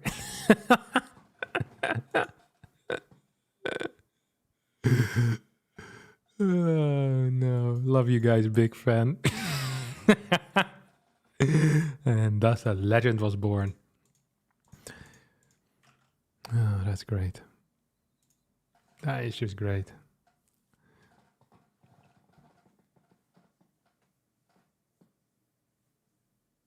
Is MAXPAX playing today? He was, but he died. He lost to Clem, of course. Again, Clem, his main opponent, his main enemy. Hennessy with my enemies. Can't you just say, I'm a caster? Well, you need to link stream then. And if it's full, then I think they prioritize the bigger casters. It is a dog-eat-dog world, you know? That's just how it is. There's many fish in this pond. Many big fish. So if you're a small fish and you're trying to get in there, you might just get eaten. Sometimes they'll allow you to swim along. But other times, if the pond gets too small. Who's Fruit Bunker? It's Naruto, the Take TV caster, German caster.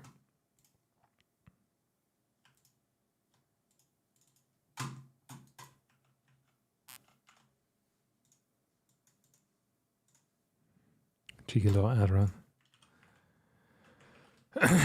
Ladies and gentlemen, friends, family, other creatures of the sea. Today is not just a very special day because there's KUNGFUCUP, but it is also the birthday of my brother.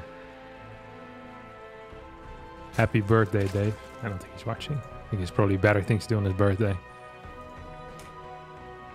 I think he's probably working, isn't he? I keep forgetting that regular people work. I'm always so surprised. When I come, you know, when I walk downstairs and my wife isn't there, I'm like, where is she? Ah, working. Imagine not sitting behind your computer all day playing video games.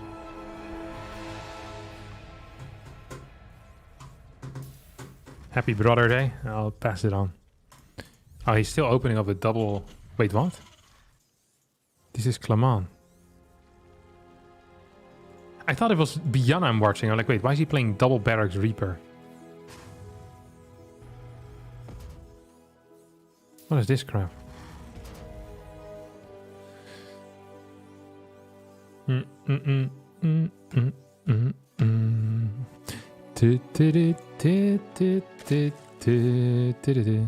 At least I can still watch your stream while working.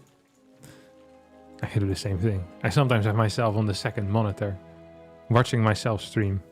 So I can work while I work. I can watch while I work.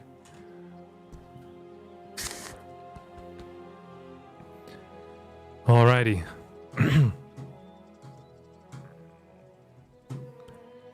Did this build get figured out already? Yeah. Yeah, I think so. I feel like most Zergs, it's like 10, 12 links. And then they're fine, really. It's not the end of the world. Dark plays with a slightly faster third hatch. So he plays the Lambo build, the Clash opener, as it's called. It's a 28 hatchery over rather than a 30 hatchery.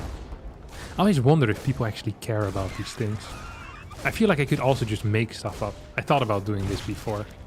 Is that whenever I see something, I just make up that is something completely different or something genius. I have a theory that is what Tasteless and Artosis used to do when they said something, this is insane! You know, it's a crazy play. Like, it could just be the same thing. But back then I wasn't smart enough to realize, you know?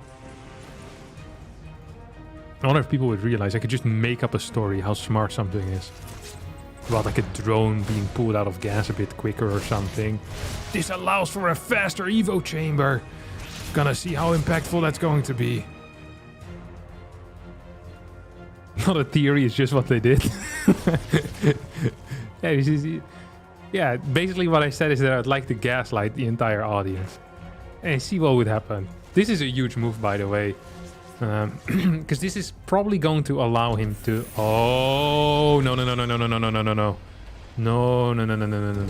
Oh, no. What's happening?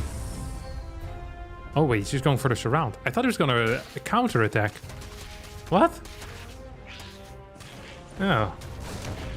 I was way too excited for a meager Reaper surround. Lame. Now we have 2 Cyclones coming out. Is he playing mech? No, it's 2-1-1 behind this. 3rd CC as well. This build doesn't... This build doesn't spark joy. Okay? It just doesn't. He's gonna take out this Overlord here. It's just an awkward build all around though, isn't it? What's he doing? Is he just walling? Oh. I didn't think they were gonna fit through. How tiny are freaking Cyclones? How busted is this unit in how many different ways? That's what I want to know. Can fit through everything, kills everything one-on-one, is fast, is slow, has range, locks on, no cooldown, is a spellcaster but also isn't. Can look into the future, has a scan ability. If you park it next to a sensor tower, it increases sensor tower range. Some of these statements weren't entirely accurate, but I think where you're on a roll, it's not so much about the accuracy, it's about that you just keep things going.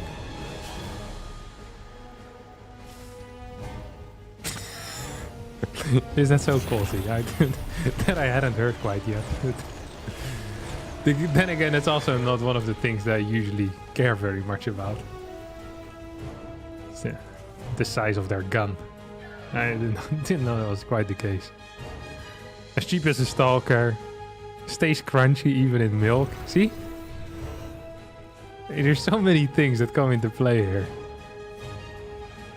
Produces 2 at a time like a Zergling. Practically accurate. Like being factual is just a concept after all. It ain't real. Hasn't been worked out. It's just a theory. This is going awful for Clem. Clem is speedrunning, losing all of his units in the middle of the map. And I think this is a world record, as we're 5 minutes and 55 seconds in. I think he's still somewhat okay though, because this all-in also seems legitimately awful here. Dark is supply blocked and is floating 600 minerals while building 6 Overlords. So technically he's pushing without 1500 resources right now, which is really freaking bad.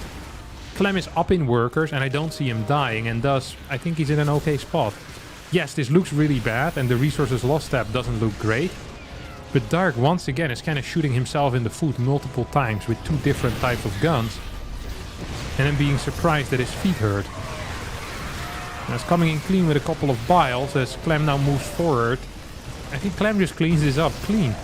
He's going to be up in upgrades. Needs to be careful that he doesn't get surrounded here. Takes out 1 more Ravager with the pickup. Tanks are in the back. Needs to be in time though to come back and unload. Can he hit that Ravager? Yes, of course. Target fire when it comes to Clem is most of the time pretty good. He's losing a lot of Marines. Still bile? No, that's not a bile. That was just a link that was burning or something. Combat shield not quite done. Hell, combat shield hasn't even started. Next tank comes out. More links on the way. Dark still floating 1k resource. Well, he's floating 1500 resources and he's killing his opponent. Imagine what this push could do without floating the resources. That's what you're starting to think about then. And I think he probably needed those. But look, he's just floating 1600 resources. Evo chambers are late. There's no fort base.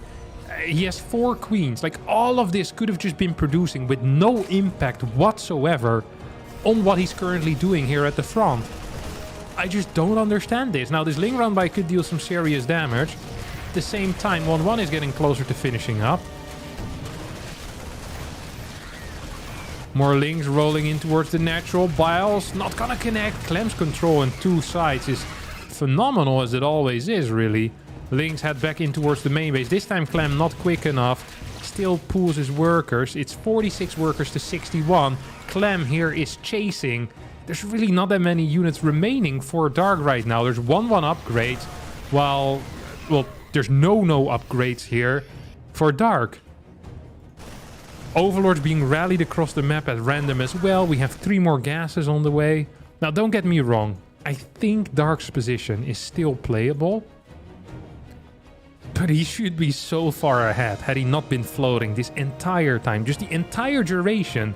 He was floating 1,500 minerals from start to finish. Walked into a massive supply block. Very improper mechanically played here by Dark. Decision making wise, everything seemed completely sound. It seemed fine. He caught all the units in the early game. He controlled, he defended. He did a good job. And the control and the push was phenomenal, as it always is with Dark. But we gotta call a spade here and say that this wasn't good mechanical execution of the macro. He was lacking there severely.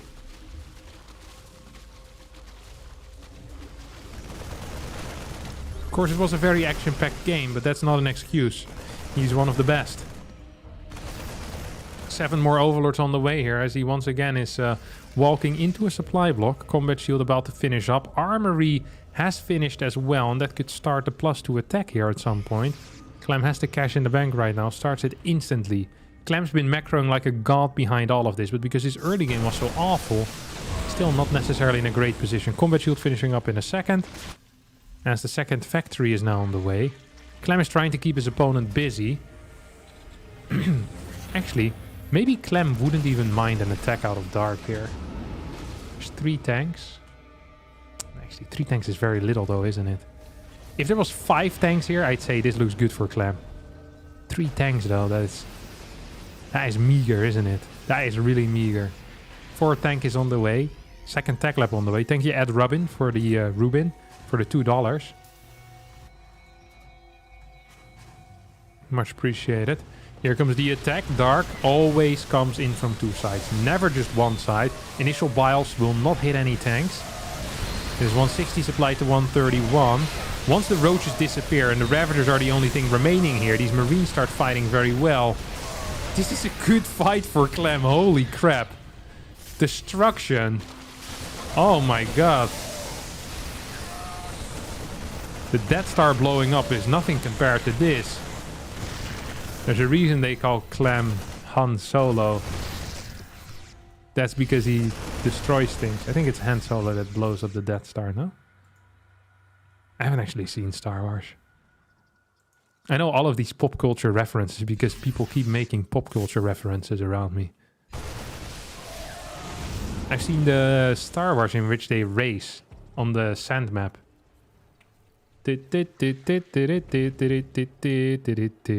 Luke? Yeah, whatever. Luke Solo? Luke Skywalker. That's the guy.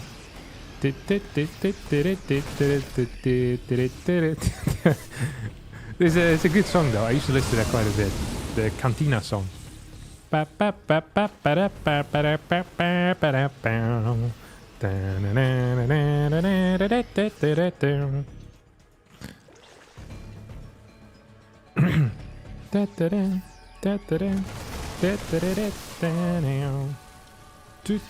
also used to play the game. I can't recall what it was called. Where you got the fight with the lightsabers. You shot stuff, and then if you did very well, you could turn into a Jedi on your next death, or even during. That's a pretty fun game. Oh, here we go. Big stim coming forward. Clem managed to squeeze 4 tanks onto 1 hex, which makes this fight better for Dark than it should have been, but still not good enough. Dark fought before his own 2-2, which is weird because he decided when the fight was gonna happen. And Clem just completely blasted him. This has not been a good game out of Dark so far. He got very far ahead, and then Clem has just been outplaying him, just out macroing him, and just out everythinging him. Just destroyed him there. The tanks will stay alive with very little HP. More Marines moving forward. It's Almost every Marine has a personal medevac at this point. And a Marine with a personal medevac is a very happy Marine. These roads are trying to target him down dark. Going to be down 1-0 here in this second semifinal. WW gets called. Well won is what he says to Clem. Clem takes the W. Just one of the two. The second one he'll still need to earn. Do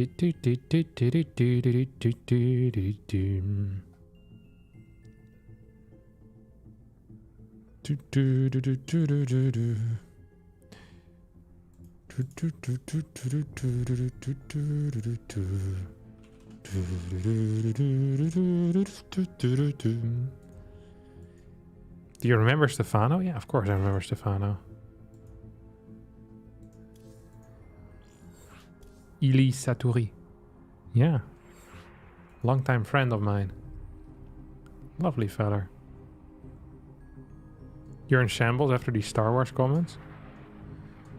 You know, I tried watching a Star Wars movie a couple of years back when I was in Poland. And I think we went with a party of 4 and 2 of us fell asleep during the movie. It was like the 7th or the 8th movie or the 9th, I don't know. It was one of the new ones. All I remember is that at some point they were trying to snipe something from a platform far away or on a platform, and they were trying to blow something up. There was a sniper, I think.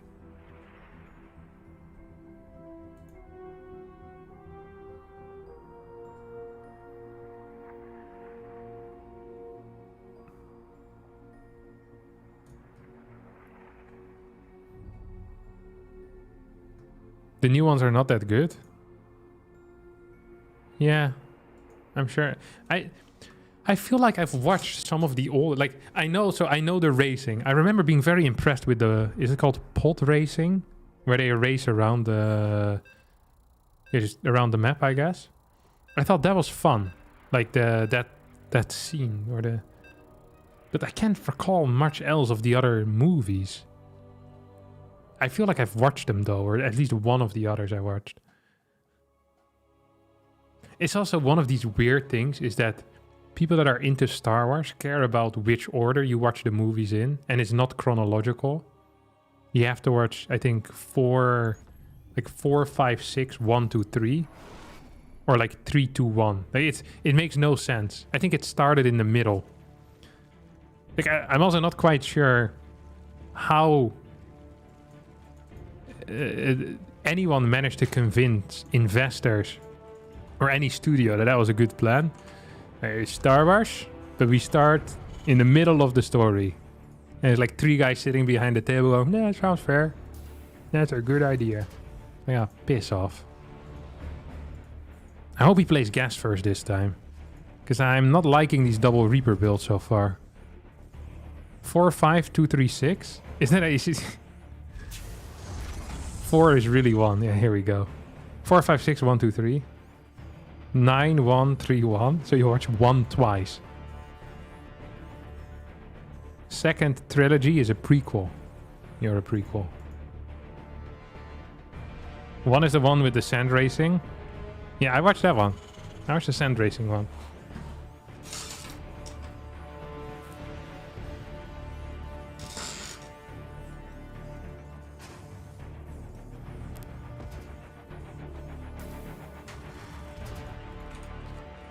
Imagine they did that with Harry Potter and they started at like the Order of the Phoenix. God, that wouldn't have made any sense at all. Sure, people that are into Star Wars are all a little bit cuckoo.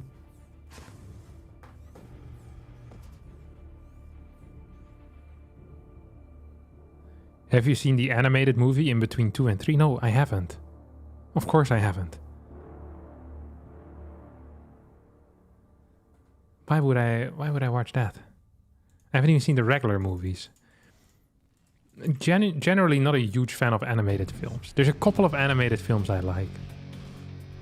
If you guys need a good Christmas movie that's animated, I will give you the recommendation of Klaus. It's spelled like this.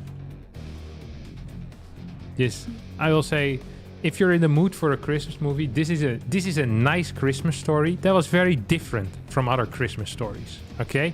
It was just very good. It was relatively funny as well. It had a twist on it. I liked Klaus. Klaus is a good animated Christmas movie. I've also watched The Grinch. I thought that was very cringe. I watched the Elf. I thought that was terrible. I really disliked that movie too.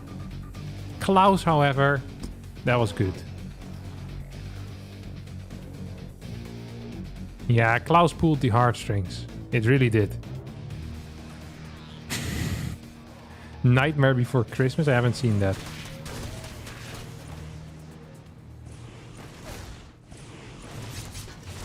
Alright. Triple Reaper opener once again. So we see Dark is actually trying to skip Link speed. This never goes well. Clem just following this up with the same build once more. Very interesting.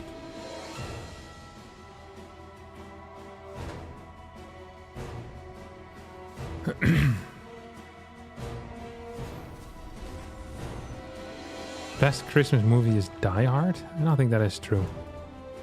I haven't seen Die Hard either, though. I also haven't seen The Terminator yet. Which is, it has been recommended to me.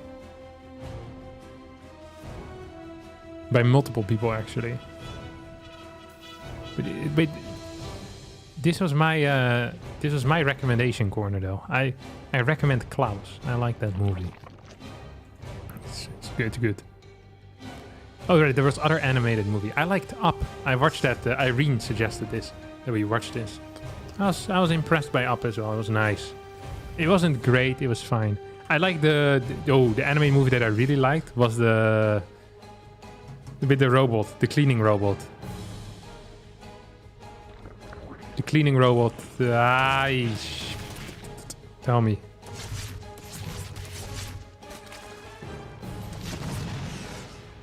Wall-E, there we go. Wall-E was good. That's a recommendation as well. Okay, we have a bit of a build here, though. Ooh, he's playing mech. Clem is playing mech. Why did it lag? I don't know why that happened. Oh, I guess when you take vision the first time, and it can lag. Interesting.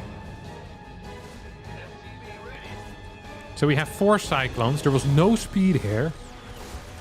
We have Mass Cyclone coming in, and I'm kind of afraid here for Dark. Does he know what to do against this? The Cloud Reconstitution is on the way. Cyclone's being microed back very effectively as 2 roaches will go... No, 1 roach will go down. More Cyclones on the way. First 2 Infestors also coming out right now. This was a 2-base opener for Dark, by the way. Wild stuff. There's a 3rd CC behind all of this. Glial about to finish up. That's roach speed for the uninitiated. This is fantastic stuff. We're actually going to be watching some mech. He's building 2 tech labs. Uh-oh. He's been hit in the head, guys. For he's a jolly good fella. Scan. Or don't. You don't have to. Feel free to do whatever you like. I'm loving the burrow upgrade here. 47 worker burrow roach infestor. None of this is even remotely close to standard. This moving is in. Clem doesn't want to chase because he doesn't have the hurricane thrusters yet. I thought they were called rapid thrusters for some reason. Hurricane thrusters. Alright. 2 infestors popped with the energy. Tunneling claws on the way. Double evos as well on the way. There's no tanks out, but the moment a single tank pops, this is going to become so much harder immediately for Dark, who has an awful drone count, who has atrocious production, no upgrades, no fort, no creep, 4 queens. Is it looking bad? No, it's looking awful. However, he has a chance here. If he takes an insane fight multiple times in a row, he could possibly be in an even position.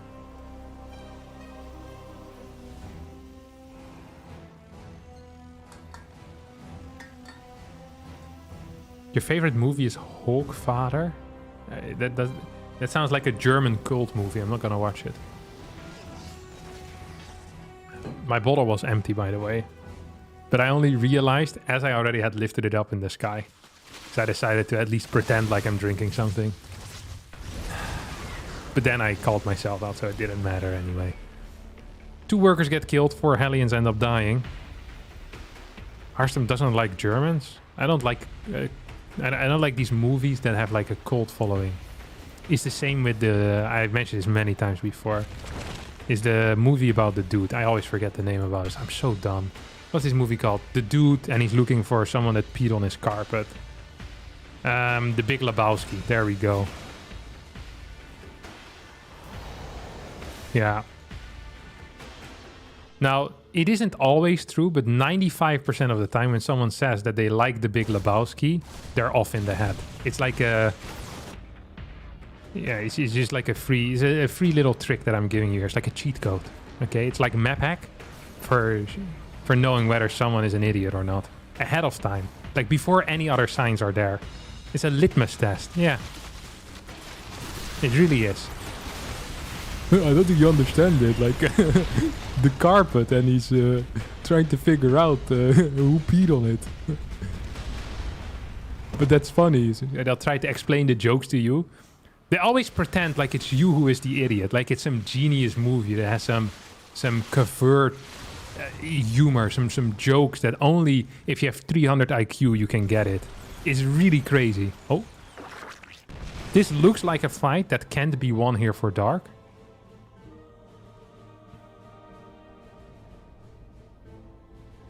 So Dark shouldn't attack into this.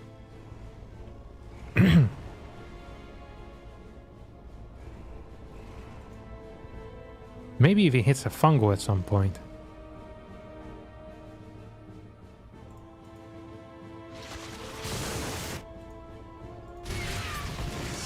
Three workers go down. Nice burrow move as well. Every time you burrow your drones, it sounds bad, but you're also forcing out a scan, so it becomes kind of expensive for Terran.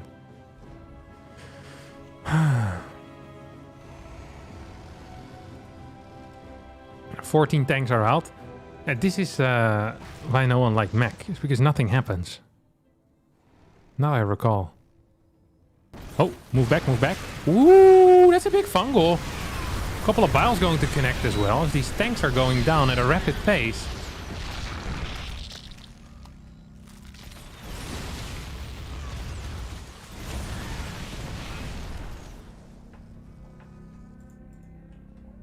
Eight corruptors popping out. Greater Spire on the way. This ain't bad at all, my friends. This ain't bad at all.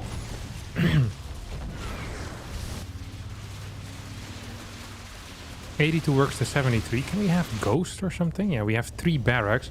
That means there's a Ghost Academy as well. Yeah, there it is. Probably should get eBay upgrades at this point too. Big scan. Is it pretty late though to confirm the hive? I guess he sees the Greater Spire, which is nice. Got some info on that. Starts Thor production instantly. Clem playing mech, as you thought you'd seen it all. Now you truly have. It's going to be a Broodlord attack here.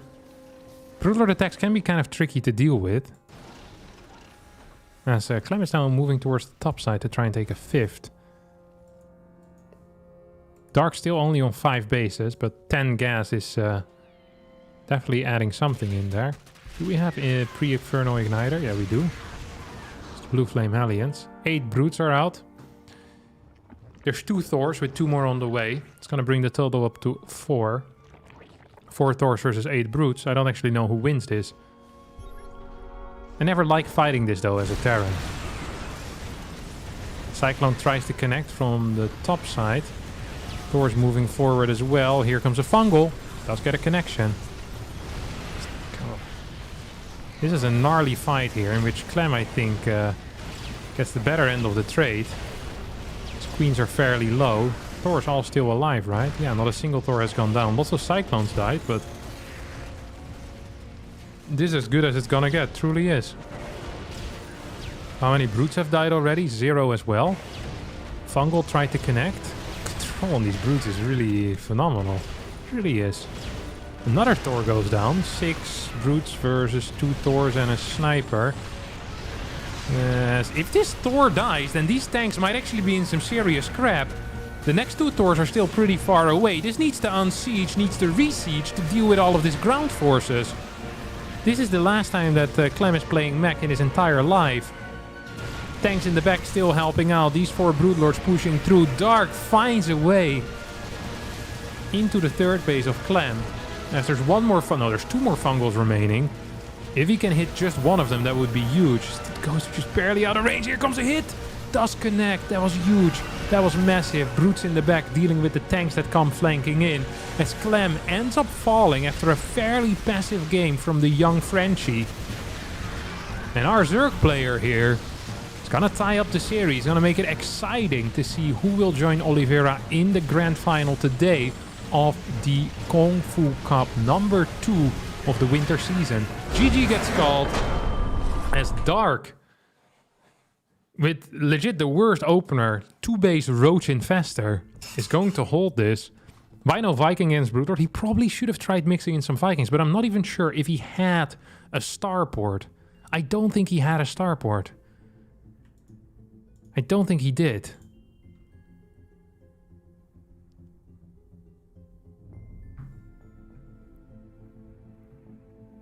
Which end of the stick did he get? Got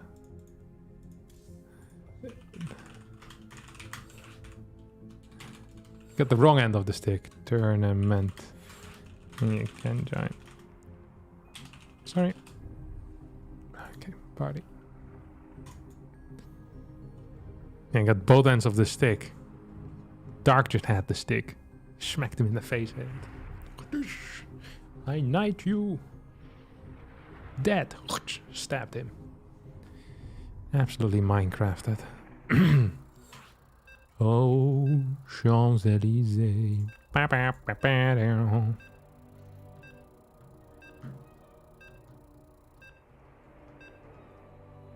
Au soleil, sous la pluie.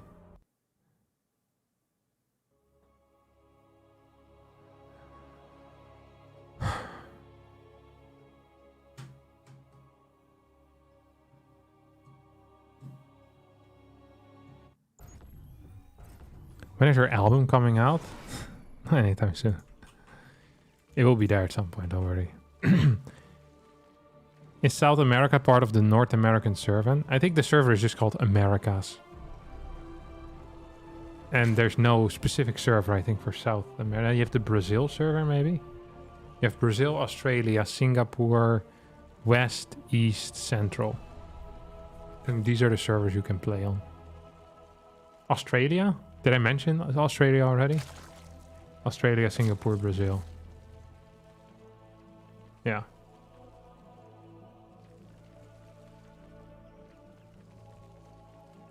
Okay, let's see what's going to be kicking off here. Clem probably opening up with a, what you call it? Just a 3 triple CC.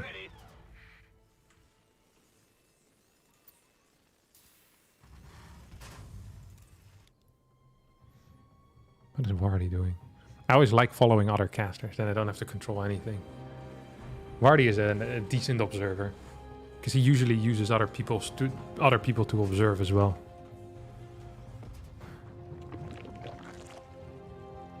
What should a Brazilian player mark on your imbalance form about his server? You just put Americas, because it's the Americas region, I guess. Yeah.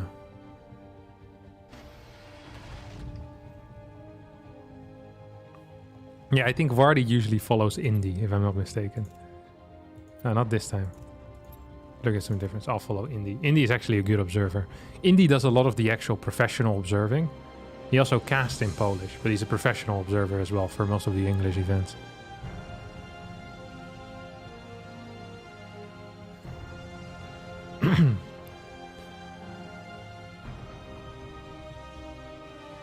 Clem with the scout. This is standard Clem, really. Reaper into whatever.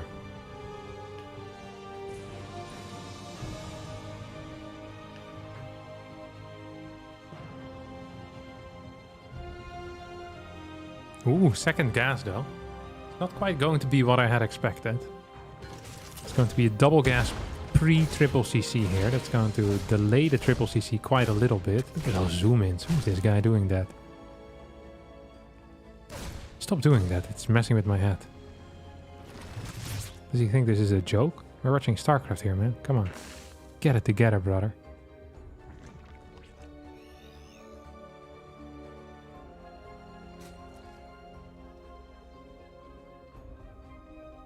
Third base does go down here. So we see a patrolling Reaper.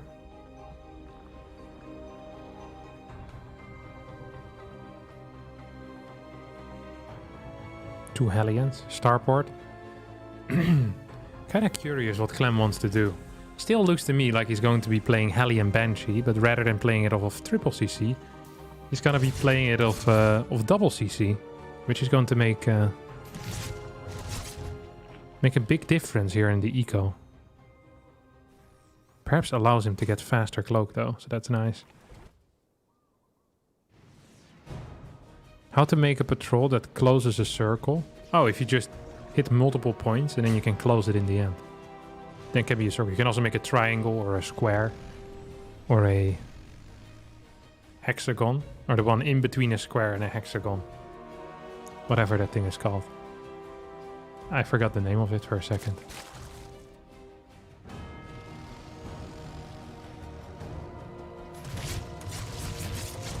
Oh, here comes the run by, but that ain't good. Pentagon, there we go. That was not good for Clem here. He's gonna lose a bunch of his Hellions. Does end up cleaning the links, perhaps? Can he get... Oh my god! Okay, this didn't even end up being so bad. He lost one Reaper and a Hellion and killed 12 links. Honestly, kind of worth it, because these links need to be rebuilt. Cars are just gonna get repaired here. Back at home, Nidus network on the way dark. I didn't notice this. There's going for a Nidus off of a lair. So this is fairly all in. There is a Marine patrolling already.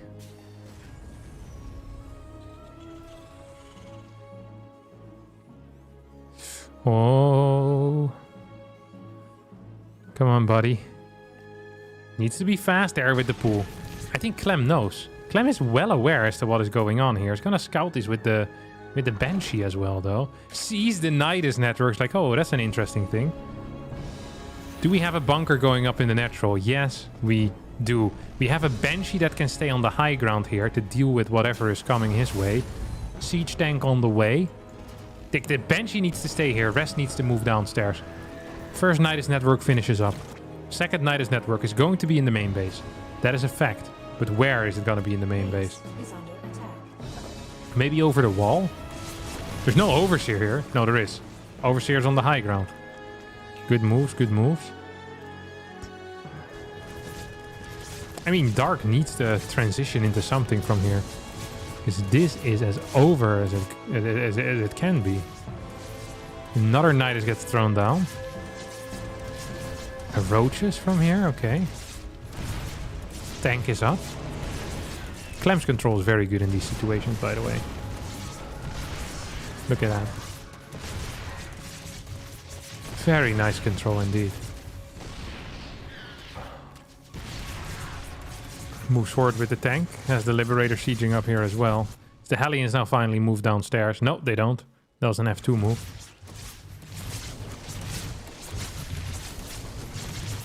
Almost want to say put this tank a bit further forward, but... Clem loses second Banshee. That's kind of sloppy.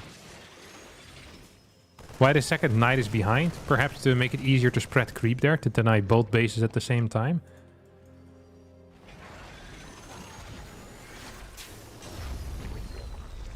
Clem has a lot of practice smelling fancy cheeses. Yeah, he does. Okay, he goes into the Nidus here. 4 Roaches. Fourth base coming in here. Now this ended up kind of being a fake all-in, by the way. Like, he only built 30 links total, 12 of those in the early game, so that's 18 links that got added in, and a Nidus network. Dark's work account is actually fairly good. Yes, these creep tumors are being taken out at a high pace. Clem will go for an 8 Rex here. Has 2 more barracks on the way, adds 2 more. Actually, that's only 7 racks. I think he'll go up to 8 though. That's what I'm expecting. Double E-base coming down very late. 134 supply to 123. Clem has 4 tanks out already though. Goes in with these Hellions. Wants to roast some freaking drones. He's gonna get a couple of drones. Is that enough for 8 Hellions? A bunch of links, a bunch of drones. I don't think that was enough, but it's better than nothing, I guess. Scans, sees the fort base going up with the gases, and now is making, kind of making up the state of the game in his head, saying, hey, like, what are we looking at? How do I feel in this position? Do I feel powerful? Do I feel weak? Does it feel like I can't win? Does it feel like I need to kill my opponent? Can I play a macro game from here? Just an awkward spot all around, really. Very awkward spot indeed. Hey, what's up, the Protoss Observer? Nidus goes up in the main base. At the same time, we have an attack over here at the third. We've seen these roach pushes fail completely before as well. This Nidus is going up. Is there anything in the Nidus? Yeah, there is! There's a crap ton of roaches in there. Clem is not ready. And despite the initial hold, now he's going to be in some trouble. Absolute, well, some trouble. There's a roach infestation in the main base right now. Liberator's going to siege up the low ground for the moment. There's no tank that is in range of any of this crap. 72 workers to 68. More marines and tanks being sent over towards that main base. There's 2 tanks, yeah, will try and siege up in okay positions. There's so many Ravagers here, though. Barracks are being taken out. 2 have fallen already. Two more are close to dying. 1 dies. Tanks dishing out a lot of damage. These Marines are doing okay. Is there still enough tanks over here? I do believe so. Nice scan there out of Clem. Needs to take out these Niduses, though. But he didn't. Didn't take out those Niduses. And now this Roach Ravager army could come back and have a blast over here. What is the follow-up here for Dark? Is there a follow-up? No, there's not. Fort base is turning into an orbital command. We have Ravager Biles hitting 1 tank. Marines come in clean. God, if only a couple of Banshees were alive here, that would have been so helpful. As these Nidus networks, or Nidus worms, do get cleaned up. At the same time, we see 1 tank go down. 2nd tank in some serious trouble as well. Liberator will stay alive for now. Tank on the high ground helping out for the first time ever. So here comes the SCV pool. Is there 2-2 on the way yet? No, we don't even have 2-2 yet. Do we even have an armory? There's no armory. This army is gonna get cleaned up though. So there's a lot of Marines here. But once 2-2 finishes up for Clem. Oh, wait, this Nidus never died. It had 12 HP remaining. Yeah, and with 2-2 finishing up, I think these Marines are now done. Clem is going to get blasted here by Dark, as Dark once again says, hey mate, take a walk on the wild side and maybe that's where you'll find me. Destroying you with double Nidus worms. GG gets called. As Dark versus Oliveira will be today's final, which will make for a better final than another TVT, but it's a little bit sad for Clem. I was cheering for him, obviously. He's my close friend. He popularized a build that I invented the other day. So, yeah, I owe him big time, is what I could say. I owe him big time. Yeah, neither surviving with 1 HP was big. Yeah, poor Clem. He's gonna watch the replay instantly. I wonder what server we're playing on.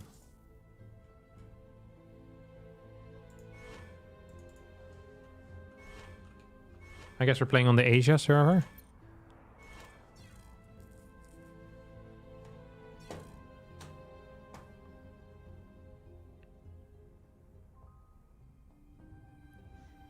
I said, hey babe, take a walk on the wild side.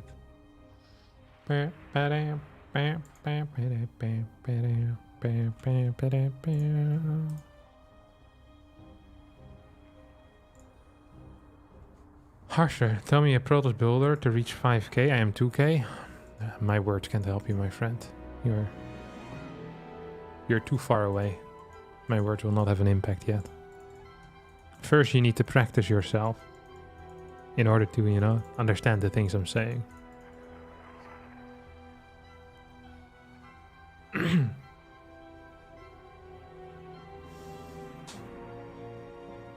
You're not beyond saving, you're before saving. Thank you, Haristo Deutschef. Okay. I'll see if I can get a quick snack and a refill on my water bottle as well. I'm kind of hungry and thirsty. It's been a long day for me already. 5 hours and 8 seconds. It's longer than I usually stream, so I'm not a fan of it. Yeah, I'd better be lazy than tired. Whoop.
Hello, friends. What snack am I getting? I had a little bit of the pasta that Irene made earlier. There's a couple of quick bites, you know. And I got two of these bad boys. Little mandarins. I bought 5 kilos worth the other day. I thought it was a good decision in the moment. But then the moment you come home, you realize that you're gonna have to eat 6 of these bad boys per day in order to finish it. Yeah, it's freaking hell. So this is my 12th of the day. I will not be lacking vitamin C for the next 3 years. Because that's how it works. Building up a reservoir for the future. I want to be invited into the party.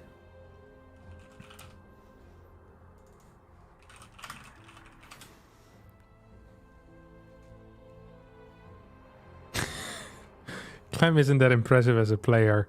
At 5k unspent resources, divide APM by 15 and he's literally me. Very nice.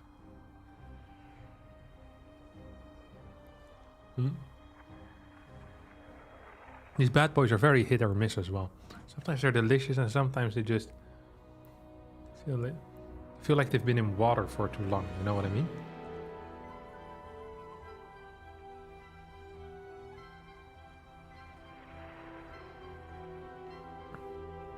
You get a little bit, you get the same feeling on the skin that you have when you're in water, but you like the frog legs.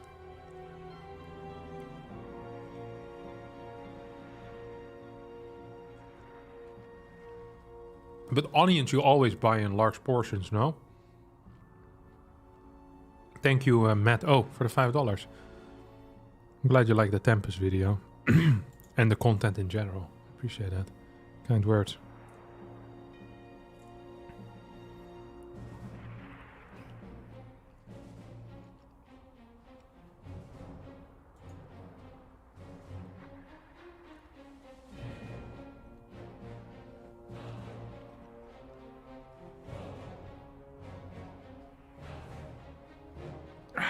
All right. It was a really bad one just now. Just buy a single 5-kilogram grapefruit. I've been trying to eat the grapefruit. Every time I see them, I buy them, but I don't actually like them yet. But I think there's something of value there with the grapefruit, so I just keep trying it. When you defend the cannon rush and proxy a Stargate, how do you play it from there? Void ray kill enemy workers? No, you usually just go kill them completely. So you focus on their pylons, if anything. If you take out their pylons, they can't produce units. And if you can get 2-3 void rays out, then you win. Thank you, Sean, for the 140 Zuid-Afrikaanse rand. Much appreciated, buddy. I said, hey babe, take a walk on the wild side. Do, do, do, do, do, do, do, do.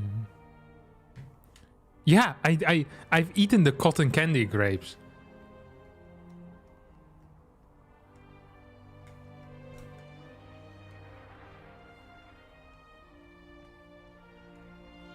I love grapefruit and ate it for years before learning it cancelled out some of my medications. Oh, that sucks.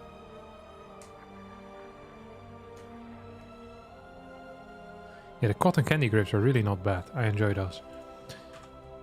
We're just waiting, by the way. Look, I can't help it either. I knew that these times were going to be long. Like, long waiting times. They need to give Dark some time to relax. They veto. Maybe they need to set up something else as well. I don't know. Did they model the StarCraft 1 SCV nose-picking goober on Harstem? It's 100% accurate. Yes, they did.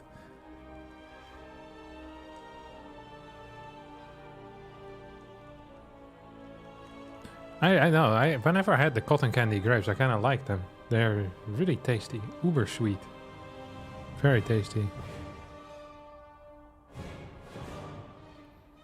Yeah, we're all waiting for the Chinese casters. Wonder what they're doing. Probably something important. These guys are always up to no good with their important things. Right, let me have a look. I said, hey babe, take a walk on the wild side. Do, do, do. Sometimes you can check their live stream and then something's happening, but they just have like a waiting screen on for the past 7 minutes now. I'd love to see it. Enjoying the longer stream? Thanks so much, Salona T. Really appreciate the $20, man. Very kind. All of you that have been donating money. As always, it is appreciated but not necessary. Your presence is enough. Unless you're a dick, then please leave. We'll be back tomorrow here as well, by the way. We have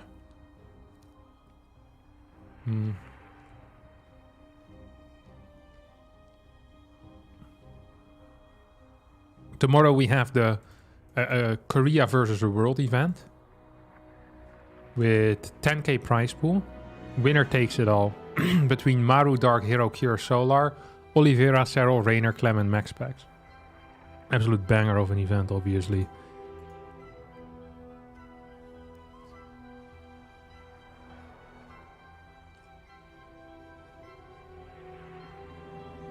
How can you donate? To that cup? Oh no, they already have the prize money for that cup. I'm not hosting that. What, are you mad? Some random guy, or the DKZ owner, decided that he just wanted an event.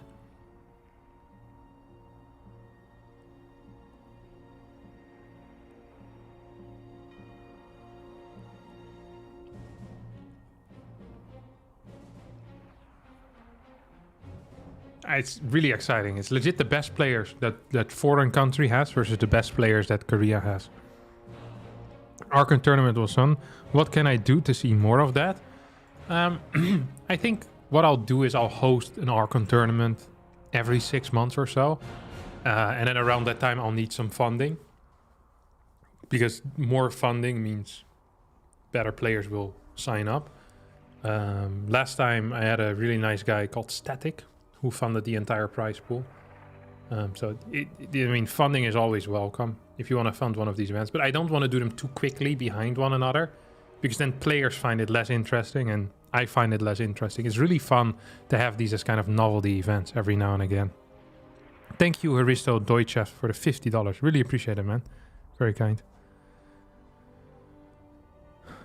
Do you have a regular job? No, just StarCraft 2. We're still just waiting for the casters, by the way, to get ready.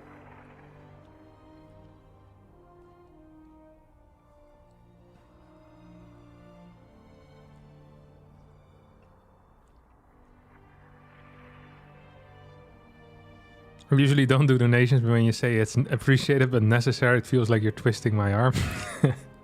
It's exactly what I did. Twisting your arm without you even realizing what happened. You think you think you did this, you know, your own volition. But I'm the one behind the buttons. I'm the one pressing the buttons here. Oh, they're already in a game. What the heck? Hello? Better not start without me, mate.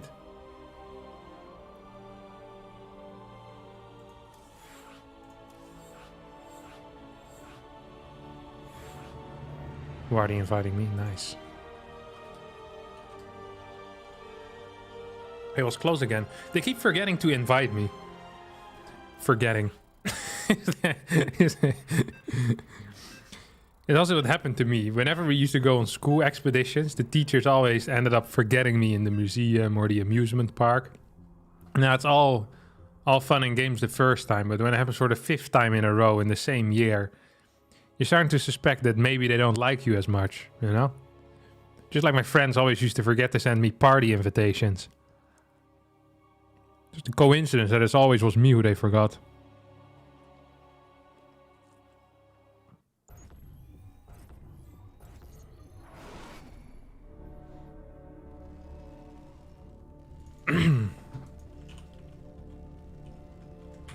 Do you coach? No, I don't coach. Sometimes I coach, but it's very rare. The reason for that is because I don't think my coaching is necessarily worth it. And also because it's not something that is one of the things that I enjoy the most. And it's a fairly inefficient use of my time. So like, if I were to make a guide, within 10 minutes, I could teach very many different people one thing quite well, in quite a concise manner. With coaching, I can only coach one person at the same time, so it's inefficient. Actually, I think I'm quite a good coach. But I think there's other people that could also do it.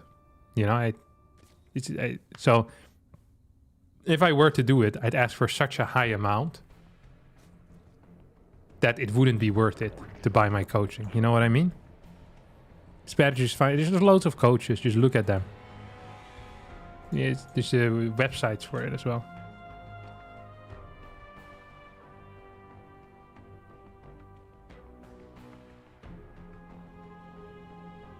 Your parents ever forget you? My parents never forget me.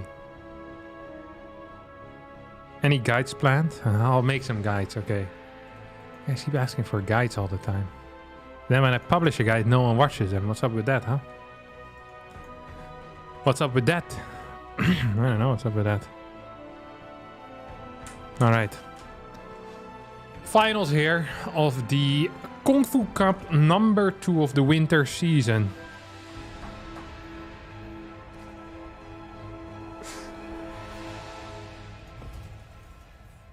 As we see Oliveira opening up with a Reaper into Marine. Dark opening up with a 3-hatch gasless. Do not gasless. No gas. That's what gasless means. It's very important that Oliveira figures this out. I know it looks like it's lagging, but I have to do it at the start of the game. So whenever I use there's a command, the V command on the keyboard, which I guess stands for vision.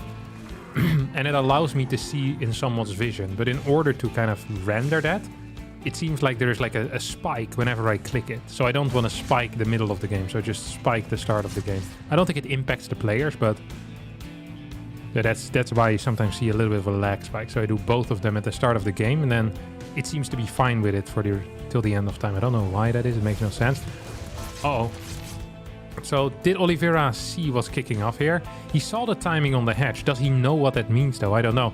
This is really, really greedy by Dark. And it's hard to get away with, okay? It's hard to get away with. He's gonna have a lot of workers, a lot of money, and a lot of queens. But what he doesn't have is mobility. He lacks mobility. And mobility can be a huge bonus. Tech lab on the way here on the barracks.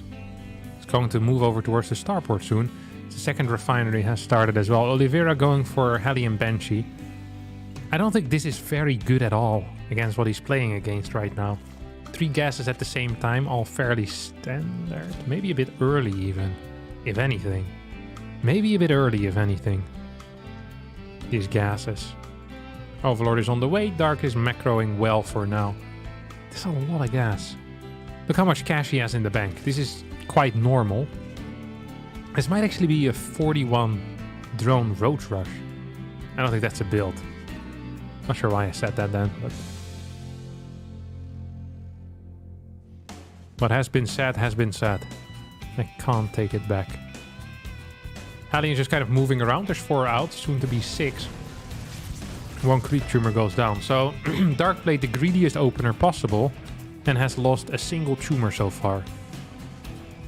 Yikes. It is not a very good look here whatsoever for Oliveira, who has not managed to deal any damage of significance whatsoever. Like, Dark is going to drone up to 60 right now. It's gonna move out across the map with 4 roaches. Now, these 4 roaches are useless, but they might fake something. They might send us signals like, hey, you be a bit more defensive than you really want to be. Be a bit more defensive than you really want to be. Now, there is a Banshee at home. This is being spotted as well by this Overlord. Queen's once again in the correct position. The first Hellion there went down. I mean, 7 roaches, 7 Overlords being produced at the same time. It's kind of a large number.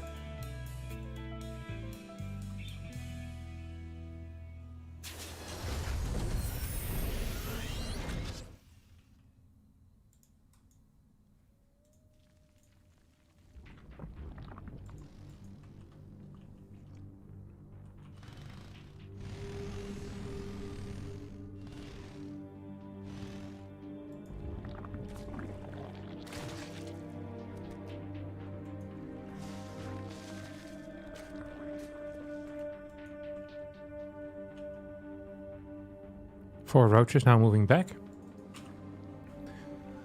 Oi, oi, oi, oi, oi. 12 more drones. What a passive little game here. Not quite what I signed up for. When I said, let me cast that final as well. You belong to me, Mr. Final.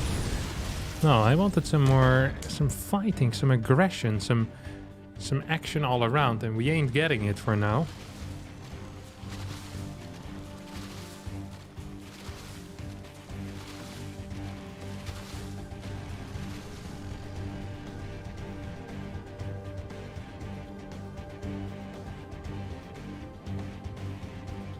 We have 120 supplied to 113.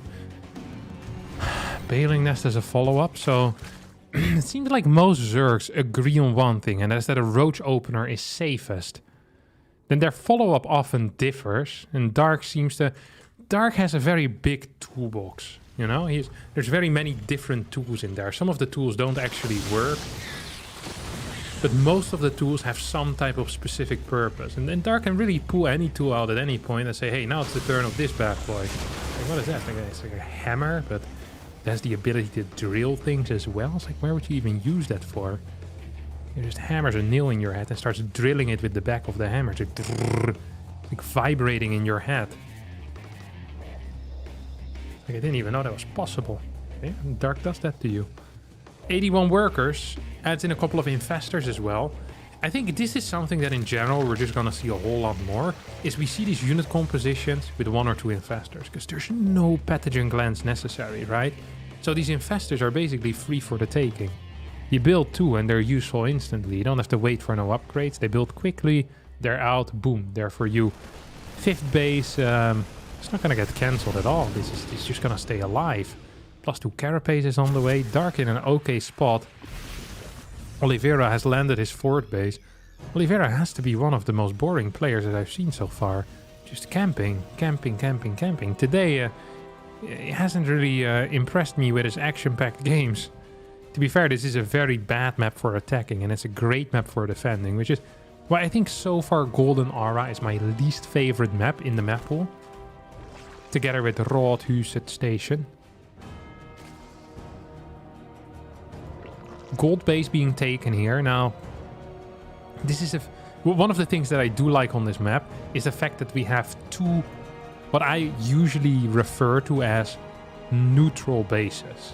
It's not because there's a creep camp standing on top of it that is defending it. No, there's a neutral base because in a split map scenario, this base doesn't really belong to anyone. And specifically this map, this is a base to really fight for. If you force a split map scenario and you are mining these 2 bases and your opponent isn't, you're probably winning the game. Doesn't really look like we're setting up for a split map scenario though, as this is a massive push here. Vipers are out, however, but there isn't a whole lot of creep. It's a nice tank position, but half of the tanks so far aren't sieged up. These tanks all... I can see 2 real nice blinding cloud positions as a big flank comes in. There's 20 banelings right now. Indeed, those 2 positions are the ones I was thinking of. Fungals connecting with the Marines. Banelings not quite rolling through though and hitting the Marines in the far back. 70 more lings on the way. As 2-2 finished somewhere midway through that fight. It would have been great to have it during it. As Oliveira said, hey, I'm gonna push out across the map and win the game with 1 clean push. And so far he's been very successful at that. Has this big bio push. Dark tried fighting it off creep. Did not succeed. And now I think Oliveira's gonna move up here. See if there's a base here. Yeah, sends 1 Marine there. He's like, hey, wait. You don't have a base? What do you have then? Well, Dark has a lot of income. Dark has a lot of cash. He has a lot of drones. What Dark doesn't have right now is a very powerful army. He's on 14 Banes, 87 Lings and 8 Ravagers. Baneling count just a little bit too low, as a scan reveals where the army is located currently. Once again, this Tank Marine Marauder force is going to try to get a cancel on the base and instantly gets it without even really needing to engage. At the same time, Oliveira moving towards the left side wants to deny a little bit of that creep. And we see a very interesting development here is that the mine has pretty much fallen out of fashion since the patch. And it's all tanks. Tanks as far as the eye can see. As Oliveira is moving forward here on the far right side. Nidus network is done. I hadn't even realized one was building. But apparently it's finished already. And that means that these Ravagers, well, have a way to escape if they want to. Jump into the Nidus. They didn't do that quite. Marauder force moving in forward. The battery decided to kill itself. Fortunate timing.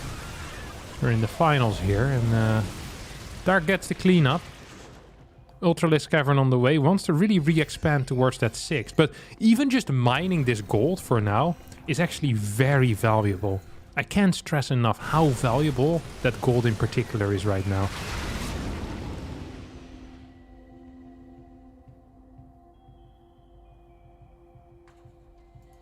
Fifth base. Planetary. Pom, pom, pom, pom. This base is going to become a 6th. And as long as Oliveira can deny outside bases, he will be fine. But if... I'm kind of afraid of this situation here. This bottom half of the map. Although this spot is insane. How do you break this as a Zerg? I don't quite get it. I don't quite get it. A big run by coming in right now, but there's plenty of units at home.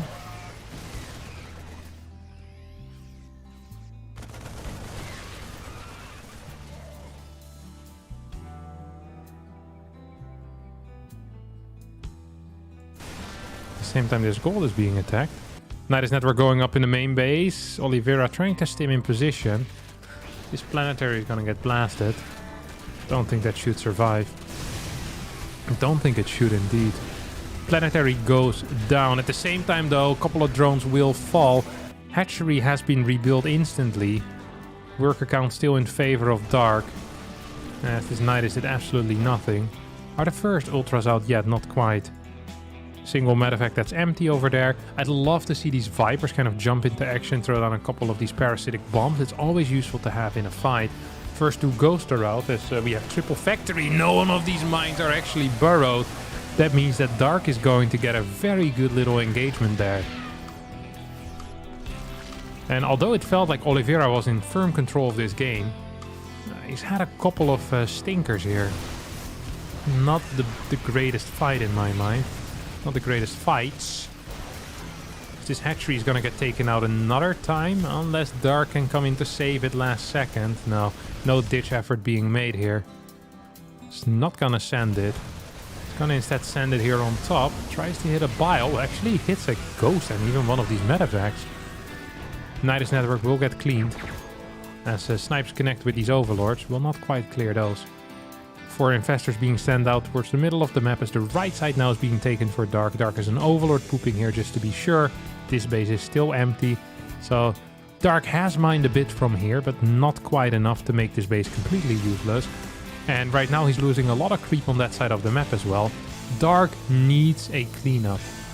He needs a massive cleanup. We have chitinous plating, we have anabolic synthesis. There are infestors. There are infestors burrowed in here, which is the most important thing. Can be spotted, of course, moving underground, but if they're not moving, they're hard to see. Here comes Dark.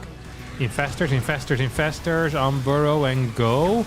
Doesn't feel like he needs to. Here comes one fungal, which is good. Here comes another fungal on top of the same thing. These are some nice fungals. But the Lynx and Banes are already gone, and it feels like, if you take a look at the resources lost here, it's 19k versus 26k. Ultras weren't in the fight. They weren't there. That actually would have been fight-changing and thus game-changing, because now it feels like the game is about to end. Ultras trying to connect, even now still dishing out a lot of damage, really. Imagine if those 3 Ultras would have been in the fight. I remember saying, well, he's building his first Ultras, and then probably he will fight, but he sent it too early. A significant blunder there. A significant blunder out of Dark. Very nice. These Lynx trying to catch this. I really need to ban this guy myself. Oop. Patch is live on all servers currently, Strategy. All servers. Couple more Ultras on the way. It's going to bring the total up to 8. It's going to be easy to clear these side bases then. We've seen that before in Gumiho versus Dark today. How well Dark utilized those. Those kind of Ultra Bane run bys. Here comes the Ultra. Don't forget, Ultra's 25 minerals cheaper. God, they're so fast. They walk so quick and they're so beautiful. Bam, bam, bam. Bam, bam, bam. Here they go. Planetary is going to get taken out. Repair is here. GG gets called as Oliveira. What?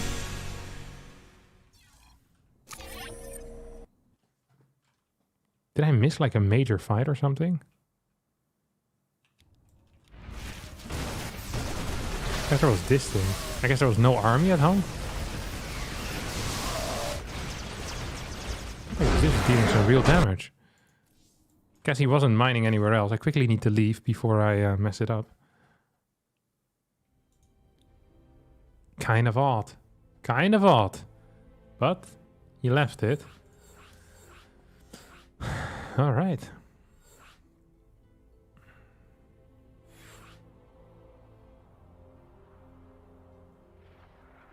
Dark keen to play again. I'm not quite sure why. Yeah, I don't know. That leave seemed great. Weird. Leaving there seems very odd to me. I don't quite understand why he would. Maybe I'm the idiot, but I don't think I am. So yeah, I'm pretty sure that I'm not. Then again, maybe it just didn't look so great, huh? Maybe it just didn't look so great.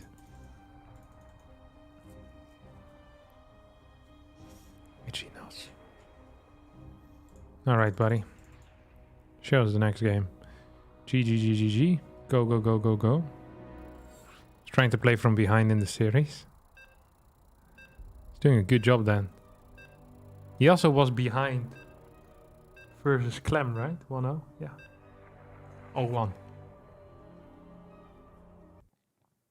Hey, what's up? Xbox.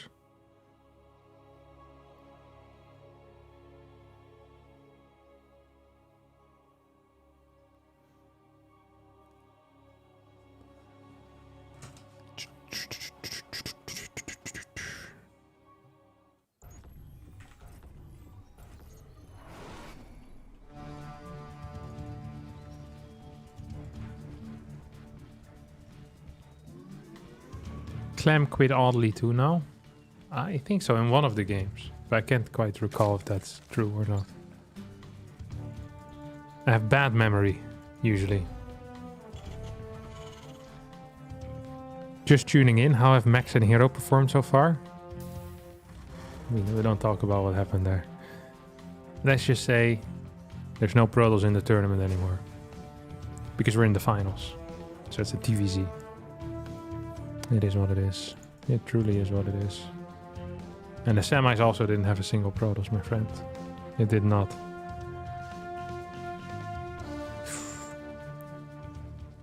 Last game was the gasless opener out of Dark. Let's see how he's going to play over here.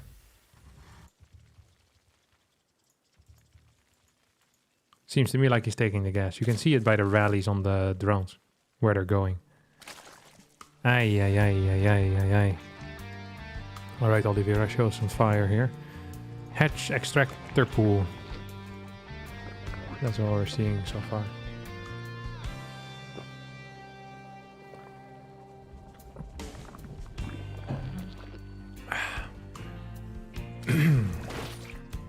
Oh, my voice is hurting. Oh, my voice, my throat.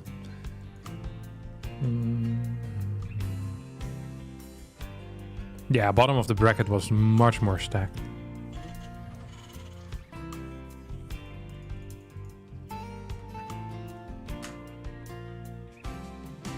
I agree with that.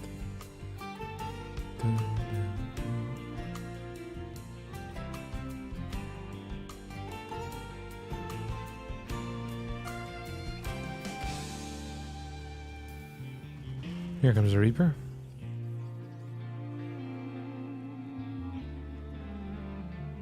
Okay.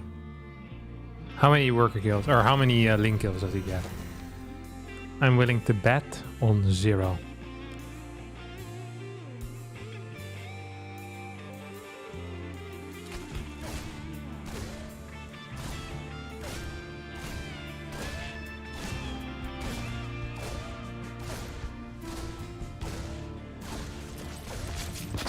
I was correct.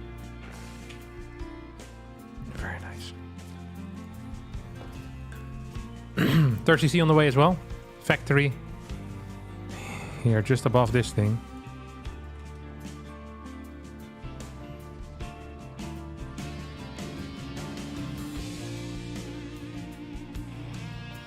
The game isn't over yet, King. Wait, he's not gonna get any kills with this Reaper on any lanes. Ooh, actually. No, he's not. No, he ain't. 2 base opener here for Dark. Let's see how he'll follow it up. His 2 base by itself doesn't do a whole lot. Oliveira is seeing this, like, what the heck is this crap? I don't know either, buddy. Seems terrible to me. How's he gonna play this? Just like Viking or Banshee? And now we finally have that 3rd base finishing up. Hellion still just trying to kind of just get sent across the map. The Ling run by gets routed around here. Big moves. Do like to see that. Get a Ling attack. That's gonna be a couple of heads if he's going down. Oh yeah. Oh yeah.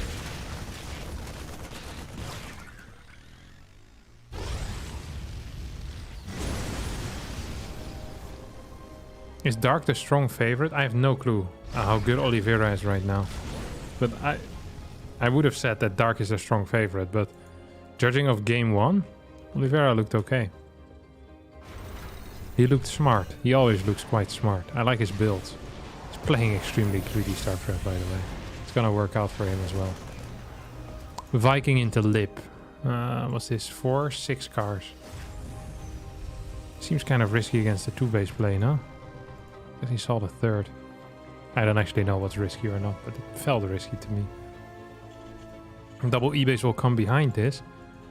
As Dark is playing Baneling speed quickly. Lair's on the way as well. He's gonna rush out centrifugal hooks. Double Evo's coming in clean as well.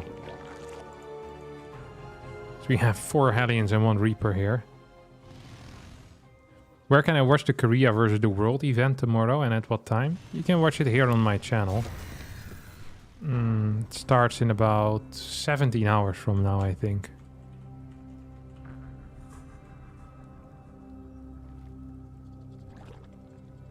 It starts at 7 o'clock, 7 p.m. at +8 GMT. So I guess it starts at 12? I'm +1.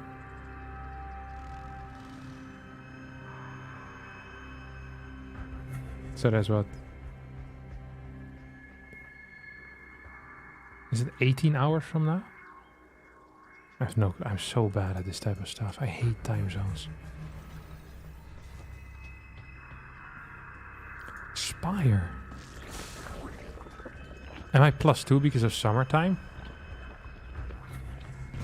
Yeah, 18 hours and 13 minutes. Okay, cool. Yeah, so I'll be streaming it if I'm allowed in, which I think I will be. Muralisk. This is something I hadn't quite expected. Because the Mura generally is very Baneling reliant, and the Baneling has gotten a bit worse.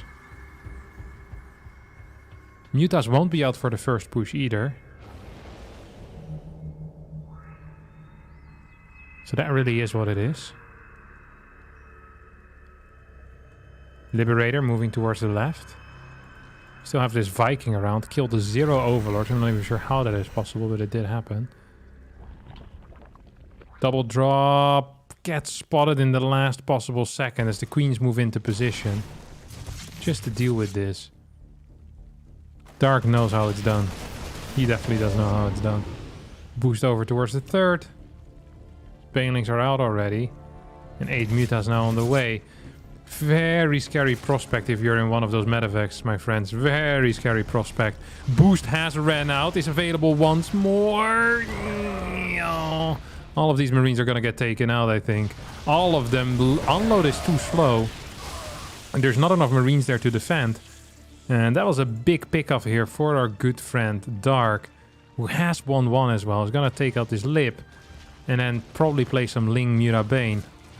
Love to see this gold base being taken as well. This is a very weird map because it has all these rocks, it has these mineral patches just kind of standing in the way. Look at this. This is the surprise of a lifetime. God, I'd love to see this hit. Love to see the explosions. Destroying Mutalisk clumps. As for now, Mutas moving up here. There's a turret out.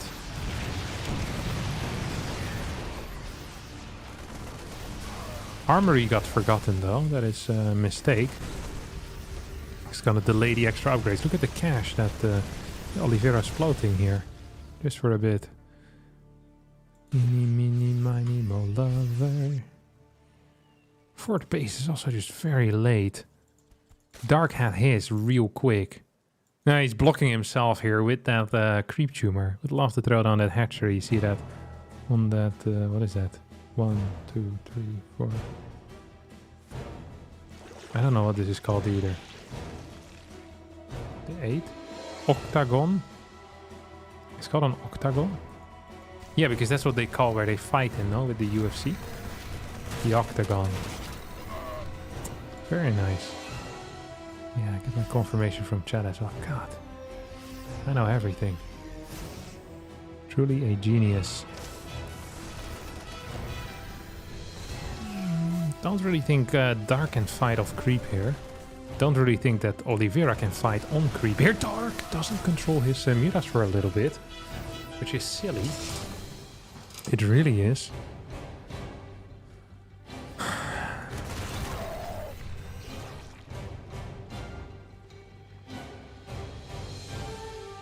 Two upgrade attack. That's what we're getting here.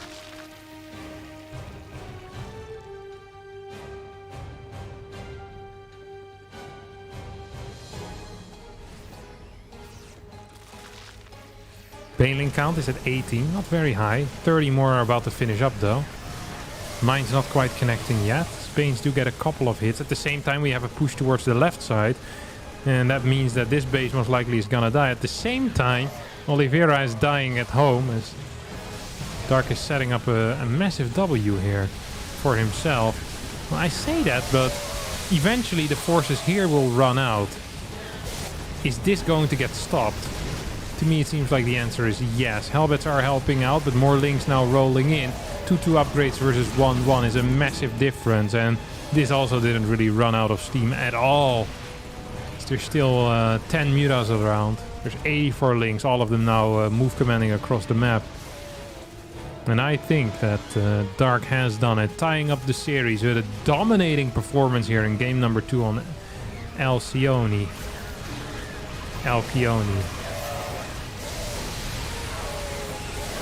One of the 7 sisters. Atlas's daughter in Greek mythology. Dark takes the map. Impressive stuff.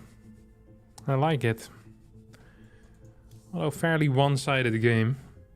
After the early game, the first 2 medevacs went down. It didn't really feel like there was a backup plan.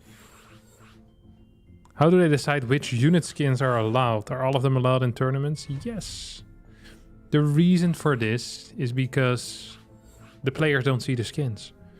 Skins are only visible for the observers, not for the players.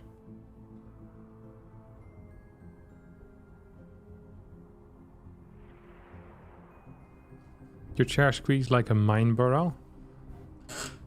This is my microphone. This is my chair. So I think it's my mic.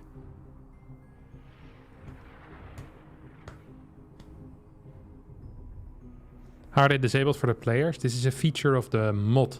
They implemented this a while ago. Very high tier.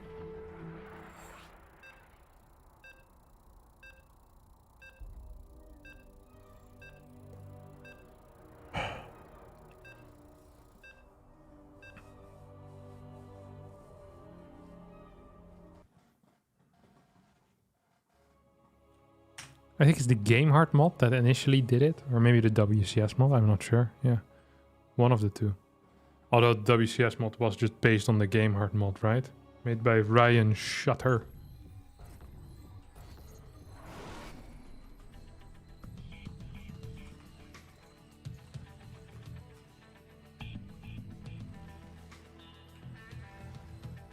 Oliveira. Dark. Bam, bam, bam.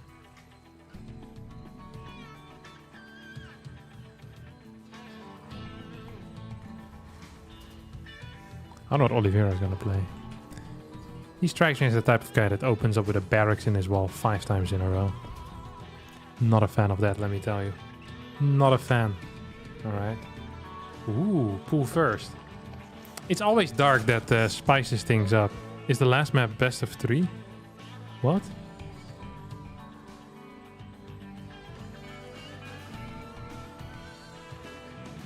I don't know what that means. No, the finals is best of 5. This is a best of 5. But because it's 1-1, it's technically a best of 3, I guess.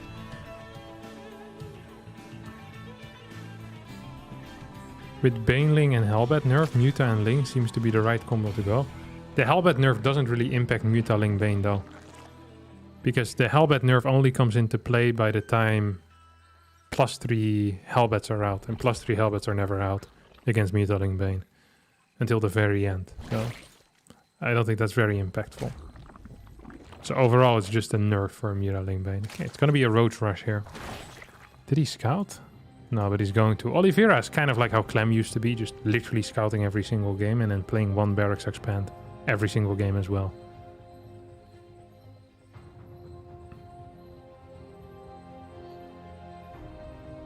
Pro players always split workers at spawn. Why do they do that and how to replicate it? You do it because workers all go to the middle patch. I think one of the 2 middle patches. These 2, maybe?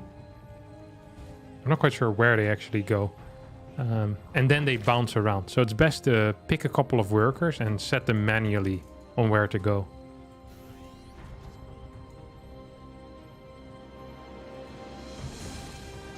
Usually you just want to pick the two sides. So you go like puff, puff, puff, puff. That's it. It can make a pretty decent difference. It's like maybe 10, 15 minerals in the early game or so.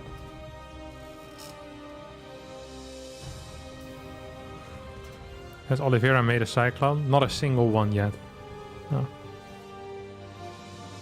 I mean, this is such a prime opportunity for a cyclone, though. Like, none of these builds are viable at all. Reaper's gonna move in here. Jesus Christ. He's gonna lose it, no? No, he's not. This is once again the 4 Roach Rush. No, 5 Roach Rush. Cyclone gets constructed. High ground bunker gets built as well. This SCV dies. Reaper here trying to delay the inevitable. That's that the roaches start knocking on this depot wall. Ooh, the control on the Reaper is good though, huh? Quite some damage there. Doesn't seem like a very good start at all for Dark. He throws on his first Bile. Another first Cyclone is out. Inny, mini, miny, mo lover. Oh, there we go. Good control on that bad boy.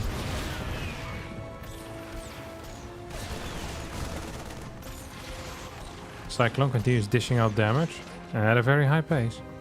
A couple of SCVs moving over to repair. The second depot will get taken out.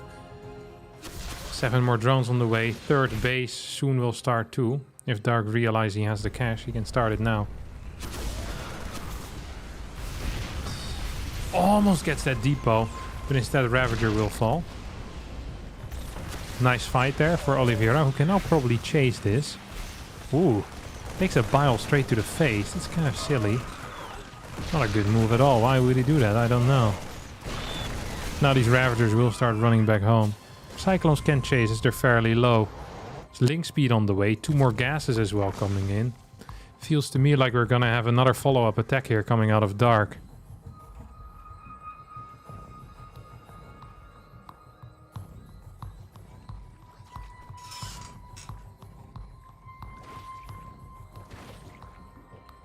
A couple more Overlords coming in as well.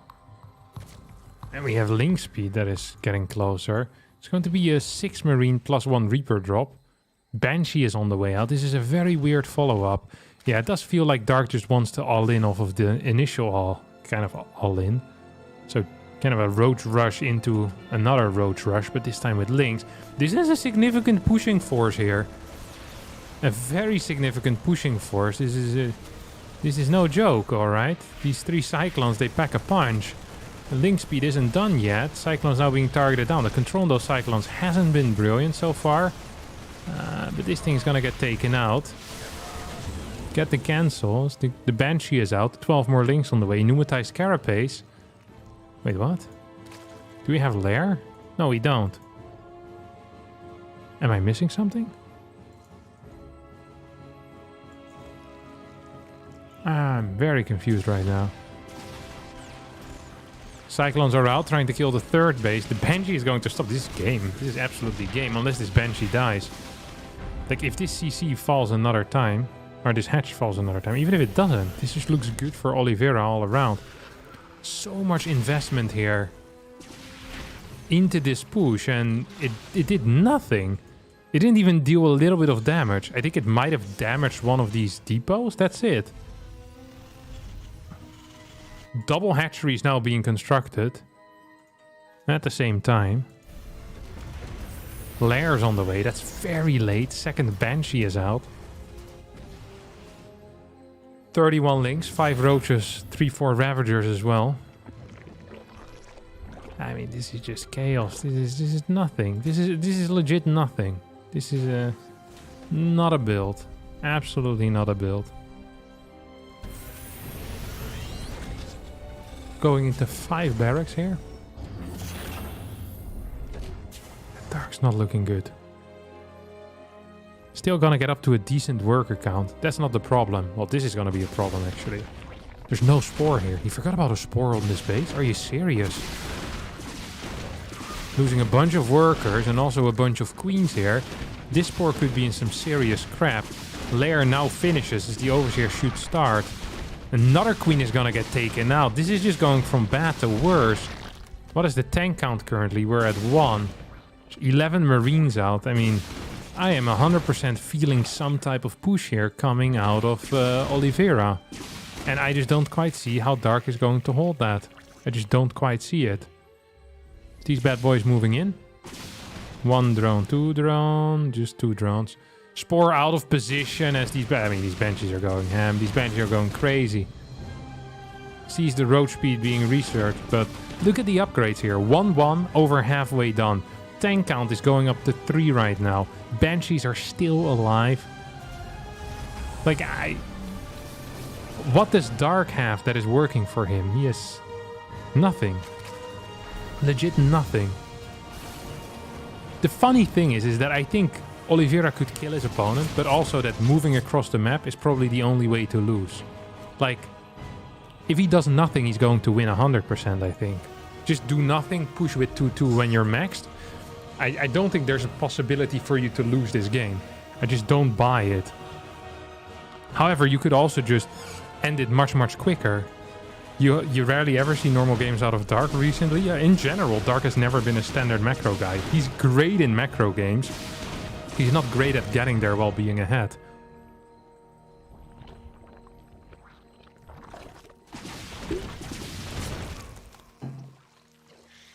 Yeah, we've been saying way more infestor play as of late. Way, way more infestor play.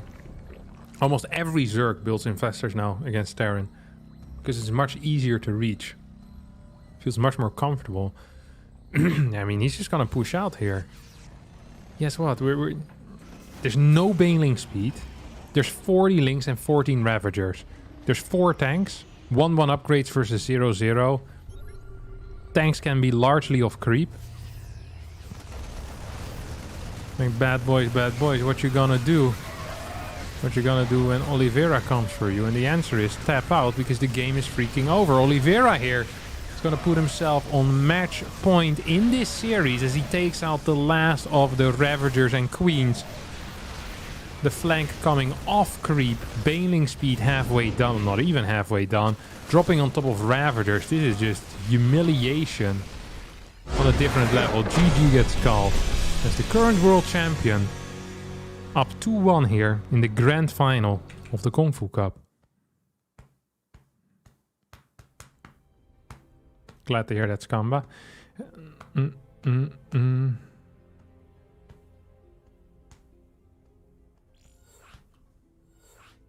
Yeah, these new road builds are really bad against the Neo Cyclone.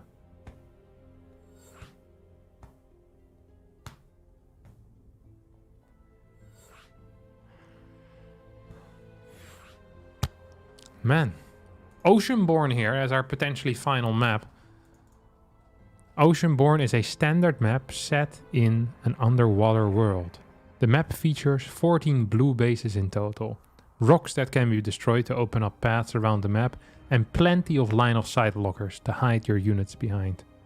This was submitted to the Team Liquid map contest, powered by Monster Energy. Figured I'd just share all of that with you guys.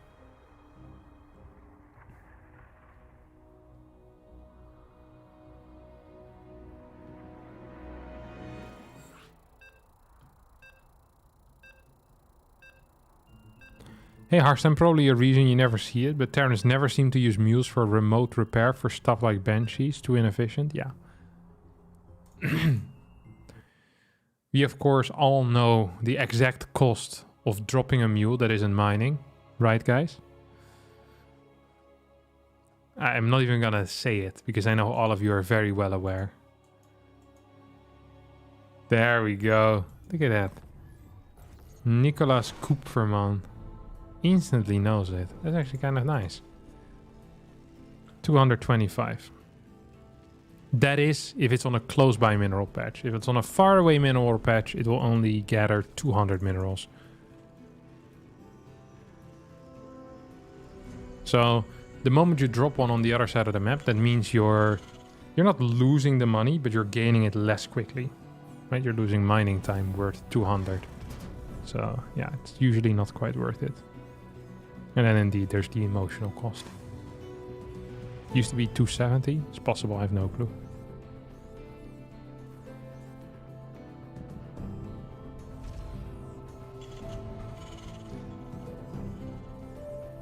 What about gold mineral? I thought if you drop a mule on gold minerals, it still mines the same amount. But I could be wrong about that.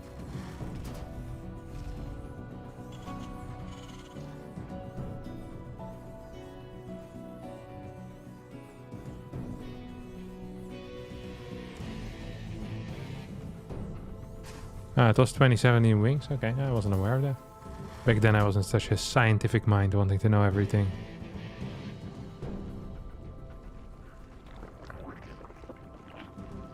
Yeah, so if you can do 225 plus worth of damage to quick repair, then it might be worth it. But I don't think that's usually the case. Usually the first fly-in of the Banshee is the most effective, and the second one, not half as much.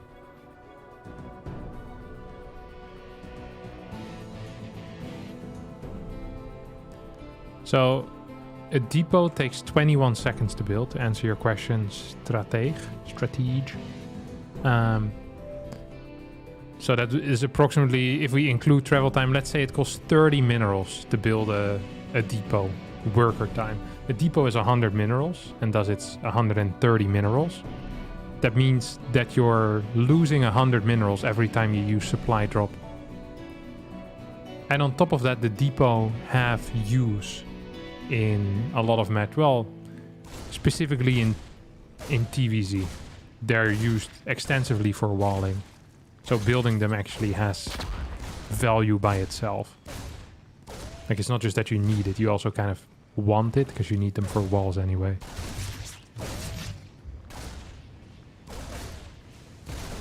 I think it's because the up-to-date information overrides the old information. Like, I'm not interested in knowing the attack damage from a Zealot in 2012 because it's not relevant to what I do. There's no benefit to me for it, so why would I remember that? And things that I don't care about, I'm not gonna remember. Yeah, also losing a drop supply depot is awful. That's also definitely true. Oliveira here moving in with 3 Reapers. Is gonna get a couple of kills. Could move in here. Did he just take damage on the low ground from his grenade? That's what it looked like. Don't think I'm wrong. Triple Reaper opener into 2-1-1 setup. No third base quite yet. What are we gonna do here? Okay. It's gonna just be ooh, it's gonna be Banshee, I guess? Or a tank? What is this exactly? I don't know. Reapers are trying to bounce around over here. Killed 2 Lynx. That is not enough usually. In a completely mined out map though, aren't supply drops technically giving you 100 more minerals? Yeah, that's true. So, if you're in a scenario where you're completely mined out and you lose a bunch of depots and you have 10 orbitals, it is probably worth it to use supply drop. But at the same time, these scenarios are very rare. But yeah, if you lose depots and then... But if you have 10 orbitals, usually you also don't need thing anymore. What you call it? Supply, so... Like, generally, it's just better to throw down mules. 99.9% of the time. Very, like, only when you're supply block is it worth it, really. That's really the only time. I can save you.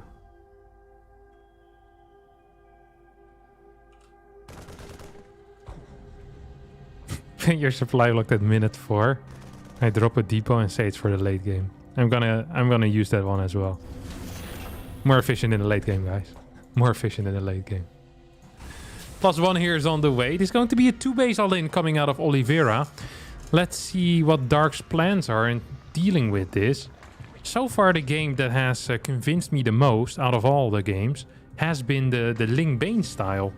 And I think Dark is trying to kind of emulate something like that game number 2, I think it was. It's not entirely the same because that was a Baneling speed rush. This is going to be 2 evos before layer even starts. So it's actually a vastly different approach. But the outcome... hopefully for Dark is going to be similar. Because that's what he wants. He wants the outcome to be similar. He wants that win. He wants that W. He needs it. Banshee going in. It's cloakless. Did force out spores, and that's enough, because this is a 2-on-1 push. And it's going to follow up with some tanks as well. I'm very, very afraid right now here for Dark. I'm very afraid for Dark. He's now building his Baneling Nest. Still hasn't started his layers. Adding in a macro hatch too. What's the queen count? It's at 8, I think. This hatch is dead. 9 queens total. Hatch gets rebuilt. Afraid of another cancel here. If he ain't careful, it's gonna be another cancel, mate. 3rd CC finally on the way. This is such a serious push though. Like, this is no joking matter, you know?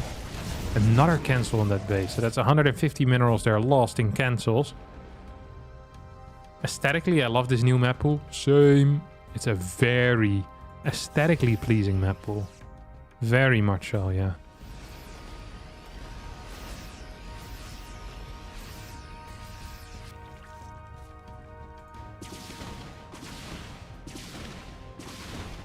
Fifth hatch gonna get cancelled over here. No.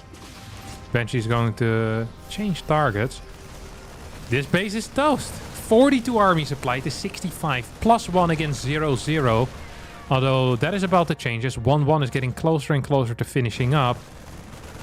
Creep spread being denied quite extensively. Is this a good position that you can fight in? I think, oh my god. What is this? I hadn't even seen this one yet. Oh no, and this is exactly where the Baneling Nest is. Marines are dropping down. And Lynx are dropping dead.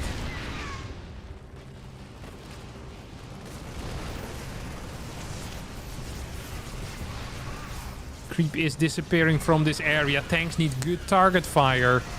It's okay so far. It's okay, not great. I think Dark might be capable of holding this. Dark is floating an absolute metric crap ton of cash as well. At the same time loses his 4th. So it's 3 base versus 3 base. Dark has more workers. It's gonna long distance mine. Starts 2-2 and a hive. I wouldn't mind seeing 1 or 2 infestors here. As 3 more barracks get added in. Oliveira setting up for an 8 Rex timing attack here. Centrifugal Hook's about to finish up. 1 Marine gets taken out. +1 armor finishes up. Do we have an armory? Yes, we do. Do we have a second eBay? Yes, we do too. Nice. Okay, starting +2 instantly. Very important as this tank remains on the low ground. Creep perhaps needs to be denied a little bit in the middle of the map. So far hasn't quite been happening yet. Oh, no. These are 9 Marines, guys.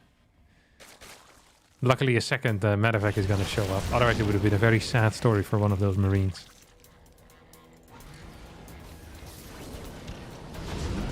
Here comes the pickup and the evacuation.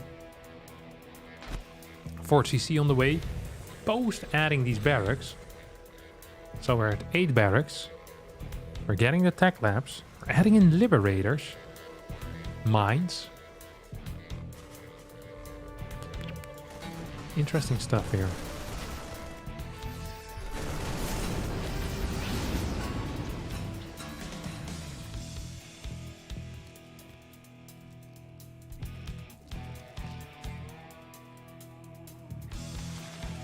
Ultra Cavern though, that's the one that scares me. Marauder count needs to be very high as Vipers are on the way. Infestor now popping out soon. There's so many links here. So, now I don't want to be a backseat strategist, strategy maker. I don't want to be a backseater here. But let's face it, so far every single game in which Dark has played Ling Bane, he's looked kind of good. In every game he's opened up with roaches, he got slaughtered like a turkey on Thanksgiving.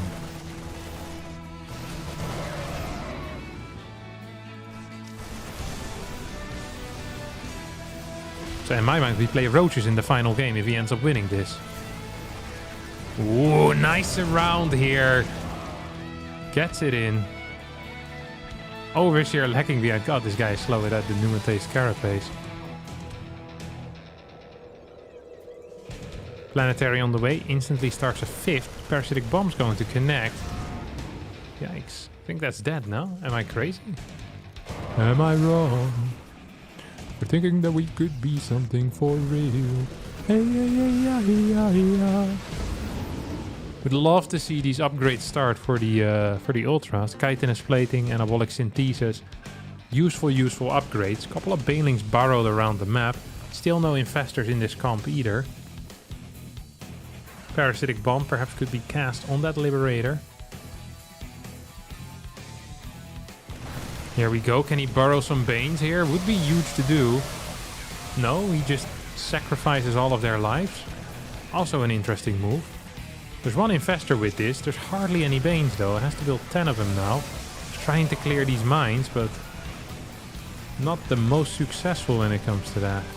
That's good retargeting there. That forward mine retargeted away from the links onto the Baneling clump. More and more mines here are connecting with this army. Parasitic bomb does get cast, but it's not a good fight here for Dark. Not a good fight. Loses a lot of stuff. Down 2k in resources lost. As the first ultra now pops out. Don't forget about this. Poof! Marines get blasted. Oliveira loses 10-15 supply there at once to 3 Banes. Painful little trade. Dark now perhaps setting up for a counter-attack. Has ultras on the way.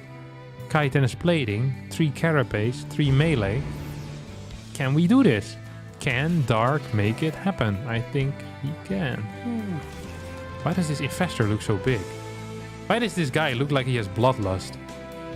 He's taking steroids for the past few days. You're way too big, son. You ain't a natty. No shot, dude. No shot. 2 more ultra on the way. Gonna bring the total up to 3 because there was only 1.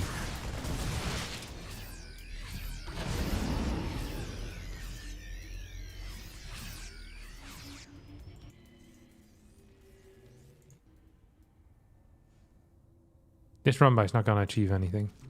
I love it when my calls are correct. Did nothing indeed. Fantastic. God, this thing looks big. Oh, here come the decently sized mine connections. This base could be toasty.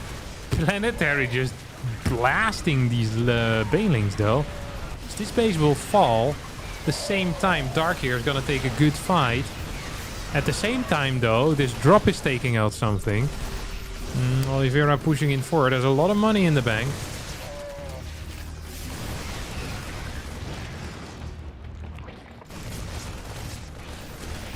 But isn't quite spending it. 3-3 not done yet either. 1 parasitic bomb still available. Here comes the Ling attack. Into the third.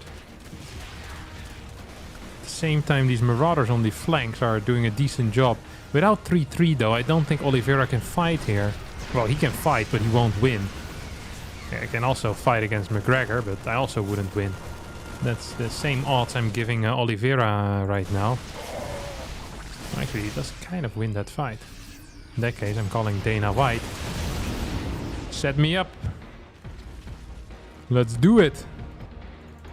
If Oliveira can win a fight there, now he's gonna get pushed back eventually, I guess. Infestor still just burrowed as Dark in firm control of this game now. Has it in his grasp. These units are fairly overstimmed.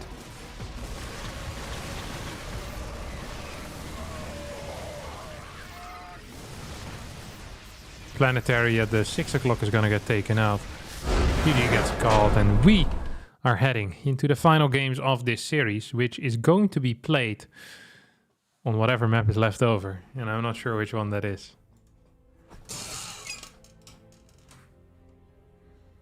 Feels like the medevac upgrade could actually do a lot in this game. Probably could have actually done something, yeah. I feel like it's an underused upgrade because we never see it. So by definition underused. Because it's never used. Para doesn't do friendly fire damage. That is indeed correct. Yeah. Maybe it should. Time to build roaches again. If he actually builds roaches, it would be so funny. Why is the video quality so laggy? Oh. I don't know. I was dropping some frames just as you said that. I dropped 7k frames total this stream.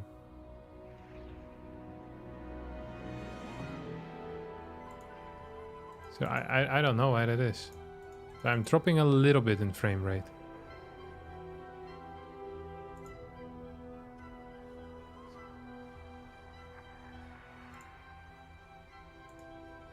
Let's see. Maybe if I close some program.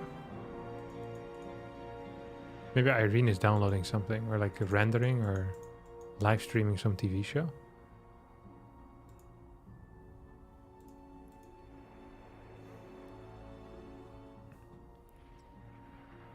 Is it possible as an unknown player to get in the StarCraft 2 competitive scene? Yeah, just be good at the game. It's kind of what MAXPAX did. He's still kind of unknown. We have no clue who he is. But he's in the StarCraft 2 competitive scene. And second, does Scarlet still stream? Dude, I have no clue. Scarlet always streams at times when I'm not awake. No matter where she is, whether America or Korea. So it's... Just check Scarlet's Twitch. I think it's twitch.tv/ScarletM. Hasn't streamed in... Last streamed 6 months ago. So yeah, that's quite a little while.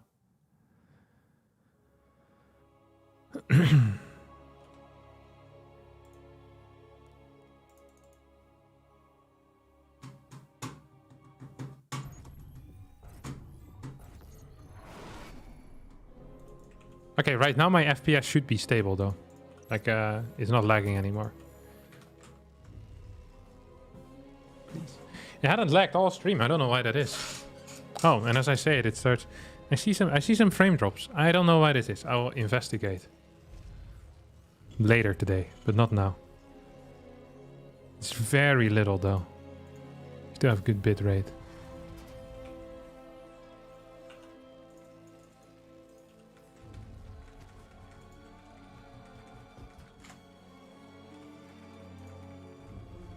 Yeah, I'll check real fast.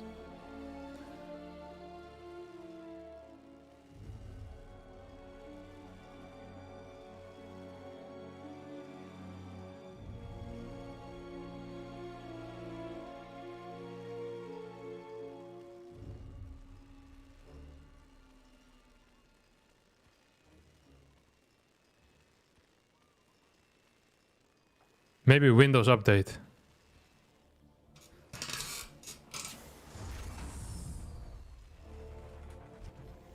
I don't know. Sometimes, or maybe it's Steam.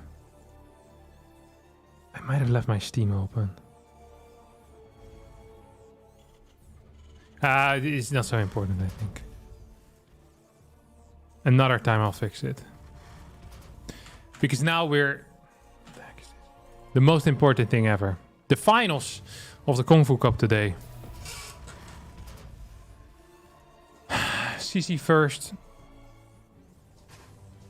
versus Hatchery first. It's the first time we're seeing CC first in this show. Discord update also possible. Anything is possible, really. It's always something stupid, though. Something like that. Maybe it's my neighbor deciding to drill the power line. But rather than the power line, he accidentally hit my internet. Is a possibility. You never know. CC first versus Hatch first. That's what we're seeing here. Greed versus Greed, which is always interesting. Skype update. Also possible. I don't have any other games on Battle.net. So it can't be a Battle.net update.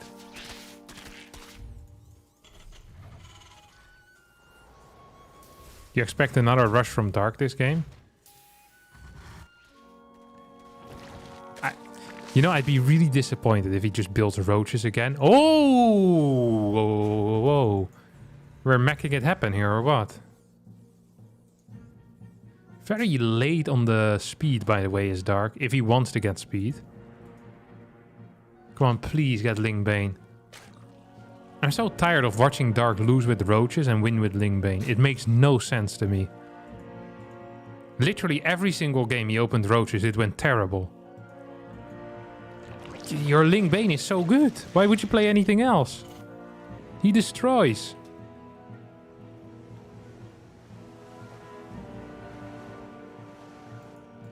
Absolutely destroys. Double cyclones here being sent in. It's gonna be double reactored cyclones. This probably is good against roaches. If Dark actually roach rushes, I'm gonna lose it. I'm gonna be so freaking upset, like you won't believe it. I'm actually going to be so upset. This is a massive all-in, by the way. Like a huge all-in.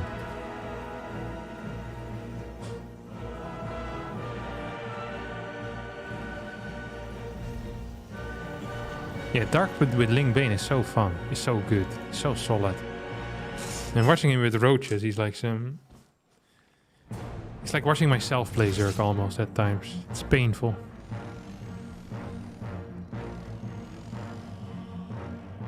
Okay, this is really freaking bad. I can't believe he's actually doing what I said. Loses 2 games with roaches. Wins 2 games with Ling Bane. What is his plan in game number 5? Roaches. Like, isn't there anyone that we know that can talk with him? And just... Do you think he truly believes that his roach play is like on another level or something? I just don't get it. I feel like his ZVT is so sick. Then he just throws it away in the early game every single time. Okay, he saw with the Overlord here. He was like, wait a second. That ain't good for me. He's pissing right off.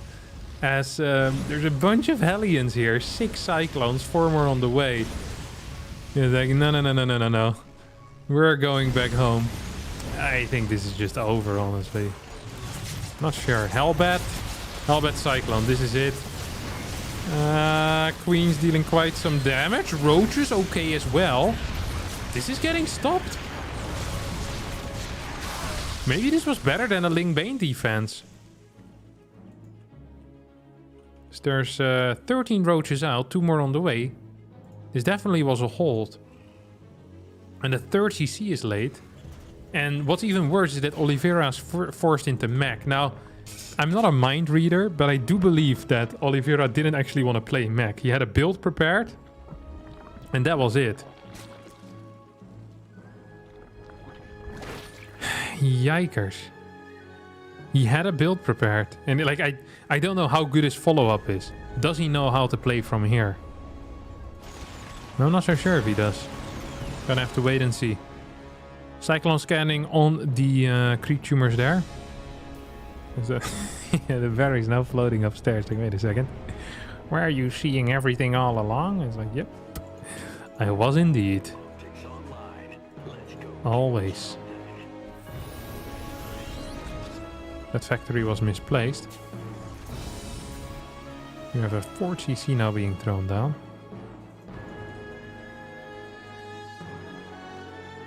That's it.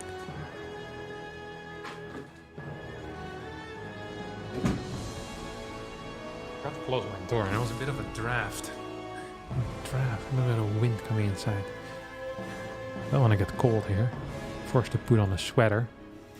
No rapid thrusters upgrade yet, so that means that all of this is still moving at a very low pace.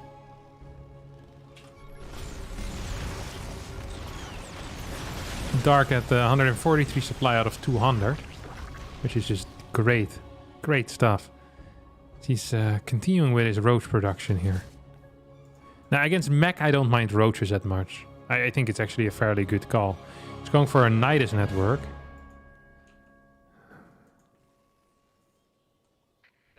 What do we think? Does the Nidus remain hidden in this corner? Definitely over here, but what about this? Is it hidden?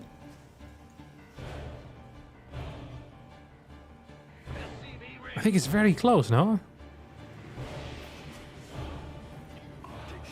Additional supply depots. I don't know. I think it's hidden. We have a Hellion run by here, taking out a couple of workers.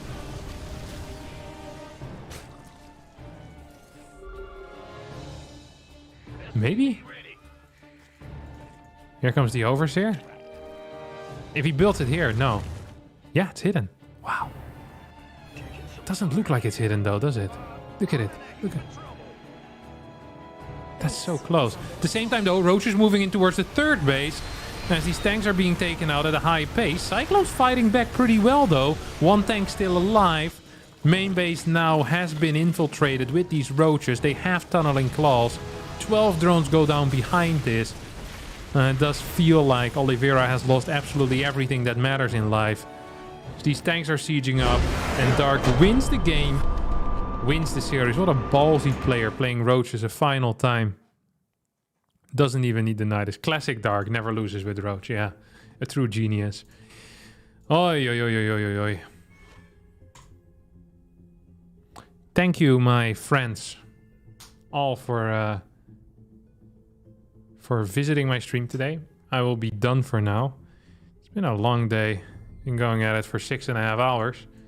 Tomorrow we'll be once again here with a very long day, as in 17.5 hours from now we have the World versus Korea event, which will include Maru, Dark, Hero, Cure, Solar, Oliveira, Serral, Rainer, Clem and MAXPAX.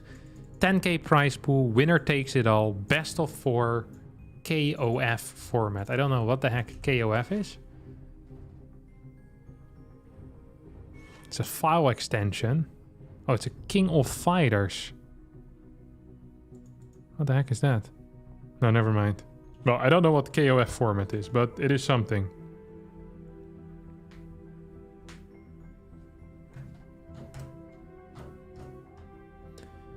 Long day at the office? Yeah, 6.5 hours is not for me, guys. What the hell? 2 hours in and then I'm out usually, but 6.5 is pushing it. Almost starting to feel like a job at that point. That's something we wouldn't want now, would we? Alright. Means you stay if you win? Alright.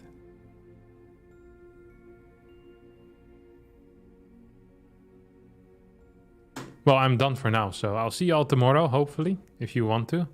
17.5 hours from now. So yeah. Go eat that, Americans, because you're all gonna be asleep. Ciao, ciao.